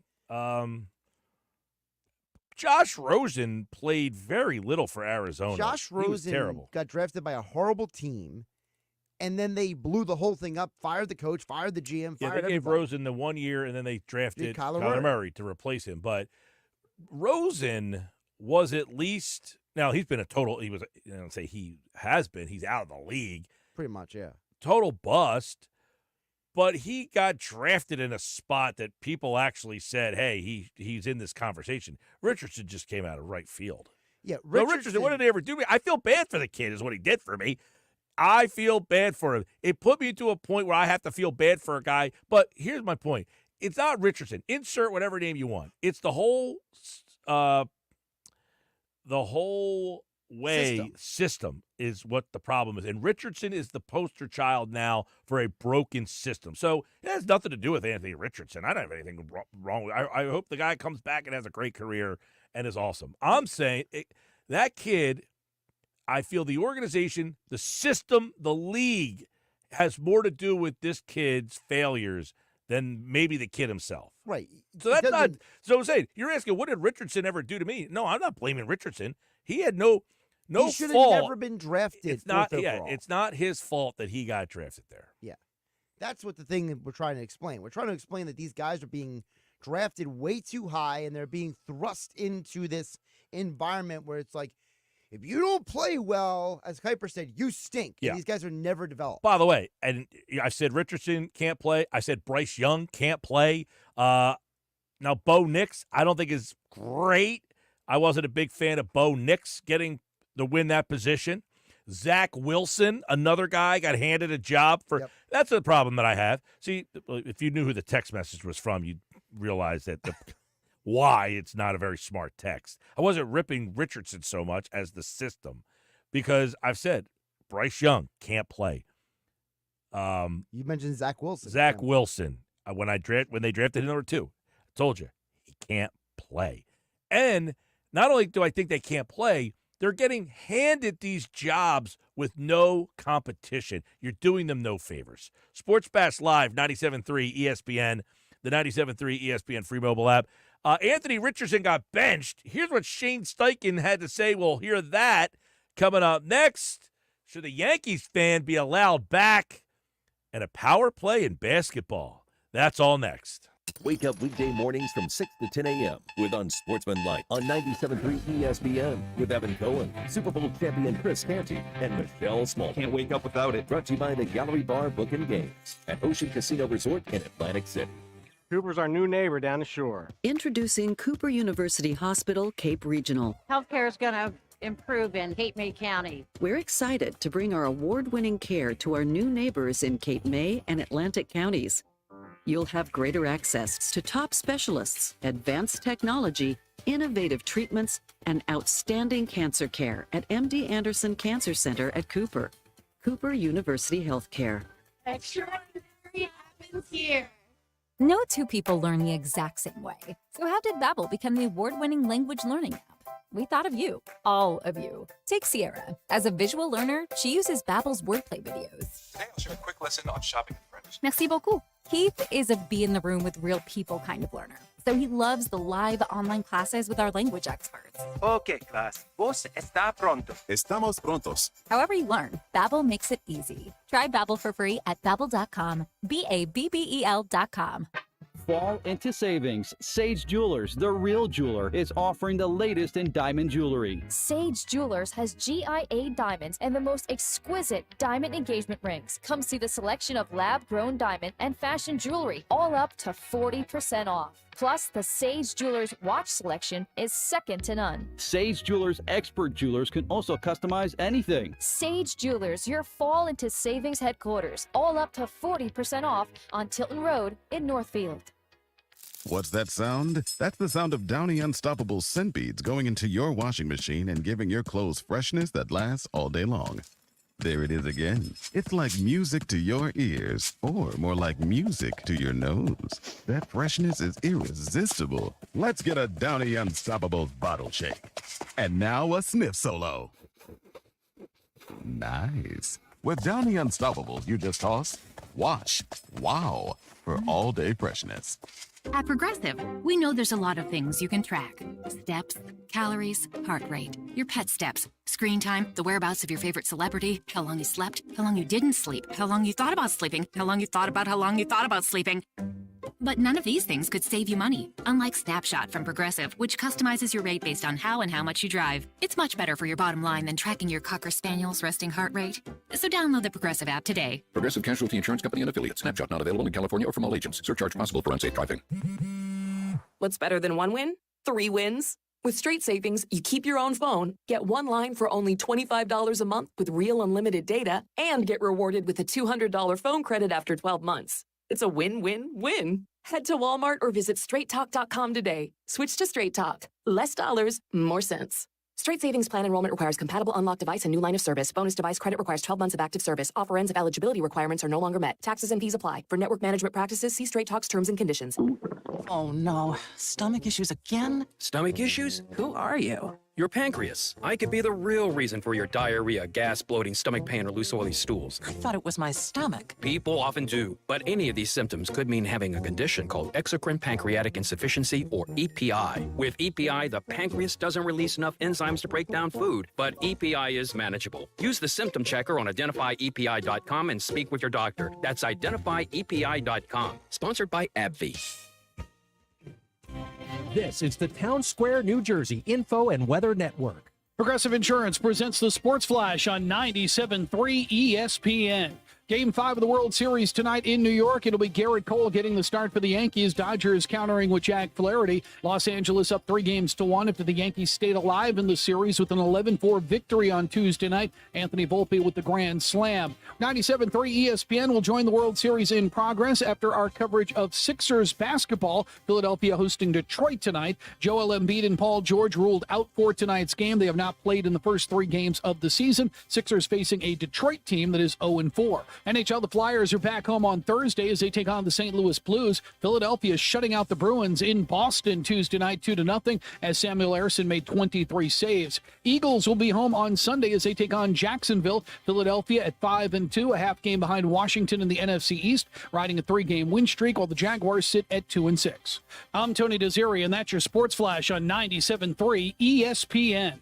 You're a winner when you play Borgata's Winning Wonderland. Now through December 28th, earn entries for your stake in over $1 million in prizes, including 2 2025 Range Rovers. Visit theborgata.com. Must be 21 or older. Gambling problem? Call 1-800-GAMBLER.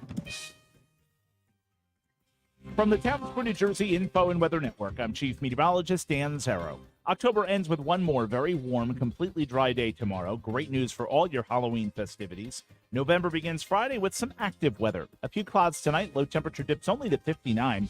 Very warm tomorrow, mostly sunny and dry, high of 80. Chance of a shower Friday morning, then breezy and turning cooler eventually. High on Friday, still 77, around 60 this weekend.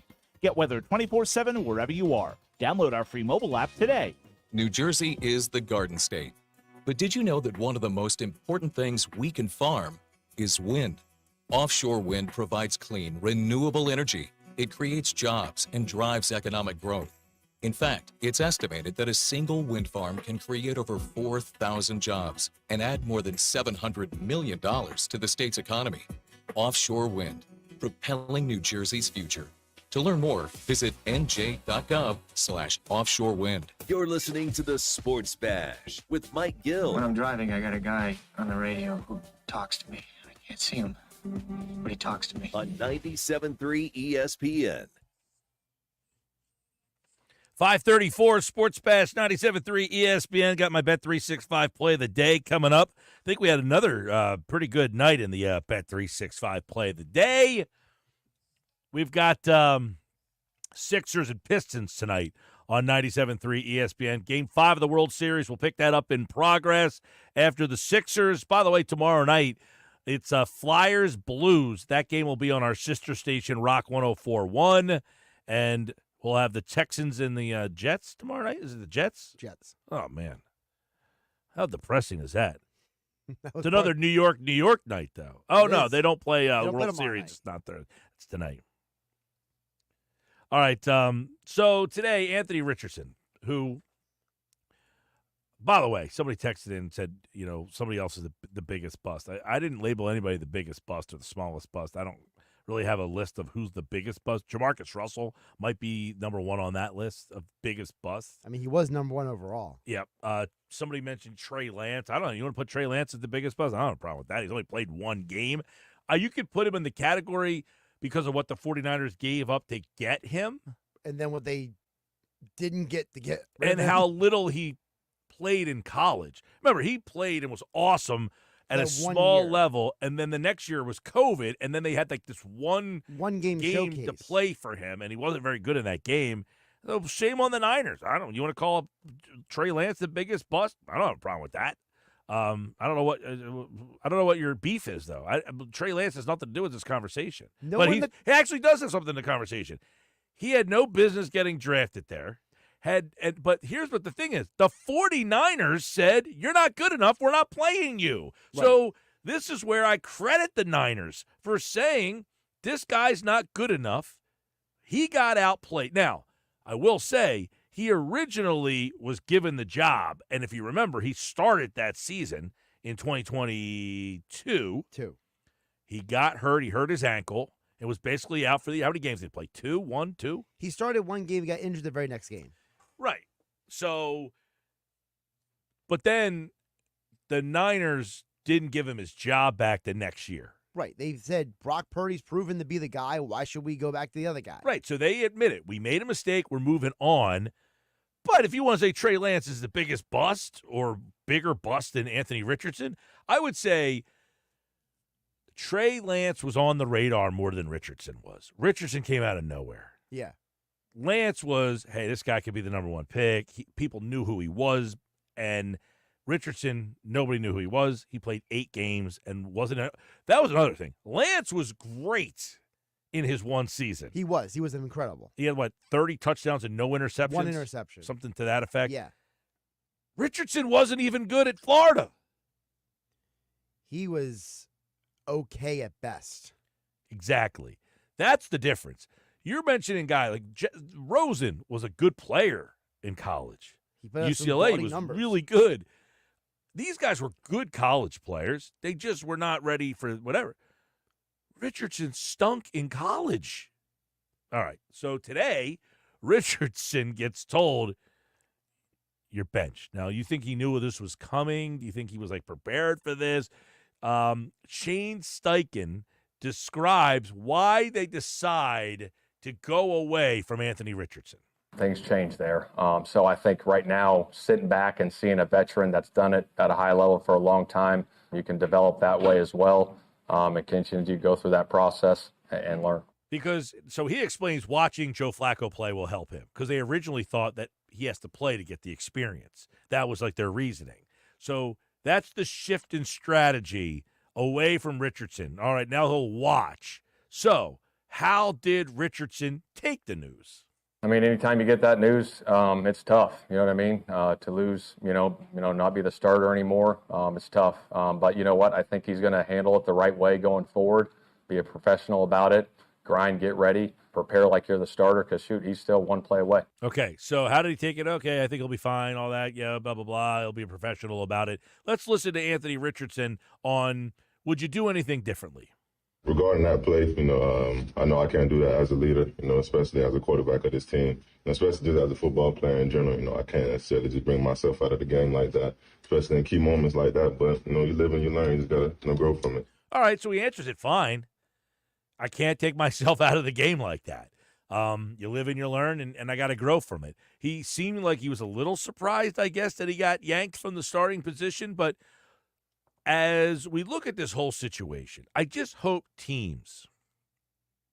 Now, the question I have is, if he didn't take himself out of the game, is he benched? It's a good question. I mean, based on his play, he should have been benched. But based on his play, he shouldn't have been playing at all. He should have been on the practice squad at minimum, at best. If you're really being truthful, if you were an organization and you're being truthful and you said, I'm going to sit down your personnel guy, I'm going to ask you a question. Where does this guy belong? You would say, if I'm being truthful, he's a practice squad player. He needs to develop. Right. Okay, we like his arm. We think he can be a player, but he's not ready for probably 3 more years. That's the answer. And then I say, okay. But I think you don't draft that guy number 4, though. But I think that him tapping out created the optic that allowed the organization an out. Mm-hmm. You know what I mean? It was like they were so like, we drafted this guy 4th overall. He's a young player, blah, blah, blah. But the optic of him tapping out of the game gave Shane Steichen an out. I'm wondering if Shane Steichen wanted him to be the starting quarterback, or was he told he had to be the starting quarterback? It's a great question, because part of the reason why they drafted him theoretically was talked about, well, Steichen worked with Jalen Hurts. He could do the same thing with Anthony Richardson. That was the whole theory that was put out in the media. So you have to wonder, at what point did Steichen realize, hey, guys, this ain't working the way we thought it was? You think? All right, so that's number 1 today. Number 2. Should the Yankee fan be allowed back? Here's what Jessica Mendoza says. I wouldn't say back in the building, not now, not tomorrow, not next year. Like, I just think you had an opportunity to have an amazing seat, by the way. Mookie Betts is just respect the game. It's one of the game's greatest players, and he's in your lap. That's pretty freaking cool. Like, that's why you bought those seats, not to be that guy. All right, so she said not today, not tomorrow, not. Mendoza's not wrong, but she needs to go a step further. As I said before, every team in that city should say those 2 guys are no longer welcomed in our venue ever again. It's an atrocity what happened. I can't believe that this isn't being made a bigger deal. That those 2 guys physically held Betts almost hostage. They wouldn't let him move from his position. The one guy is holding his mitt. The other guy's holding his right hand. And the other guy said, no, you're not getting away, and grabbed his free hand and crisscrossed him to where he almost was like he was handcuffed. And as the other guy pried the ball out of his glove. Betts, to me, has gained so much respect for the restraint that he showed and the way that he handled it after the game. And I think it's his restraint and his classiness, Mookie Betts, that doesn't have this being a bigger deal. I mean, these 2 guys don't deserve to ever be at a game ever again. I mean, frankly, you probably could have found a way to maybe arrest the guys for something. 1,000%. I mean, isn't that some sort of harassment or assault or something? 1,000%. To me, that's what I'm curious about. Why is there no charges filed? Like, why don't... I think his Betts kind of almost... Well, the Yankees could have called the police and been like... The Yankees were going to let him back in the game tonight. Because, so for those who don't know the story, these guys apparently are season ticket holders. And that's why they were in those seats. And so apparently the Yankees, when they were leaving the arena, according to the article from CBS Sports that I was reading this morning, is basically they were like, look, you're allowed back in tomorrow. You're a season ticket holder. But it was Major League Baseball. And by the way, they are reimbursing them for their tickets. No, thank you. I wouldn't reimburse them at all. No, it's not my fault you acted like an idiot. You know what you should do? You should take their money and say, we're not giving you the money. We're going to give that money to Mookie Betts' favorite charity. Whatever. I mean, you don't give the money back. You don't reimburse them for the tickets. It's not my fault you acted like an idiot. They should be in jail. I would agree. The 2 options of either be in jail or be allowed back in the stadium. Those were the 2 options. And going back to the stadium after that happened last night was actually on the table. Are we kidding? It is pretty ridiculous that the Yankees were even talking about letting them back in the building. They had to be talked out of it by MLB. Well, MLB brought the edict down. They brought the hammer down. Yeah, MLB has asked, they asked the Yankees to ban the 2 fans who interfered from the game tonight, and they got refunded their money. I don't know how they were even thinking about letting them 2 back in. I'm telling you, I would have, if I was the Yankees, I would have called the police and said, you handle these guys. We're done with them. Well, when they were getting escorted out of the building, they were getting hugs. Like they were heroes. Yeah. Well, then the guy from ESPN.com, I don't remember who the writer was, they found the guy and interviewed him. Jesse Rogers, yeah. Bad job. He tracked him down. Yeah, that's... And apparently the one guy went to college with Rob Gronkowski, and he was praising him for having, taking advantage of his moment. Like, what are we doing? Yeah, that's terrible. That's awesome. Awful, excuse me. I don't know what's worse, the fact the Yankees let him in or Gronk is praising the guy. Well, let him in, what do you mean? The Yankees were going to let them back in. They were going to let him back in. Right. Yeah. I don't know what's worse. Is the Yankees saying, hey, you can come back tomorrow, or is it Rob Gronkowski praising the guy? Totally the Yankees. Gronkowski's an idiot to begin with. The Yankees are totally worse in this situation. Gotcha. For them to even consider, I said they shouldn't be allowed back in. They should never be welcomed in the stadium ever again, number one. You said any. And New number York. two, Yeah. all the other teams should come together and say, and they're not welcomed in our building either. Period. Those 2 guys, never in my building again. Madison Square Garden, Barclays Center, Citi Field, MetLife Stadium. I don't know where the Islanders play. Yeah, whatever this Islanders play in Long Island, whatever that's called. Yep. Nassau used to be Nassau Coliseum. It's not anymore. Heck, I'll be at the point where if I'm the Buffalo Bills, I say, you're in the state, you're not welcome in my building either. Syracuse. Jeez. Is Syracuse involved too? All right, what's number 3? So Joe Mazzulla, Mike, for those who didn't hear, was on one of the Boston radio. He does a weekly hit in Boston. WVU. So people don't realize Joe Mazzulla at WVU. That's true. But I only know because you say it to me once a month during basketball. He was on the Final Four team. I know. You told me. So he was asked if he could change any rules in the NBA. Any rules at all. What would he like the NBA to change? And this was Joe Mazzulla's idea. Basketball is one of the only sports that doesn't have a power play. And so, we should have a power play where, let's say you get a technical or let's say you get a take foul. You get the one shot, but you're not really rewarded for that because if you miss it, you don't get the reward for the take foul. You know what I mean? So there should be like a power play where on a take foul, on a technical, you have to play 5-on-4. So he's saying if the guy gets called for a technical foul. Or a flagrant foul. Right. When he says a take foul means you get the 2 in the ball. Right. Or 1 in the ball. Which would be like a flagrant 1. And he's saying if you miss the free throw, you essentially didn't gain anything from the guy getting the penalty. Right. So he wants to play like a 5-on-4 for a little while. Right. So what do you think? Maybe like for a 24-second shot clock, all right, for this possession, it's 5-on-4. I wouldn't be totally against it, actually. I think it actually is somewhat intriguing to be like, okay, you're playing a man down because of this guy's boneheaded play. Like, it's a great way to incentivize people to be like, don't be idiots. Because if you do, this will happen. Yeah, like in hockey, you get the 2-minute man advantage. Now, teams have, it's been going on forever. So, but obviously basketball would have to adjust. You play a little 4 corners or matchup zone. Now, what Mazzulla mentioned is soccer is starting to do this as well now, where they're starting to do these, odd man advantages because of certain fouls as well. They're starting to do like these, 11-on-10s, 10-on-9 situations. Well, soccer's always had like a red card you get thrown out of the game. Yeah, but so soccer, for those who don't know, they're starting to implement what's called a blue card in certain leagues where it's, instead of you being kicked out for the game, it's like an in between the red and the yellow where it's like, look, this penalty, we don't want to kick you out of the game, but you really should be penalized for this dumb play. Did not know that. So it's a blue card? It's called a blue card now. Yeah, his idea, I'm not 1,000% against it. I do think that there's like an opportunity. There's something there. No, he was talking about fighting and all that stuff. I don't You think want we to hear need that any. one? I don't think we need any fighting in basketball. The NBA players are the worst fighters out there. They always. The biggest thing that we rob people of from an entertainment standpoint is you can't fight anymore.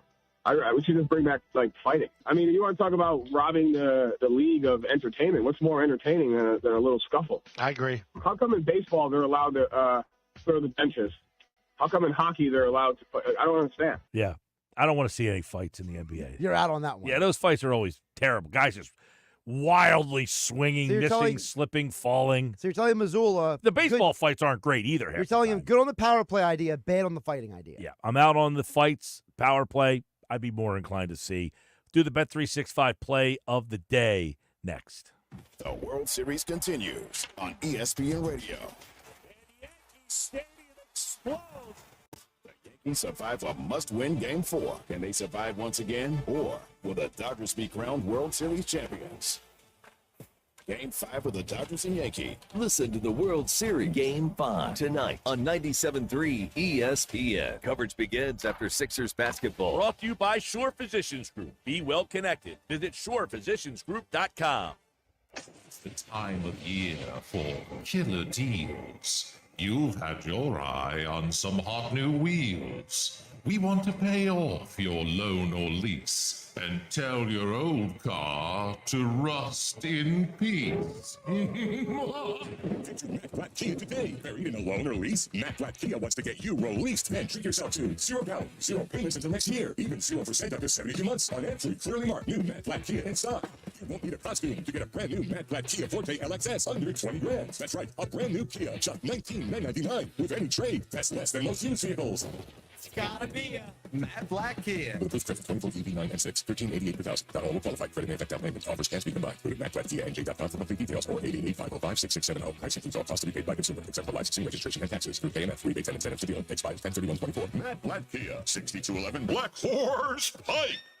Egg Harbor Township. And on Route 37 in Toms River. Halloween's coming alive at Target. Jackie and Gordy, the Jack-O-Lanterns, here with last chance Halloween deals. Looks like Mom's got the old pumpkin bucket stocked with the best candy, starting at $5.99. Lucky pumpkin bucket. Oh, there's Dad party planning with a same-day delivery order. Yes, it's a BOGO 50% off pizza party with Target Circle. Plus, buy 3, save 40% on soda 12 packs with Target Circle. Nice saves, Dad. Make your Halloween come alive at Target. Need it last minute? Get same-day delivery with Target Circle 360. Restrictions apply. Prescriptions require an online consultation with a healthcare provider who will determine if appropriate. Restrictions apply. See website for details and important safety information. Subscription required. Price varies based on product and subscription plan. Hi, I'm Dr. Peter Stahl, board-certified urologist and senior vice president of men's sexual health at HIMSS. In my 12 years of practice as a reproductive urologist, I've helped many guys with ED, and it has never been more convenient to treat than it is right now, thanks to HIMSS. It really wasn't easy before. You had to take time out of your day, come to a physical office, and see a specialist like me in person. Now, through HIMSS.com, you can get world-class sexual health care and a full range of treatment options for ED through a 100% online process. It starts with a free assessment from a medical provider licensed in your state who can determine if ED treatment is right for you.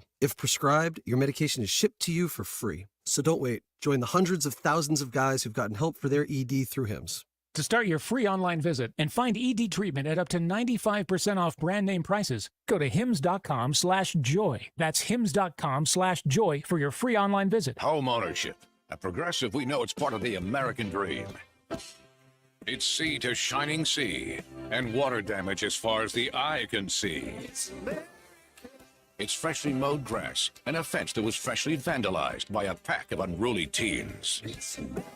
It's also around-the-clock protection when you bundle your home and auto with Progressive, which can help keep the American dream of home ownership alive and kicking. Get a quote at Progressive.com. Progressive Casualty Insurance Company, affiliates, and other insurers. Not available in all states. Hi, I'm Dan Tracy. I'm a workers' compensation attorney. At Goldenberg Mackler, we've handled thousands of workers' compensation claims over the years. Our experienced attorneys understand the law and will fight to get you the benefits that you deserve. When injured at work, make the right call to Goldenberg Mackler. Call us at 609-344-7131. That's 609-344-7131. Or visit us online at gmslaw.com. It's the Sports Bash with Mike Gill. Do I have everybody's attention now? On 97.3 ESPN and the 97.3 ESPN free mobile app. All right, 5:54. It's the Bet365 play of the day. Brought to you by Bet365. Whatever the sport, whatever the moment, it's never ordinary. Your current record, Mike, is 48-27. You were 3-1 last night. 3-1 last night. I missed Dan Edwards. He got 9 over under 11.5 on the rebounds, assists. Hit Fox, Jokic, and Monk last night. I got 3 more for you tonight. Caleb Martin over 14.5 points and assists. Going to ride the hot Caleb Martin hand against the Pistons. Chet Holmgren, I've been winning a lot with him. Over 28.5 points and rebounds combined. Over 28.5 points and rebounds combined. And OG Anunoby over 12.5 points for the game tonight. That's my Bet365 play of the day. Put them all together, see what you got. Or do them singularly was probably a better one. When I go 4-0 the night before, 3-1 last night. 3-0 last night. The night before was Friday. Friday show. All basketball. All right, so keep hot. We'll stay hot. We're doing a lot of basketball stuff this year. All right, back tomorrow at Chickies and Pete's. It's Halloween tomorrow. Dressing up? Nope. Okay. Not a fan of Halloween. Yeah, it's okay. It's not anti-Halloween. It's not in my top 3 or top 5 holidays. No, it's not my top. I've dressed sometimes. I'm not like, I got to dress. I will if I have to. I have a party to go to, man. All right, back tomorrow. Pete G will be on site with me over at Chickies and Pete's. And we got the Sixers tonight. Talk to you tomorrow, everybody. It's Sixers basketball tonight on 97.3 ESPN with the voice of the Sixers, Tom McGinnis, calling all the exciting play-by-play action. Maxey for 3, outside left, bullseye. He puts it in. A crossover dribble on McBride, and he pours in a triple. It's Sixers Pistons tonight. Coverage begins at 7 p.m. It's Sixers basketball all season long on South Jersey's radio home for Philadelphia 76ers basketball. 97.3 ESPN. I'm still going for it, even with higher stroke risk from atrial fibrillation, an irregular heartbeat not caused by a heart valve problem. Over a 3-year study, Eliquis apixaban tablets reduce stroke risk better than warfarin, and over 97% of Eliquis patients did not experience a stroke. A first stroke occurred in 2.9% of warfarin patients versus 2.3% of Eliquis patients. Don't stop taking prescription Eliquis without asking your doctor. It may increase your stroke risk. Eliquis can cause serious and in rare cases fatal bleeding. Don't take Eliquis if you have an artificial heart valve, abnormal bleeding, or anti-phospholipid syndrome.